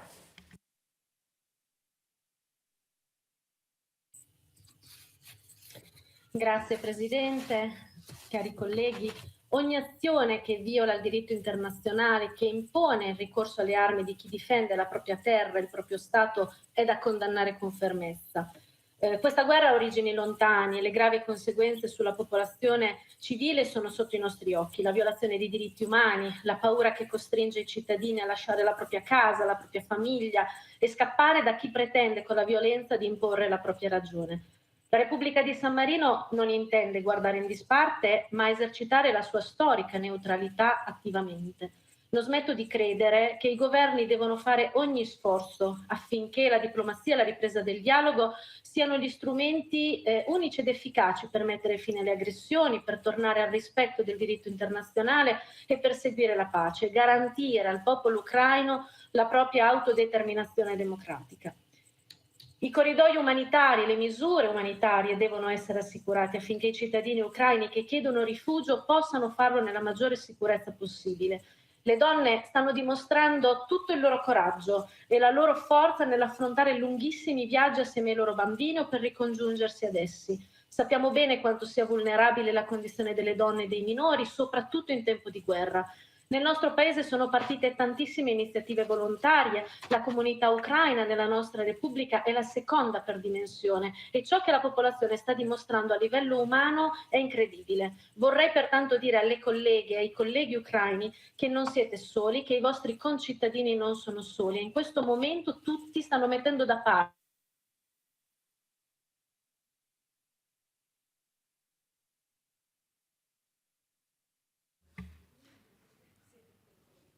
We cannot hear you anymore, Marika.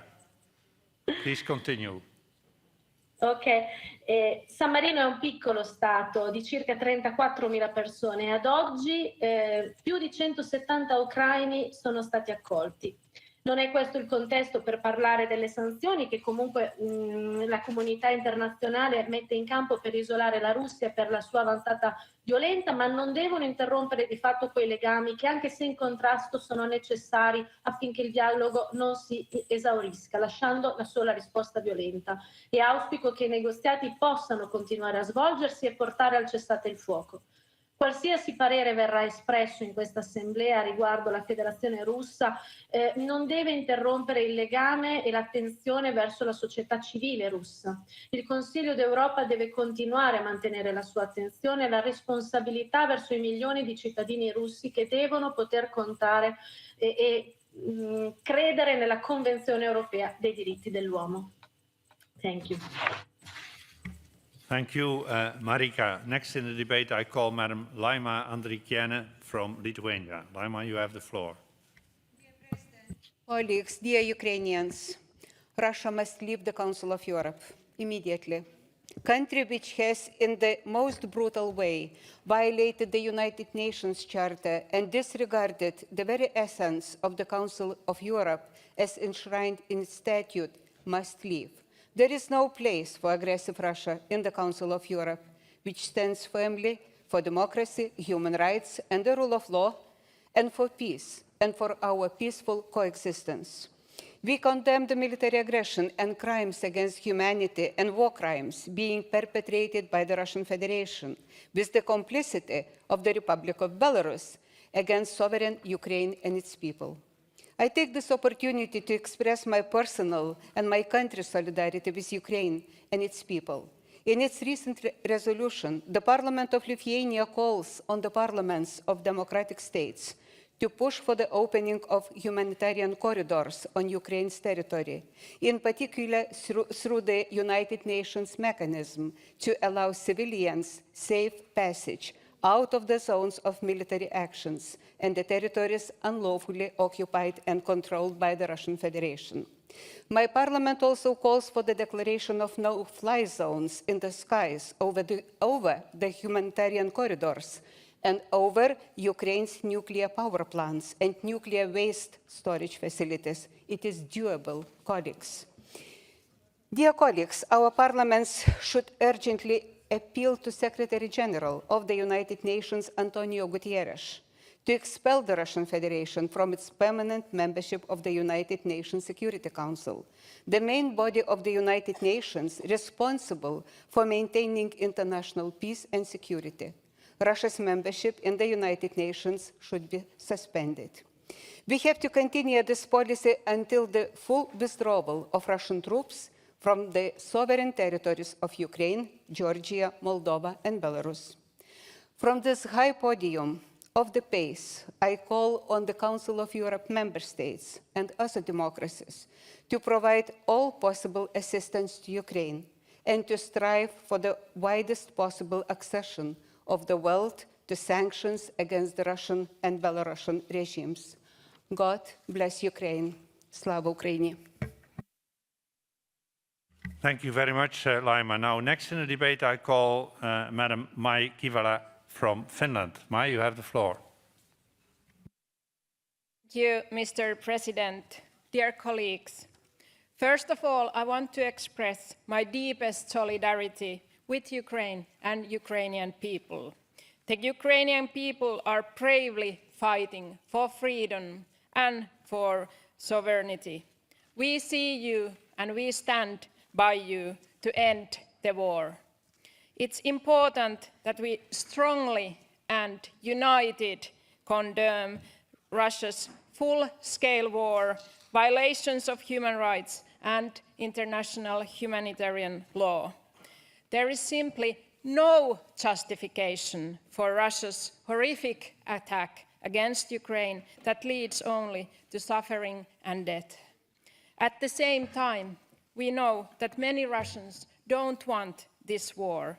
Many of them are protesting to oppose the war.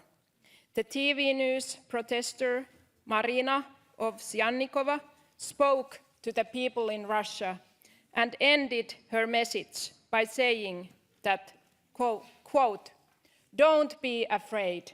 They can't arrest us all." The crackdown on civil society in Russia is deeply concerning. The fulfillment of human rights and democracy requires a strong, diverse, and independent civil society. Political opposition and non-governmental organizations must be able to work without fear and oppression. The anti-war movement and human rights defenders in Russia act despite these harsh and dangerous conditions. They also need our support and solidarity now. We see you and we stand by you too. Dear colleagues, Russia's attack on Ukraine is also an attack on the values we stand for. The international community's ability and will to defend human rights are now being tested. We must demonstrate that we stand for those fundamental principles and values that characterize Europe as we know it. Now it's the time to stand on the right side of the history. Thank you. Thank you very much, Mrs. Kiwela. I now give the floor to Daniel Milewski, Poland. There are moments in history we call decisive. And this is a decisive moment for the Ukrainians who are fighting for their freedom and the very survival of their nation. It is also a decisive moment for the Russian people, who must decide whether to choose a path of peaceful coexistence and democratic future, or to follow Vladimir Putin to a barren wasteland of isolation, poverty, and enslavement. But it is also a decisive moment for we, Europeans. For too long, too many of us have pretended that we do not see where Russian oligarchs' money originates from. For too long, we have turned a blind eye to the fact that gas and oil can be used as political blackmail. For too long, business as usual attitudes ignored Russian trickery. Our goal must be to advance freedom, peace, and prosperity across Europe. If we do not understand this imperative, then we shall all find ourselves in more danger. It is time to show our solidarity with the people of Ukraine. And yes, it is time to sacrifice short-term profit for long-term stability and peace. And then we shall have prosperity. For years, we in Poland have warned that Putin's Russia is not a true partner and cannot be trusted. We were not listened to. We have done our work by reducing our dependence on Russian gas supplies and by not profiting from Russia's money laundering. Now, the free world stands united against Russia's genocidal war. All ties with Russia are being cut, and Putin's dark interests are being exposed. I can only hope and pray that something good will come from these tragic events. As Europeans, we must act now to support Ukraine against this aggression. We must fight for our democratic heritage and the future of our civilization. And remember, the glory and the freedom of Ukraine has not yet perished. Jeszcze nie wmerła Ukrainy, ni sława, ni wolia. Thank you, Mr. Milewski. I call now Mr. Siconho, Pedro Siconho, Portugal. You have the floor. What's the point of the war? Why can't people live together peacefully? Why all this destruction? This sentence was written on May the 3rd of 1945 44 by Anne Frank. It should not be possible for a people of Europe to go again through the horror of war, death, and destruction. It should not be possible for a people of Europe to go again through the despair of separated families, lost futures, and irreconcilable hatreds. All of us here call for stop the conflict and ask for diplomacy and ethics to prevail. We are also concerned about the world heritage in cities like Kyiv and Odessa. Museums' walls are empty. Cellars are filled with packaged works of art. Saving art is the second priority after saving lives, because heritage is also based on the conviction of a unique cultural identity of Ukraine. That's why we want to remember the courage and the risk that Ukrainian artists, museum directors, and technicians are taking to protect the heritage. Heritage that belongs not only to Ukraine, but also to all humanity. For more than 6 years, I worked with the Ukrainian delegation to the Congress of Local and Regional Authorities of the Council of Europe. Today, our thoughts are with those women and men who fight alongside their populations. Today, our thoughts are with those mayors who feed and care for their population, but are attacked, kidnapped, and, who knows, killed. We should also follow the President of the Congress of Local and Regional Authorities of the Council of Europe and support his statement in which he strongly condemned the abduction of the mayors and the pressure on local elected representatives in occupied territories and call for their immediate release. We, the people of Europe, ask to Russia leaders, please give peace a chance. Thank you, Madam President. Thank you very much, Mr. Siconio. I call now for Dara Cagliari. Chair, Madam Rapporteur, thank you for your report, for the extraordinary work you've put into that report. Madam Chair, I welcome the President's clarification that we are proceeding this evening in spite of the Russian announcement that they intend to withdraw from the Council of Europe. They intend to withdraw by using Article 7. They intend to do that to try and stop, to withdraw before we push them.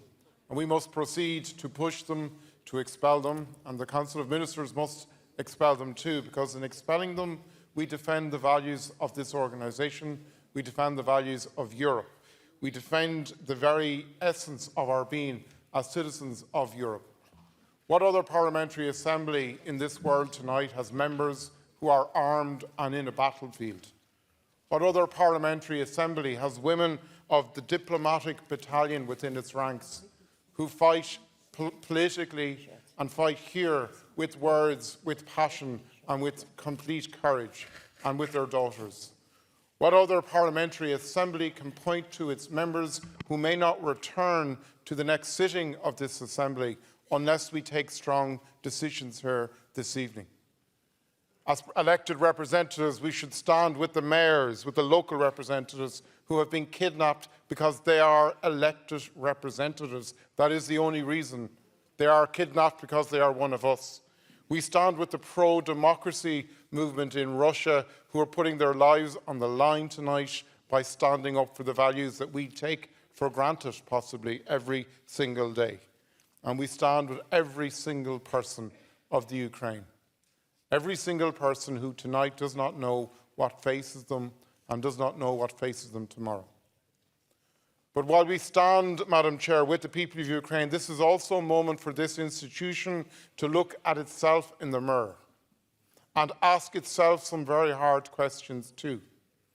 Were those values, the values that we stand for, compromised by geographical ambition and geographical expansion? And do the member states compromise those values by geographical ambition, by economic expediency, and by various other compromises that they are making to undermine those values? So tonight, Madam Chair, we send our good wishes to Ukraine. We stand Shasamij le Muidchen Ukraine, Mar Dúirtmid, as we say in Gaelic. But we must ensure that we do not reach this moment again. We must ask ourselves the hard questions too, in this institution, in other European institutions, in member states. And we must aim to become relevant to the lives of every single citizen of Ukraine, but of every single citizen of Europe. Thank you very much, Mr. Gagliari.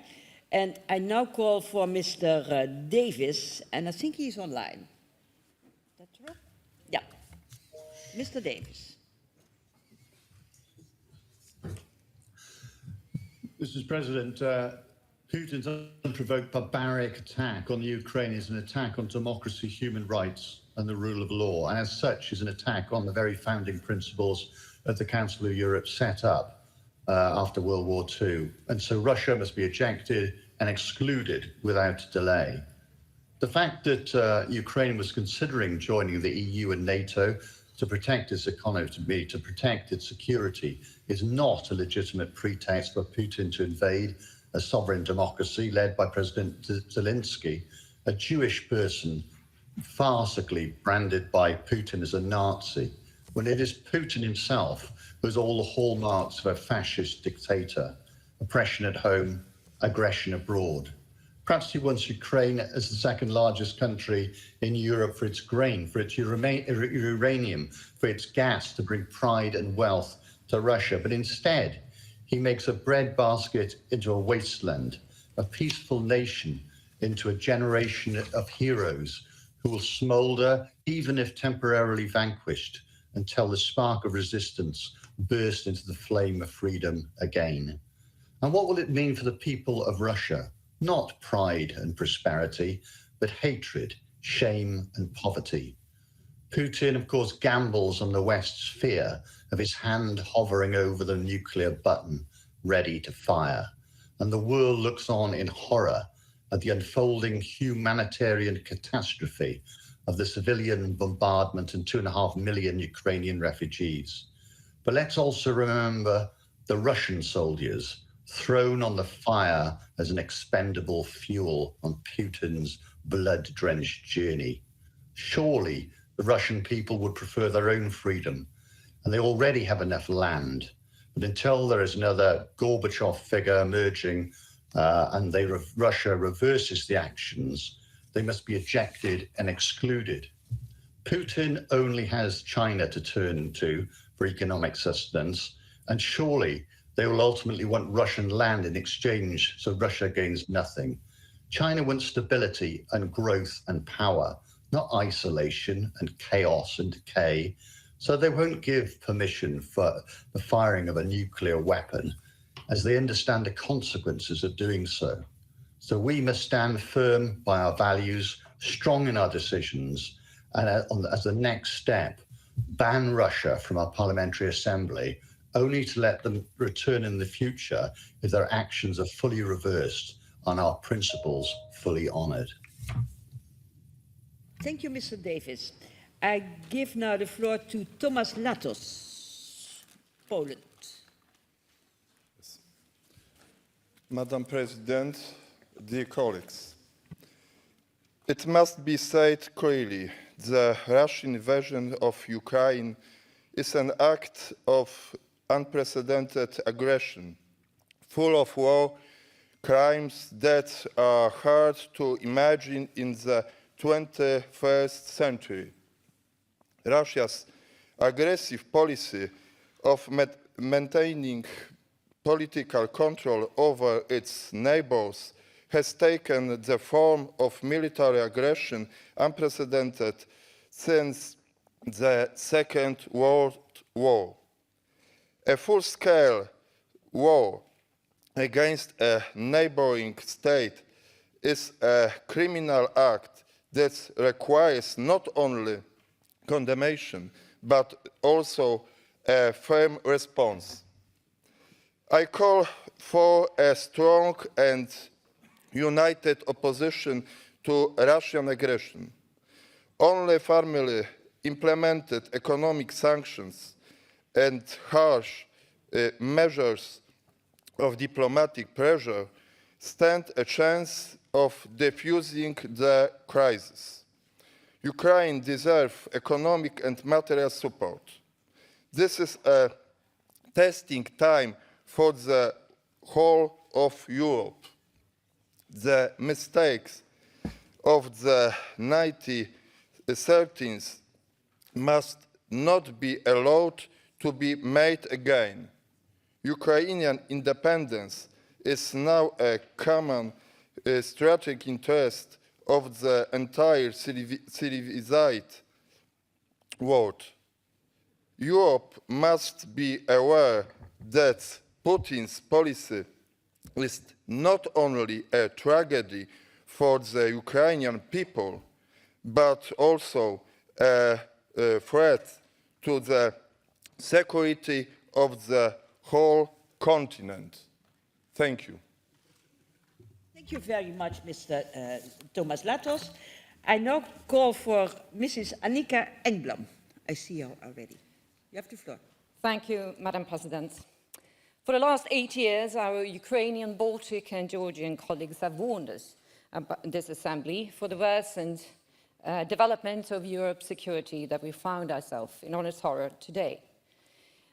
Me and a half of the Swedish delegation have sided with them, but the majority of this assembly have chosen to put its trust to the democratic tools of our civilizations, our humanitarian laws, our democratic institutions, which is understandable. Those are the pillars upon our nations has been built, but to which Putin, his regime, and his delegation in place have been totally indifferent all along.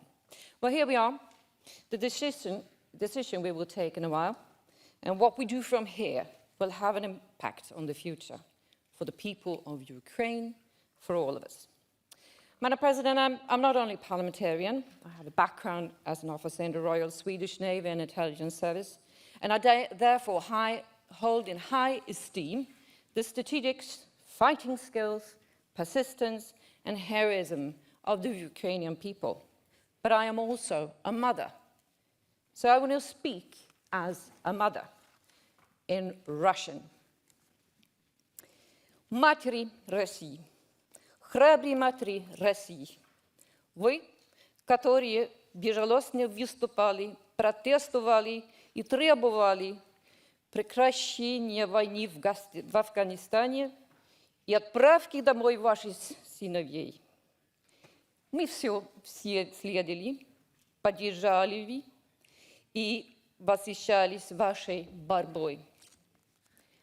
Пришло время снова сказать свое слово. Ваши сыновья ведут неоправданную войну. Неоправданная война, навязанная вам и русскому народу вашими сливым, кровожадным режимом в главе с Путиным. Неоправданная война, опустошающая соседнюю страну Украины, братьев и сестер. Ваши сыновья гибнут тысячами. Завернуйте и мешки для трупов. Прогружение в состав поездов в Беларусь. Ваши сыновья, большая их часть, даже не знают, почему и по каким причинам они воюют, почему стреляют и убивают украинцев. Как мать, я обращаюсь к вам от одной матери к другой. Будьте на нашей стороне. Для наших детей за свободу, для всех нас, для жизни. Слава Украине, героям слава. Спасибо. Dear Annika, I don't know where you did learn it, the Russian language, but even more respect for you. Thanks very, very much. I give now the floor to Yulia Lovotskina from Ukraine. She is here. Dear colleagues, having invaded Ukraine, The Russian Federation had unleashed their largest war in Europe since World War II. I know, and my friend Saranda has told us a lot, and everyone who was there were other wars, but this one is the biggest one. We are all witness to a catastrophe on a planetary basis. Let's not underestimate, it's not a continental one, caused by Russian aggression against Ukraine. As a result, large-scale military attacks in almost all regions of Ukraine, a huge number of my fellow citizens are suffering. Thousands of civilians, including women, young children, and infants, have been killed, and many more have been wounded. Ukraine is going through an unprecedented humanitarian catastrophe. Millions of Ukrainian citizens have been forced to become refugees and IDPs. The entire Ukrainian delegation and I fully support the decision to be taken today. The Russian Federation can no longer be a member of the Council of Europe. Every day of war takes lives of my compatriots, primarily civilians.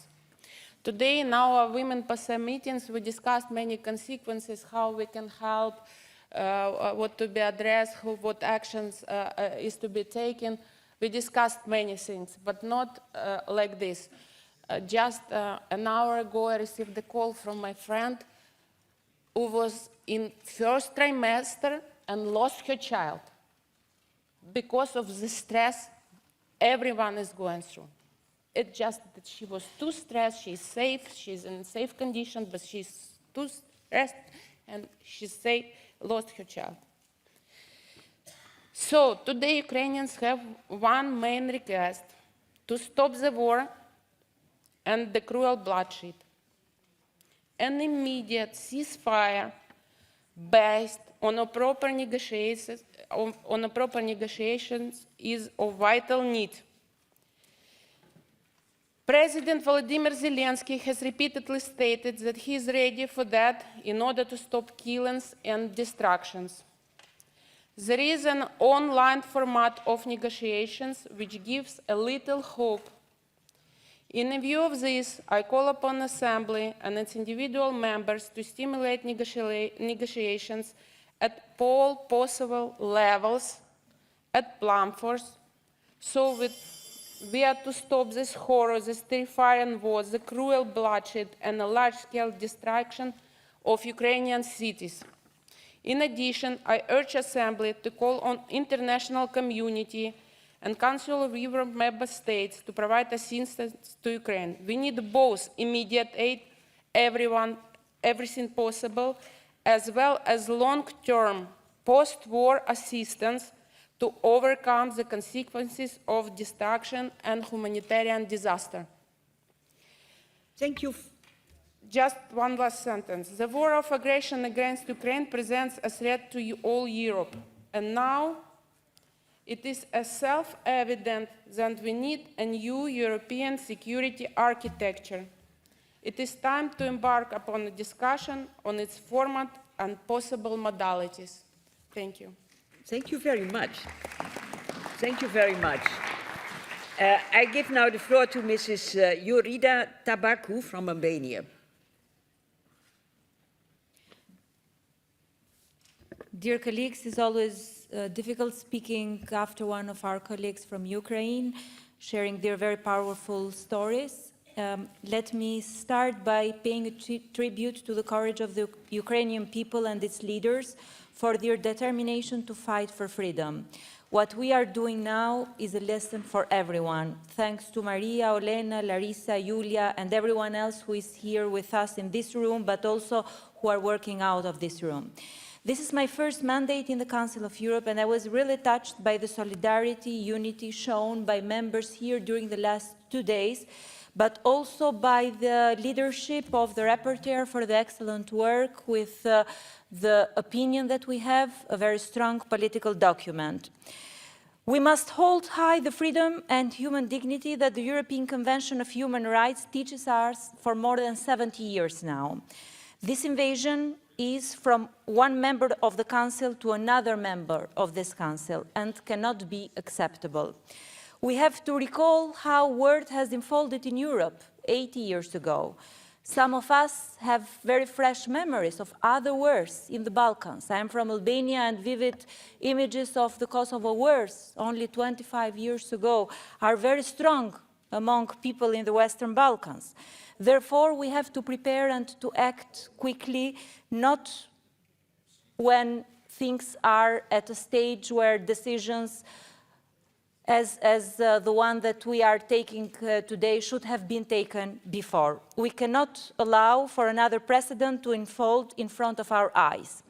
We have seen humanitarian, economic and social crises where women, children and everyone else has been under attack. Mariupol images have been shocking for everyone, especially for those who have also children at home. I believe that the territorial integrity, safety of people, providing minimum requirements and living conditions is now an obligation for all of our countries, independently of size. I heard great discussions yesterday and today, and the report voted unanimously shows, in the political group, shows that this Assembly knows its path. This Assembly will provide also guidance to the Council of Ministers for a final decision for the expulsion of Russia. I believe that asking nicely will not work anymore.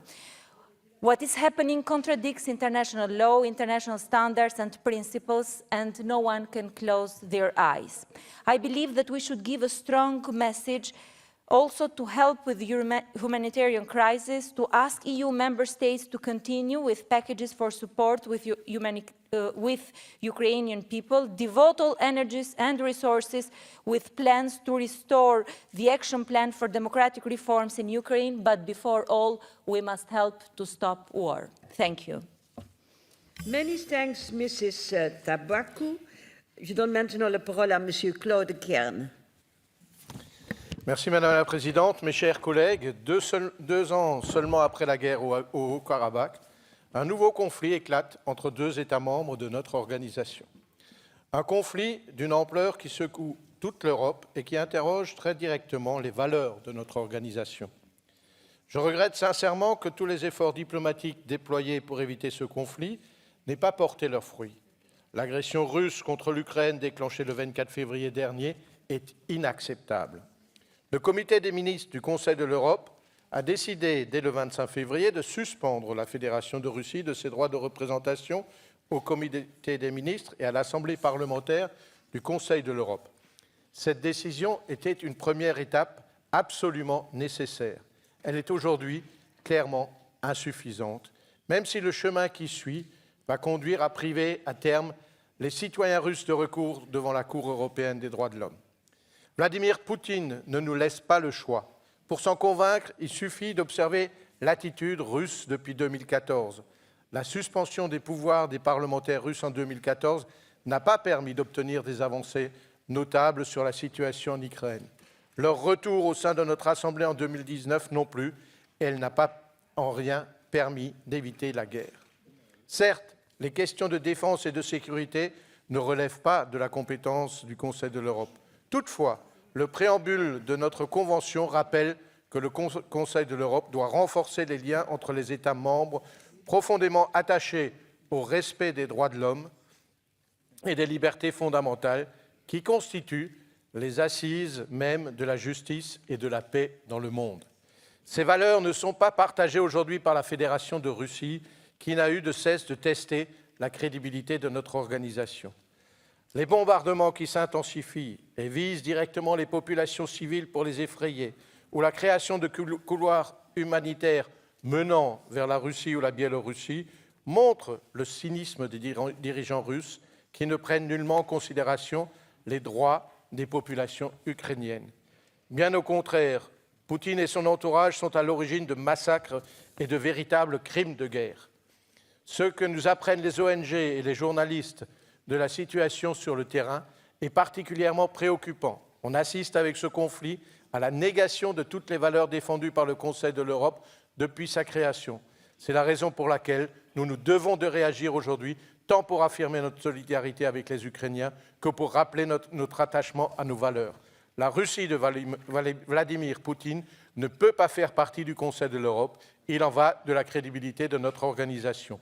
Pour conclure, je tiens à dire bravo au peuple ukrainien pour son courage en leur apportant tout notre soutien. Slava Ukrainia. Merci beaucoup, Monsieur Kern. Et maintenant, la parole est à Monsieur Paolo Grimoldi. You have the floor. Grazie signor Presidente, grazie anche a tutti voi per l'interessante dibattito che abbiamo avuto.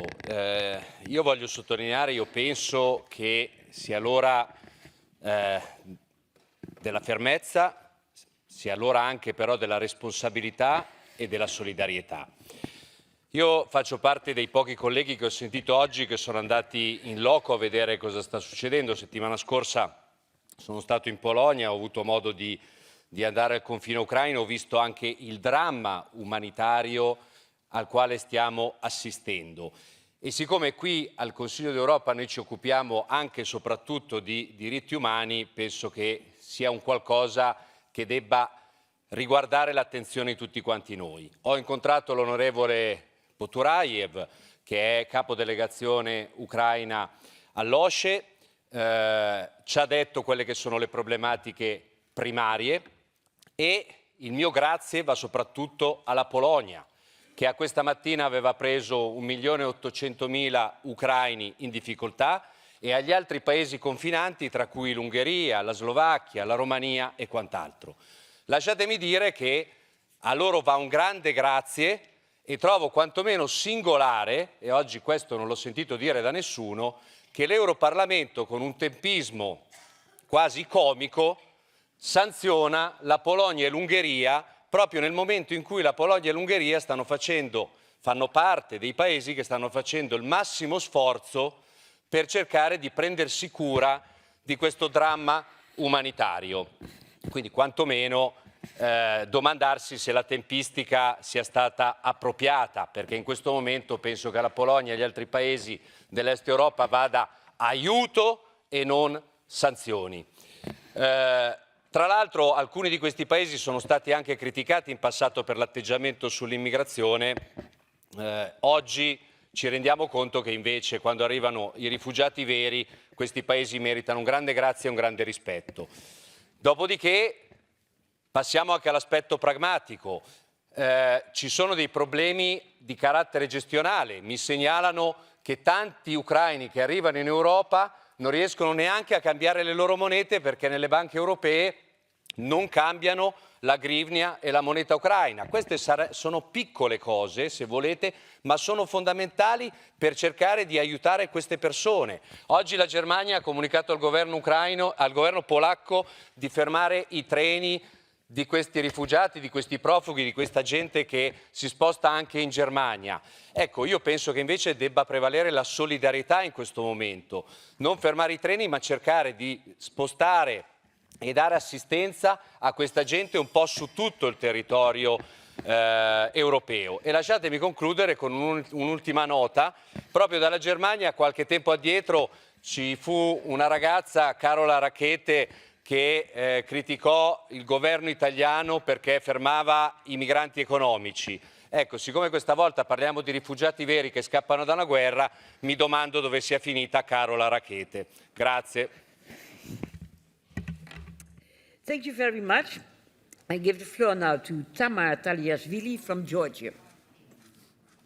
Dear President, my dear colleagues, I represent Georgia, the people who have suffered from the grave atrocities of the Russian aggressive warfare, several times throughout just the recent decades, including an ongoing occupation of the Georgian regions. Our delegation in the Council of Europe, including personally me, together with the Ukrainian colleagues and several other countries, have been extremely vocal at warning that Russia would not abandon its goal of the free Europe conquest. Unfortunately, the aggressor exploited an opportunity to negotiate from the position of continued strength. My dear colleagues, now that Europe faces a full-scale war, where to find the solution? One of the responses is the unity not only within the Council of Europe, through its numerous bodies and institutions, but beyond. Coordinated action among all European institutions is needed to face this threat, and on the other hand, to embrace friends and allies, and strengthen their confidence in European leadership. The survival of European freedom will be determined by whether Europe has the courage to meet this challenge of leadership. Georgia stays committed to the goal of just, fair, and lasting peace in Europe. Georgia was among co-sponsors of the UN's Security Council resolution in Ukraine's support. As well, Georgia co-authored the call for investigation of the Russian war crimes at the International Criminal Court. Today, my colleagues, by voting in favor of this powerful, just and fair decision of the Parliamentary Assembly to expel Russia, we once again reiterate our full support for Ukraine's territorial integrity, sovereignty, and independence. Now the time is priceless. Every minute, innocent children and helpless people become new targets of the aggressor's bullets and bombs. I appreciate this resolute determination of the Assembly and address the Committee of Ministers with confidence that this trait of unity and strength in the Parliamentary Assembly will be carried out into the immediate execution. Slava Ukraini! Thank you very much, Mrs. Taliasvili. I come now to Mr. Nikos Tonaritis from Cyprus. Madam Chair, our thoughts, praise, sympathy, solidarity this time are with the people of Ukraine. Cyprus' position is one based on principles in line with European Union and UN decisions. We are clear on this. Aggression is aggression and should be condemned wherever it comes from. As a small European Union member state, Cyprus, 37% of its territory, of which continues to be illegally occupied since the Turkish invasion of 1974, cannot afford neutrality. We are on the side of Ukraine. We are on the side of international legality. It is deplorable that yet again Russia is invading foreign land in blatant violation of international law, human rights, and the rule of law. It has violated the core democratic principles and values of the civilized world. Whoever tries to downplay its significance is in fact undermining the fundamental principles that define international relations and ruining the credibility of our organization and what it stands for. We need to be united, decisive, and clear in order to uphold our fundamental values. We cannot accept nor tolerate the invasion of one member state by another. We cannot accept double standards. We also need to ask ourselves if we are willing to allow another member state of the Council of Europe, also a NATO member and an European Union candidate country depart from agreed positions and collective decisions as regards the Russian aggression in Ukraine? Shouldn't punitive measures also be applied to this case? Dear President, dear colleagues, last but not least, I should like to pay tribute to the plight of the Ukrainian people and express my admiration to their resolve and courage, and reaffirm our determination to end this brutal invasion. Slava Ukraini! Thank you very much, Mr. Tonaritis. I give now the floor, I think online, for Mrs. Blealina Gilameti. I hope that I have pressed it in a correct way. You have the floor. Dear colleagues, it's my first mandate in the Council of Europe, and I never thought that I had to address a speech in such a crucial moment for democracy, for the real life. A 5-year-old boy, a 10-year-old girl, a mother of 3, a father who left the house by thinking of his family at all the time. They all lost their lives in a powerful bombardment which symbolized the terrible war of Putin against Ukraine. The only member of this family to survive was Sofia, who had to fight with death, without knowing that her brother, her sister, and her parents didn't live anymore. This is just a teeny bit of the terrible stories of a war happening at the heart of Europe. The ones who think it is far are wrong, and it shows we have not learned anything from history. Today, 80 years after the World War and 30 years after the fall of the Iron Curtain, unfortunately, Europe is witnessing crime, violence, bombardments on civilians, whose only dream was to be part of the European family. Dear colleagues, images and pain coming from the bombardment in Ukraine are among those moments that makes us reflect about our lives, about what we do every day.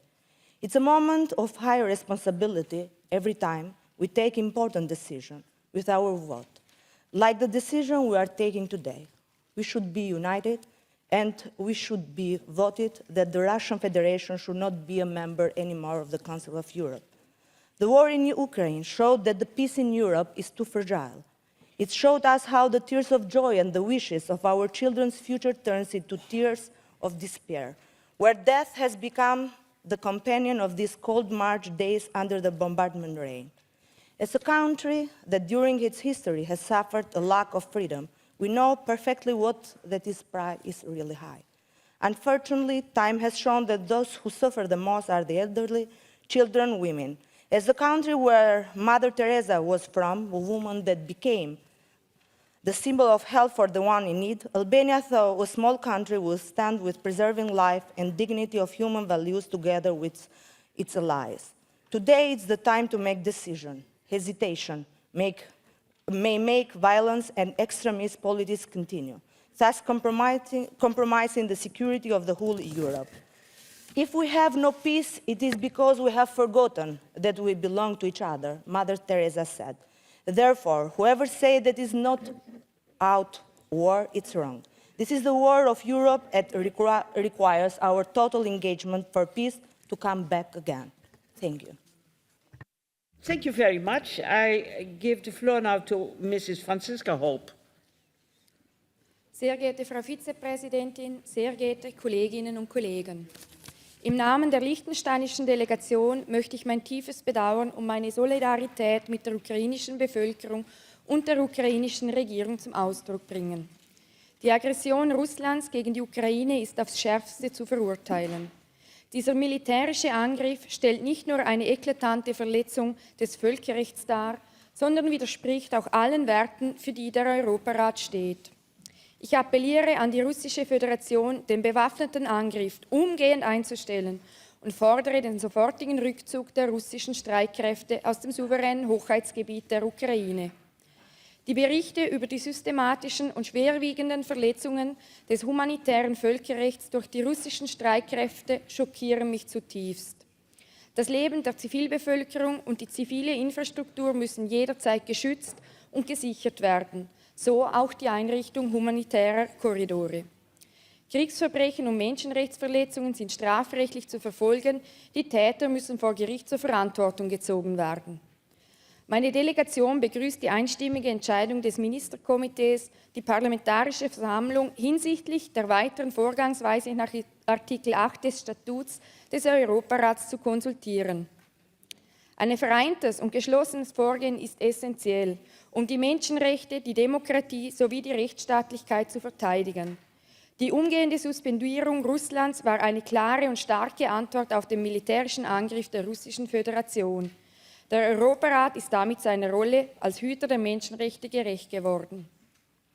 Mit dem nun erfolgten selbstständigen Rückzug der Russischen Föderation aus dem Europarat stellen sich viele Fragen. Und es werden sich noch viele mehr stellen. Eines aber möchte ich meine Delegation jetzt schon sagen. Es ist von allergrößter Bedeutung, dass wir sicherstellen, dass der Kontakt zu jenen Russinnen und Russen bestehen bleibt, welche um Verletzung ihrer Menschenrechte fürchten müssen. Zu ihnen direkt oder zu den entsprechenden Nichtregierungsorganisationen, NGOs. Liechtenstein glaubt an die Stärke des Multilateralismus und setzt sich intensiv dafür ein. Deshalb sind wir grundsätzlich immer der Ansicht, dass es zielführender ist, den Dialog aufrechtzuerhalten, als die Türe für Gespräche endgültig zu schließen. Die anhaltende Aggression Russlands gegen die Ukraine und die fortdauernden eklatanten Verletzungen der Grundwerte des Europarats zeigen nun aber, dass auch diese Grundhaltung Grenzen hat. Staaten, die die Demokratie, die Rechtsstaatlichkeit und die Menschenrechte schützen und respektieren, haben Platz an unserem Tisch. Und für jene, die nicht oder nicht mehr am Tisch sitzen, soll die Möglichkeit bestehen, wieder Teil dieser Gemeinschaft zu werden, sobald die Werte des Europarats auch ihre sind. Danke. Thank you very much. Mr. Markus Wichel, I call now. He's not in the hemicycle? No? Then he's online. Mr. Markus Wichel, online. Yes. Okay, Madam President, there you are. as we gathered in this chamber less than 2 months ago, we were still living in what is known as a post-Cold War era. That era started in the early 1990s, and it witnessed the spread of a democracy in previously unfree nations, and the tempering of tensions in Europe generally. It was a time when, as a saying has it, hope and history rhymed. To be sure, there were setbacks, as some states broke asunder in animosity, but there were also, on the whole, successful international efforts to reinstall peace. However, that era collapsed 3 weeks ago on February 24th as one Council of Europe member state, Russia, today as we know a former member, brutally invaded another member state, Ukraine. This came after it had amassed some 200,000 troops and hundreds of tanks, aircraft, warships all around Ukraine's borders. This went on at the same time as Russia participated in diplomatic talks and refused to admit their despicable plans to break international law by invading their peaceful democratic neighbor. Today, as we speak, Russian bombs are killing thousands of Ukrainians, leveling their cities to the ground. They target civilian neighborhoods where inhabitants are struggling to survive freezing nights in shelters without food, clean water, and electricity. Hospitals, schools, food stores, nuclear facilities, factories, all are fair game for the intruders. 3 million Ukrainians have managed to flee the country. Millions more are trying. Our hearts are with them, as are with all those thousands of Ukrainians who continue to bravely fight for their freedom. What we see right now seems to be the work of essentially only one man, namely the Russian dictator Vladimir Putin. The attack seems to have had neither a clear reason nor a clear purpose, except somehow to restore a grandiose Soviet Union of the past. The whole world is therefore asking itself what went on and what goes on in Putin's head. Dear colleagues, only 3 years ago, the Russian delegation was let back into our assembly with full rights, despite the fact that they had done nothing to deserve this honor. Even though a majority of this assembly seemed to be quite naive, I'm sure that most, if not all, have learned from their mistake. I hope that all do what they can in their parliaments to pressure Russia and countries in support of this invasion by tough economic sanctions and support Ukraine with arms and other needs. The defense of our Ukrainian brothers and sisters concerns us all. I do wish to conclude on a more uplifting note, and that is that we have seen European countries come together in solidarity in a way nobody could have imagined prior to February 24th. Peace and freedom are, needless to say, the very core of our Council of Europe, and we have it in our power, again, to make hope and history rhyme. Slava Ukraini. Thank you. Thank you very much. The next speaker would be Mrs. Itilda Jornat, but she is not connected. So I would like to give the floor to Mr. Becht.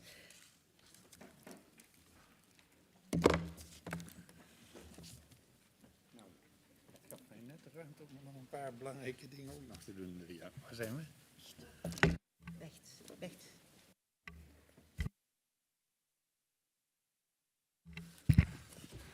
Monsieur Becht, demandez s'il vous plaît pour vous donner la parole.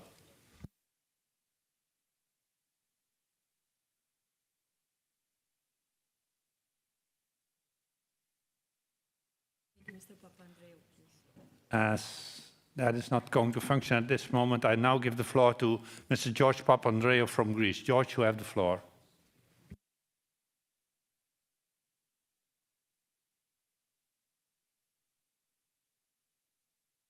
A nightmare that was real, one we believed we would never again see on this continent. The first reaction of many of us was a big why. Why such irrationality, megalomania, brutality, and fratricidal cold-blooded war? Then the why became a big no, a no of indignation, a no to the lies and fake news, a no to the destruction of cities, no to the unimaginable suffering, war crimes, deaths of innocent people, indiscriminate killing of men, women, children, and the elderly, and a strong no to the lunatic mention of chemical, biological, or nuclear weapons. Today, however, here in the Council of Europe, we are asked to firmly cry out a strong yes, a wholehearted yes to the solidarity and assistance to the brave people of Ukraine, women, children, families, and all fighting for their freedom, their homeland, and their livelihoods. And as a Greek, I need mention the ancient and valiant community of Greeks of Mariupol. And a loud yes of welcome to all refugees who seek safe havens in our countries, fleeing from persecution, starvation, and death.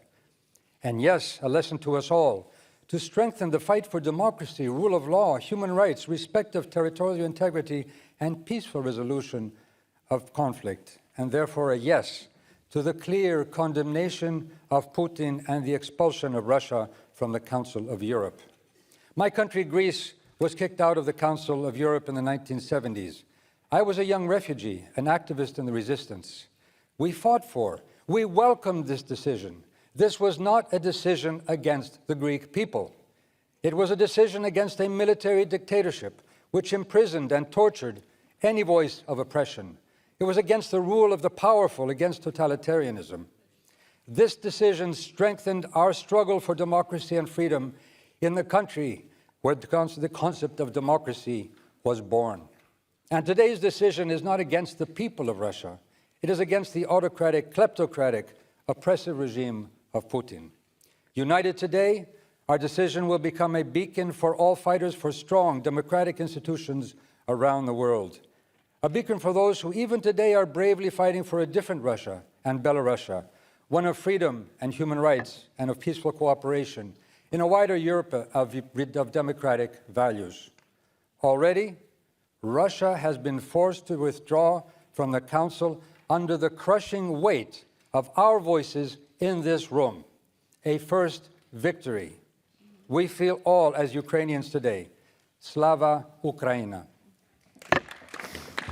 Thank you very much, George. Now, la prochaine oratrice est Madame Jennifer de Timmermans de la France. Jennifer, vous avez la parole. Merci, Monsieur le Président. Comme tous avant moi, je voudrais commencer par exprimer mon soutien au peuple ukrainien, mais aussi aux voisins, ceux qui les ont soutenus depuis le début, depuis des années, et qui sont également en première ligne. En 2019, nous avons été naïfs. Nous n'avons pas entendu les avertissements de nos collègues. Dans l'histoire, il y avait eu des précédents et nous n'avons pas su tirer les leçons nécessaires. Personnellement, j'ai cru à l'époque que c'était le mieux à faire pour le peuple russe, victime d'un pouvoir décadent et despotique. Il pourrait ainsi continuer à saisir la Cour européenne des droits de l'homme. Mais finalement, pour quel résultat ? Même si c'est un peu tard et même si cela ne changera pas la situation actuelle, je voudrais cependant présenter mes excuses au peuple ukrainien et à tous ceux qui ont eu la lucidité de les soutenir depuis ces années. Le Conseil de l'Europe a été créé au lendemain d'une guerre terrible, dans l'espoir d'éviter un nouvel embrasement. Sommes-nous à la veille de la fin d'une illusion ? La paix en Europe ne tient désormais qu'à un fil. Ne regardons pas ailleurs. Croyez-vous réellement que nous, montrés faibles face à un monstre, nous épargnera ? Aujourd'hui, nous avons l'opportunité de nous racheter, en adoptant d'une seule voix et sans faiblir le rapport de notre collègue. Nous avons le devoir d'être à la hauteur du courage du peuple ukrainien. Et pour cela, je pense que nous devons entendre les requêtes de nos amis, ceux qui nous avaient avertis et que nous n'avons pas su écouter avant, y compris lorsque cela concerne la zone d'exclusion aérienne. Quels représentants du peuple serions-nous si nous ne tenions pas compte de nos concitoyens ? Chez moi, en Flandre, telle entreprise affrète des camions pour convoyer des dons émanant de toute la circonscription. Telle mère accueille sous son toit une famille ukrainienne. Et je ne doute pas un moment de ce qu'ils attendent de mon vote. Un grand écrivain russe, correspondant de Gandhi, a écrit « Le gouvernement est une réunion d'hommes qui fait violence au reste des hommes. Parfois, les pommes tombent loin des arbres. » C'est ce qui se passe actuellement en Russie. N'oublions pas non plus les opposants à Poutine. C'est peut-être par eux que pourrait revenir la lumière. Ce que nous allons voter aujourd'hui, ce n'est qu'une pierre. Mais une pierre est un rempart contre une barbarie. Une pierre peut vaincre un géant et une pierre fait une maison. Demain, nous reconstruirons. Aujourd'hui, nous devons apporter un soutien sans faille à l'Ukraine et tenter d'endiguer un déferlement de violence. Merci, Madame de Timmermans. Prochain orateur est Monsieur Olivier Biecht de la France. Olivier, vous avez la parole.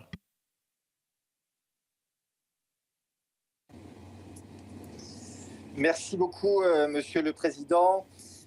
L'invasion brutale de l'Ukraine par la Russie signe le retour de la guerre en Europe. Nous pensions, avec la chute du mur de Berlin, pouvoir jouir des dividendes de la paix. Voilà que l'histoire nous rappelle avec brutalité que nous sommes tous Ukrainiens. Face à cette agression armée d'un État membre du Conseil de l'Europe par un autre, une seule solution s'offre à nous, l'exclusion de l'agresseur. J'ai défendu il y a quelques années le maintien de la Russie dans notre organisation car je croyais utile que les Russes puissent continuer à bénéficier de la protection de la Cour européenne des droits de l'homme. Et j'espérais, force est de constater que c'est le chemin inverse qui a été pris. Mais si l'exclusion de la Russie de la famille de la Grande Europe est aujourd'hui inévitable, il est indispensable de spécifier qu'il s'agit bien de la Russie de Vladimir Poutine. Car nul n'est éternel au pouvoir, et je nourris l'espoir que le peuple russe trouvera la force de mettre un jour à sa tête un dirigeant qui renouera avec nos valeurs communes. Il faut que la Russie sache que ce jour-là, elle pourra retrouver la place et le rang qui sont les siens dans cette grande famille européenne.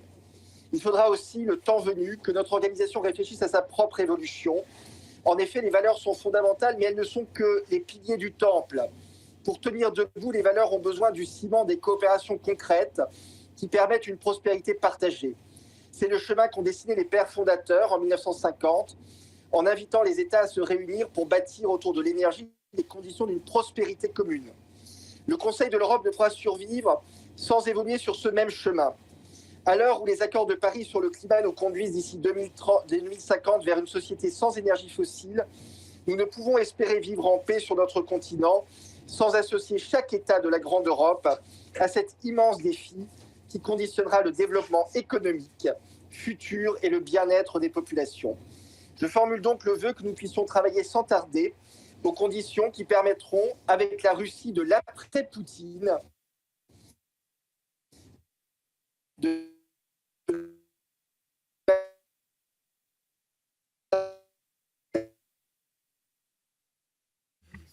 Now we are losing you, Olivier, so sorry, the connection has gone.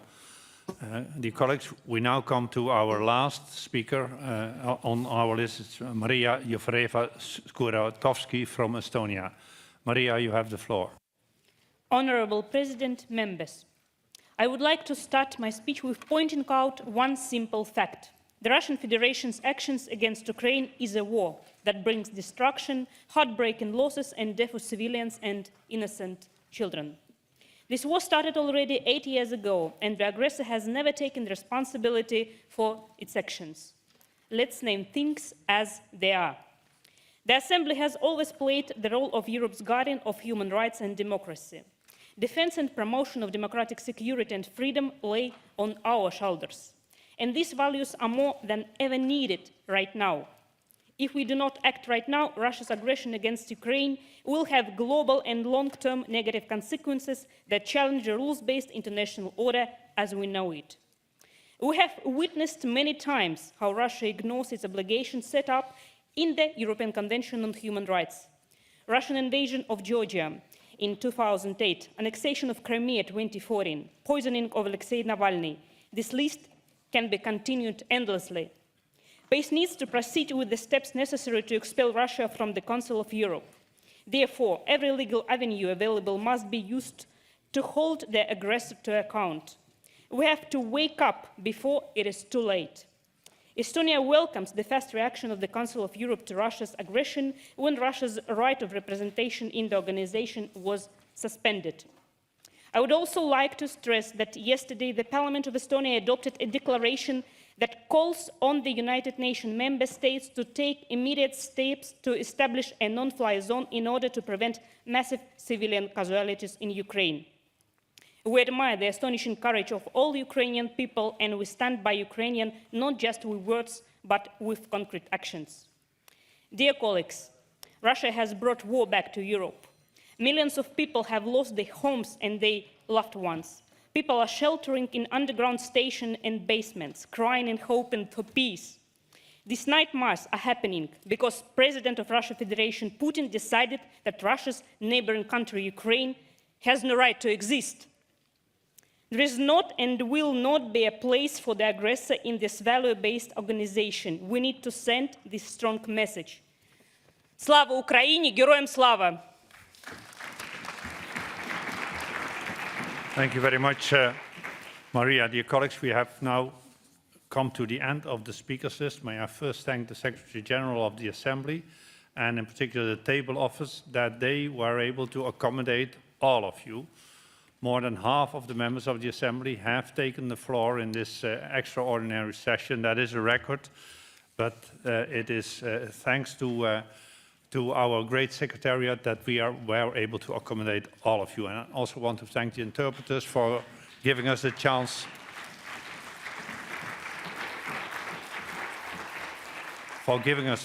to continue the debate until now. And I want to thank all of you for your very disciplined way. Nobody stole speaking time of others, so in the end you all could take the floor. Now I call Madam Skau, the rapporteur, to reply to all the remarks that you made. I give you the next 10 hours, Ingrid. No, but feel free, but you know, speaking time is limited. President and dear colleagues, I thank you for this debate, for your dedication to and respect for the seriousness of the question we have had to deliberate. We are in an unimaginable situation with a war raging in the midst of Europe. The suffering is terrible and the needs are enormous. As an assembly, we have consistently supported dialogue, but this aggression is a point of no return. There is no room for an aggressor in European home. I have listened carefully to all your important comments, but I hope you understand that with such a high number of speakers, it is not possible for me to respond to your all. All of your perspective presented here today merits attention and dedication. If not included in this text, we should keep them in mind and make sure to follow up on the needs and initiatives they represent. Some of you mentioned the importance of reaching out to the Russian people, many of whom who do not support this war and do not have access to independent and objective information about it. I agree. We should find ways to offer a platform to all those Russians who share the Council of Europe values and to those who bravely protest the war. The text in front of you is strong, and it has a clear message to the Committee of Ministers. I sincerely hope it can be supported unanimously by all 46 delegations participating here today. History will bear in witness to the truth that it was this Assembly, through these actions here this week, that told Russia that it no longer belongs here. I encourage you all to vote in favor, to make it a unanimous decision. As I said in my introduction, a united Council of Europe is stronger Council of Europe. In this extraordinary situation, European unity is important. Thank you, Mr. President.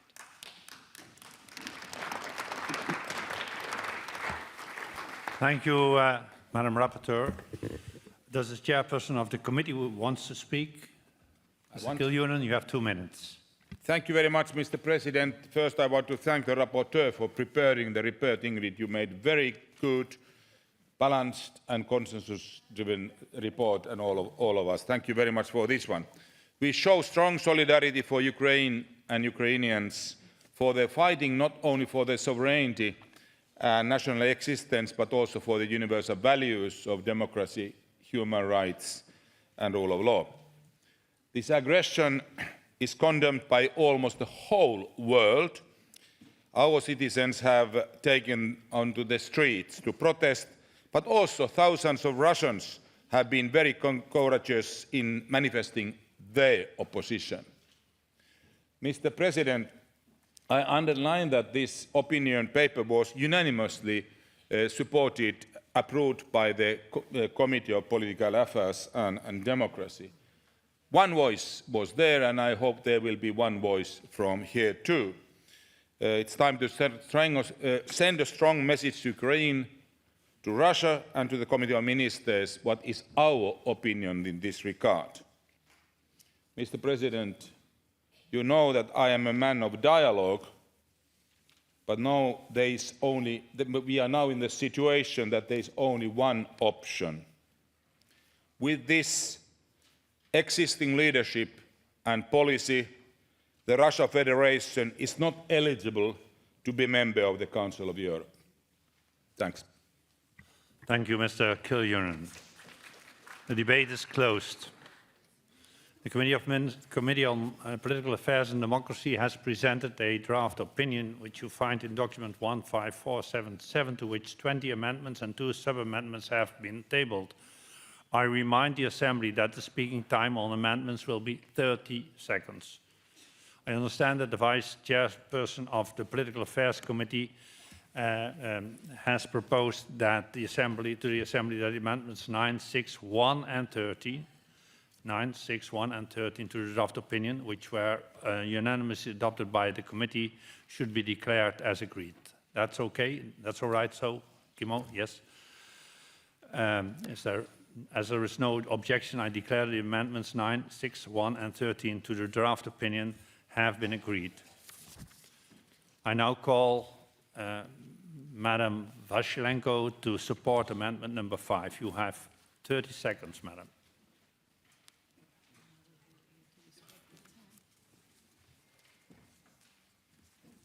Thank you. And this amendment essentially concerns the proper sequence of events. The aggression of the Russian Federation started not 20 days ago, but 8 years ago, on the 20th February 2014. And essentially, this is how the report should start, that in continuation of the war of aggression waged by the Russian Federation against Ukraine since 20th February 2014, as of 24th of February 2022, the Russian Federation started all the atrocities that we are witnessing now. This is what this amendment is about. I ask to support. Thank you.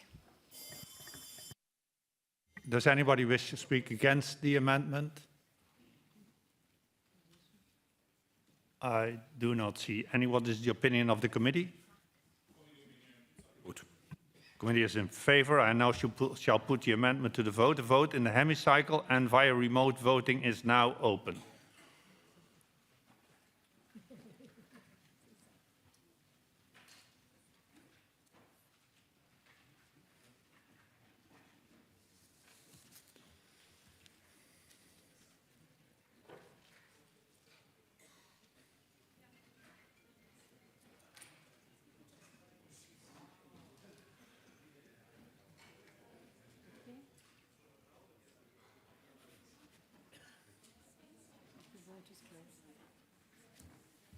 The vote is closed. I call for the results to be displayed.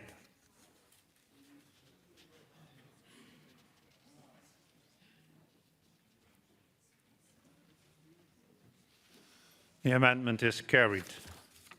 I now call Mr. Zingris to support amendment number 17. You have 30 seconds.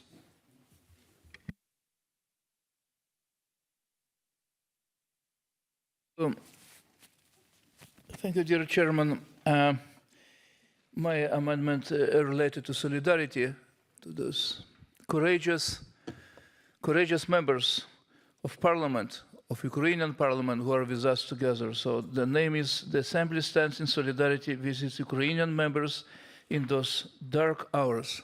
And I would like to add, I see the children who just came during the last 3 days, and we are welcoming the children of your families. Thank you. Thank you, Mr. Zingris. Does anybody wants to speak against the amendment? I do not see any. What is the opinion of the committee? Majority. Committee is in favor. I now shall put the amendment to the vote. The vote is open.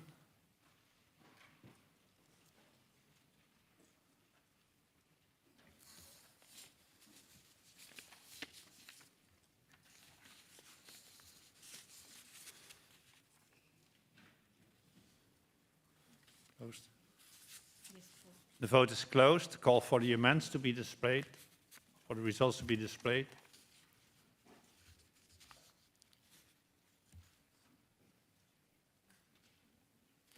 The amendment is carried. Amendment number 9 was unanimously adopted. Amendment number 6 was unanimously adopted. We now come to amendment 18 with a sub-amendment. I first call Mr. Omtzigt to support amendment number 18. You have 30 seconds. Thank you, Mr. Chairman. It's very important that the crimes which are at the moment being committed in Ukraine are prosecuted. So if your house is being destroyed, if your loved ones are being killed, there should be a tribunal. Now, the International Criminal Court rests on the Treaty of Rome, and Russia has not ratified that treaty. By the way, Ukraine has signed it but not ratified it, so I hope they'll do so soon. So it would be very good to see how we can implement independent tribunal to do this. Thank you very much, Mr. Omtzigt. I call Madam Scout to support sub-amendment number 1 on behalf of the Political Affairs Committee. Thank you, Mr. President. This is a sub-amendment 1 to amendment 18. This sub-amendment is very important. The Assembly should look into the possible settings up of an international criminal tribunal, but the issue must be analysed better.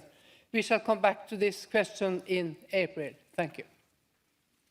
Thank you very much. Does anyone wish to speak against this sub-amendment? Do not see any. I understand that the mover of the main amendment agrees. The committee is in yes. The committee is in favor, unanimously supporting the sub-amendment, but also position an amendment as sub-amended, also unanimous. Thank you very much. I now shall put the sub-amendment to the vote. The vote is open.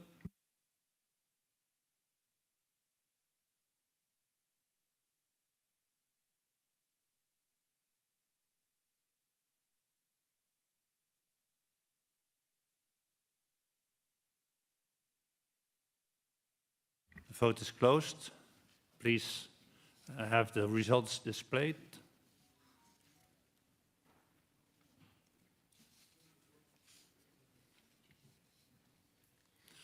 The sub-amendment is carried. I now will put the main amendment to the vote. The vote is open.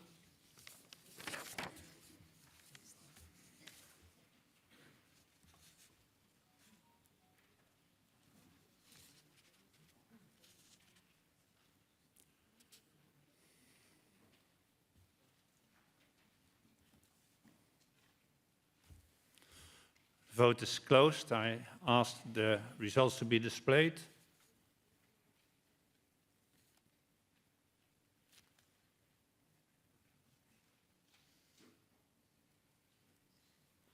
Amendment 18 as amended has been adopted. We come now to amendment number 2 with a sub-amendment. I first call Mr. Kolatian to support amendment number 2. You have 30 seconds.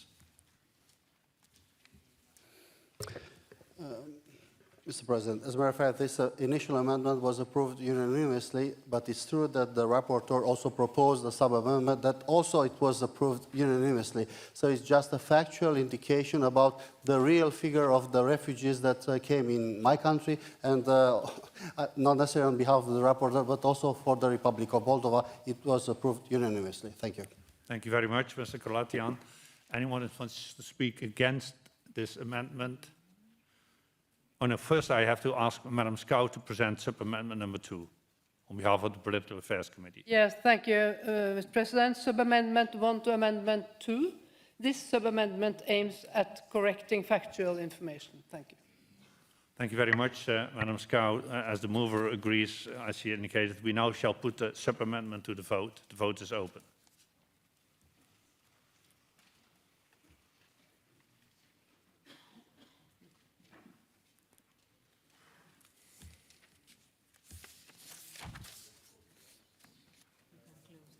The vote is closed. Can we please see the results?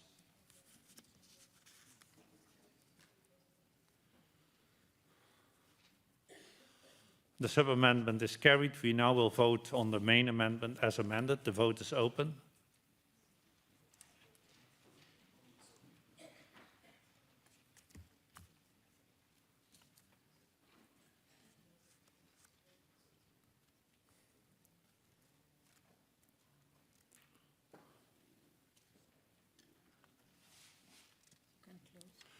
The vote is closed. Please let us see the results.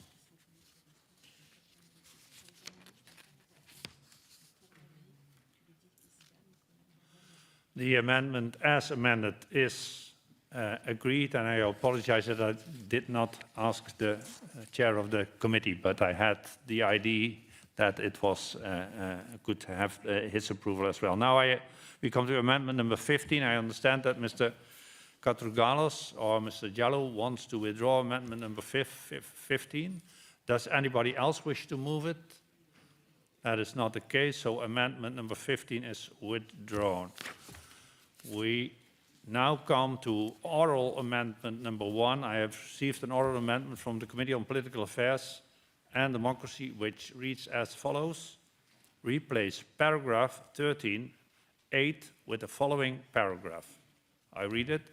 Immediately release and reinstate all kidnapped mayors and local representatives, as well as release activists. In my opinion, the oral amendment meets criteria under Rule 34(7)(a).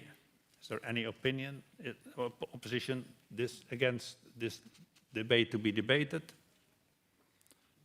Not the case. Therefore, we proceed to the next amendment. No. Therefore, I call Madam Scow to support oral amendment number 1. You have 30 seconds. Yeah, thank you, Mr. President. It's oral amendment to paragraph 13.8. The aim of the oral amendment is to ask to release and restate all kidnapped mayors and local authorities and free activists without making names to cover all those who may be in this situation. Thank you. Thank you, Madam Scow. The committee is obviously in favor. Thank you very much. Then I shall put the amendment to the vote. The vote is open. The oral amendment to the vote is open.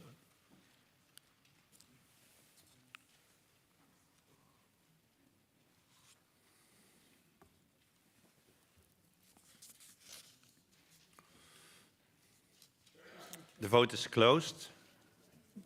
May I see the results to be displayed?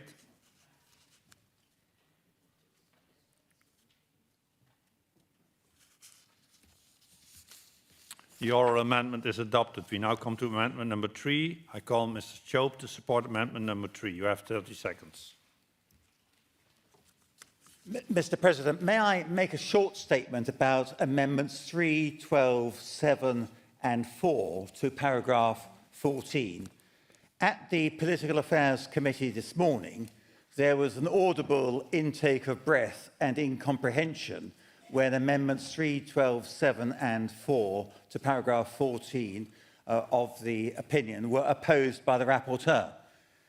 Since then, I am very pleased to say that there have been discussions with the rapporteur and the leaders of political groups to find a constructive way forward so we can speak with one voice. The outcome is an agreement that amendments 3 and 4 be withdrawn, but that amendments 12 and 7, which cover similar ground, will be supported by the rapporteur and hopefully by the full Assembly. On that understanding, may I thank everybody involved in these constructive discussions and ask leave to withdraw Amendment 3. Thank you very much, Mr. Jope. Amendment 3 is withdrawn. Does anybody else wish to move the amendment? That is not the case. Then we now come on amendment number 12. I call Mrs. Ingres to support amendment number 12. You have 30 seconds. Sir, amendment number 12, based on broader coalition, just the same line like Mr. Chop said. After a long discussion, amendment number 12 means leave humanitarian assistance and to have their assistance. Simple to have assistance to Ukraine. So I'm just asking you to support from my heart. Well, that's very important to assist Ukraine. Thank you so much, and thank you for much for all members of who just was involved in discussion. Does anybody wish to speak against the amendment? What is the opinion of the committee? The opinion of the committee originally we rejected it with a narrow majority, but taking into consideration the discussion what have been now done, there seems to be a consensus behind this one. Thank you very much, Mr. Kiljunen. I now will put the amendment to the vote. The vote is open.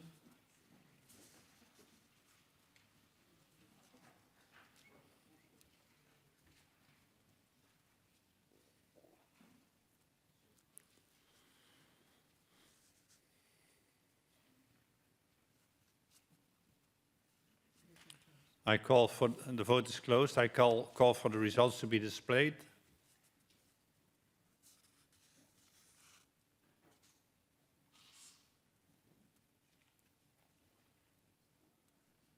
The amendment is adopted.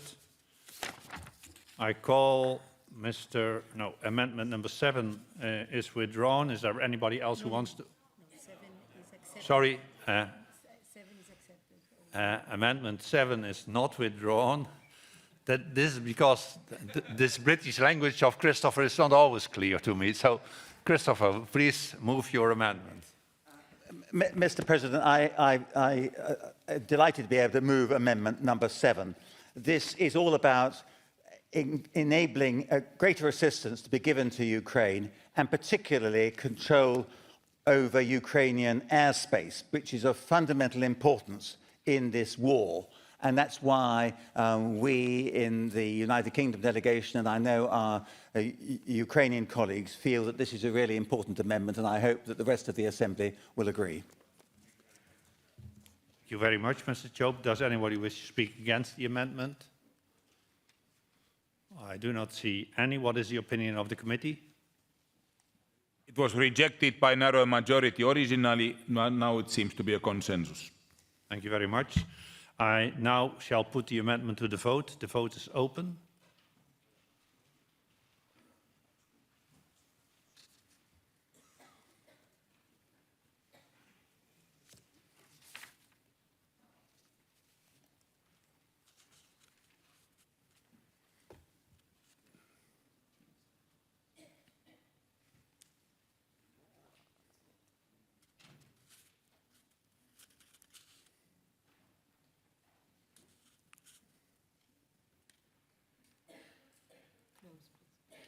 The vote is closed. Please display the results.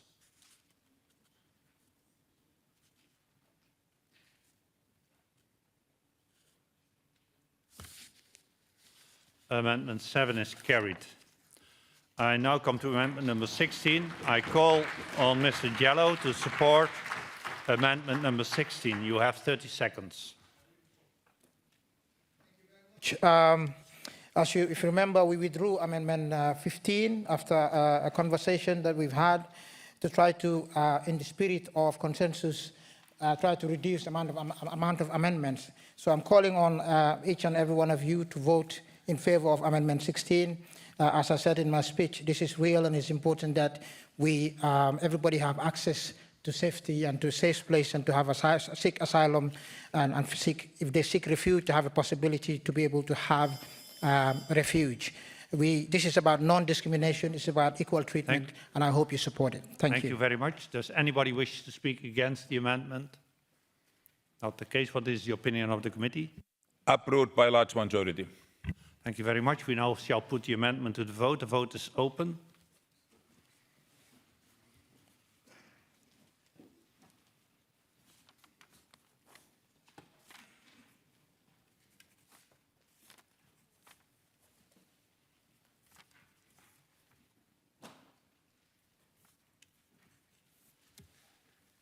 The vote is closed. Can I ask for the results to be displayed?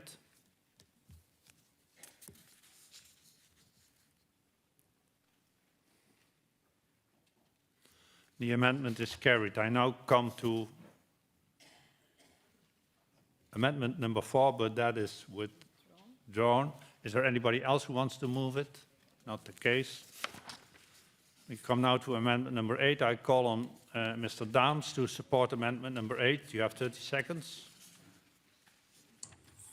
Colleagues, today we will take a very important decision, but then there is tomorrow, the day after tomorrow. This terrible situation will not go away on the short term. Let's hope that we can do more. I do believe that much is done, and I commend the President, the Secretary General of the Committee on Ministers for doing so, but I do believe that we should look into trying to do more than we do today.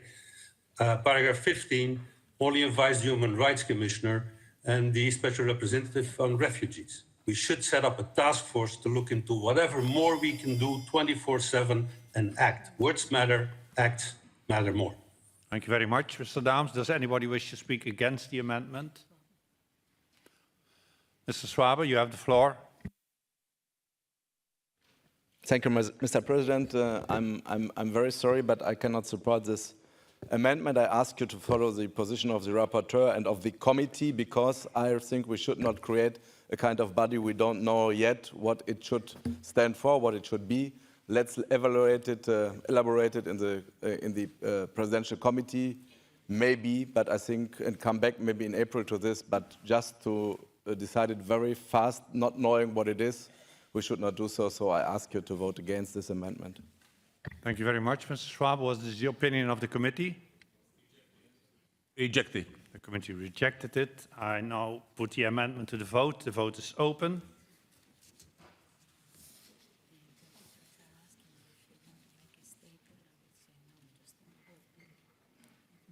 Yes, some 2 sentences. Sure, but they cannot.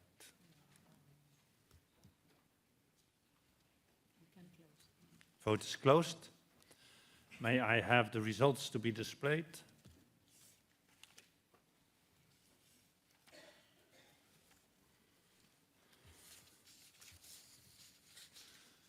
The amendment is rejected. I now come to amendment number 20. I call Mr. Omtzigt to support amendment number 20. You have 30 seconds. Thank you. If your house is destroyed or your human rights are not being upheld, then you can go to your local court and in the end up at the Strasbourg court here for human rights. And then you can sue your own nation. Well, if your nation is occupied, then the country that has effective control is the one you can sue. But it will be very tedious for Ukrainian citizens to first go to the Russian courts and then come to Strasbourg 10 years later. So this amendment proposes that they can go directly to the Strasbourg court. Does anybody, thank you very much, Mr. Omtzigt. Does anybody wish to speak against the amendment? I do not see any. What is the opinion of the committee? Approved by a large majority. Thank you very much. I now will put the amendment to the vote. The vote is open.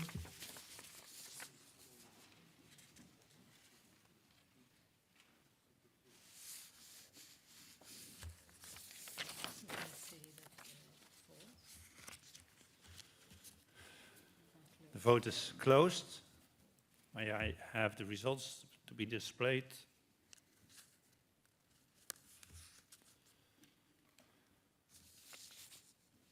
The amendment is adopted. We now come to amendment number 10. I call Mr. Zinger's to report amendment number 10. You have 30 seconds.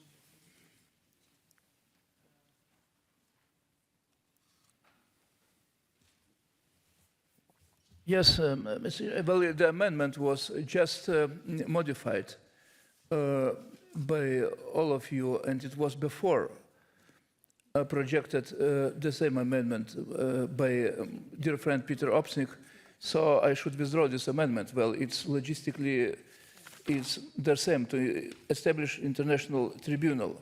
But if we agree to do that in time after some very short time, so let's not vote for that. I would like to withdraw. Thank you. Thank you. Thank you very much, Mr. Zingras. He withdraws his amendment. Does anybody else wish to move it? That is not the case.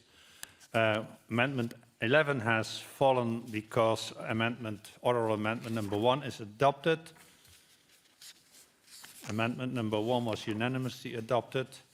I understand that amendment 19, that Mr. Omtzigt wishes to withdraw amendment 19. Is that correct? Yes. Does anybody else wishes to move it? Not the case. Withdrawn. I now call Mrs. Andrikiene to support amendment number 14. You have 30 seconds. Thank you, Mr. President. Paragraph 20, the very first sentence, I propose to add immediately. So the sentence will read the following way. The Assembly, therefore, is of the opinion that the Committee of Ministers should request the Russian Federation to withdraw from the Council of Europe immediately. Thank you very much. Does anybody wish to speak against the amendment? It's not the case. What is the opinion of the committee? Approved. Committee is in favor. I now shall put the amendment to the vote. The vote is open.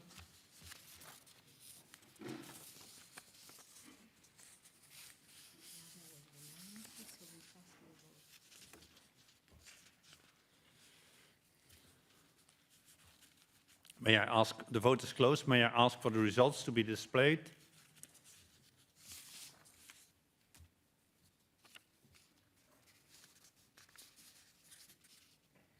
The amendment is carried. As amendment number 13 was unanimously adopted, we now come to the vote on the draft opinion. And I inform the Assembly that a 2/3 majority is required.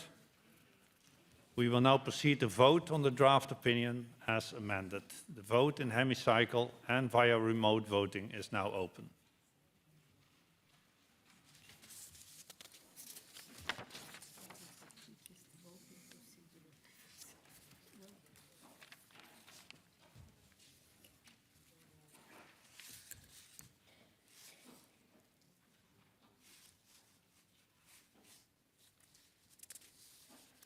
The vote is closed. May I ask for the results to be displayed?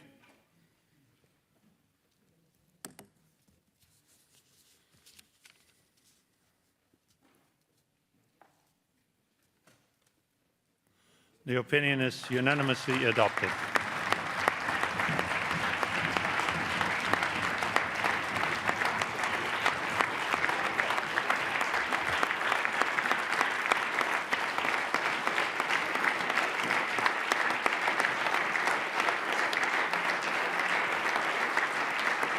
Thank you very much.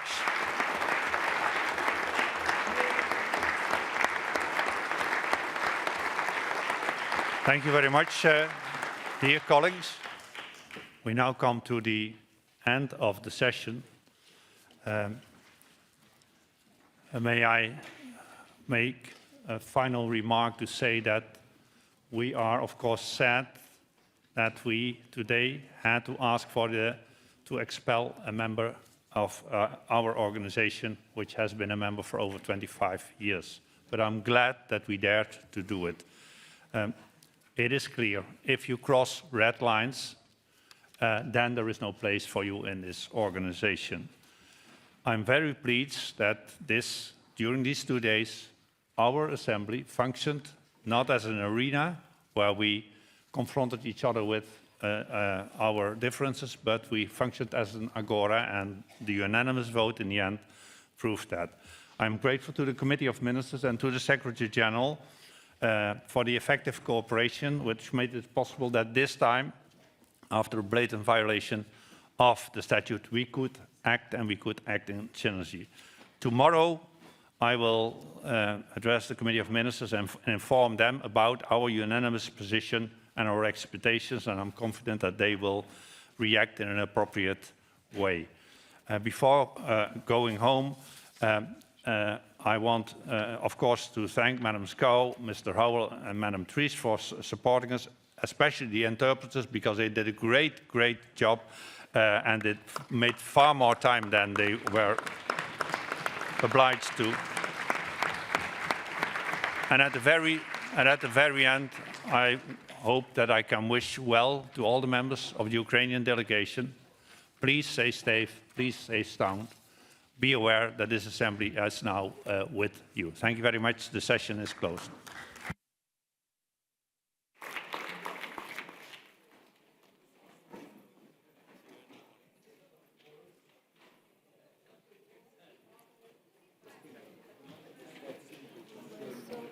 Thank you.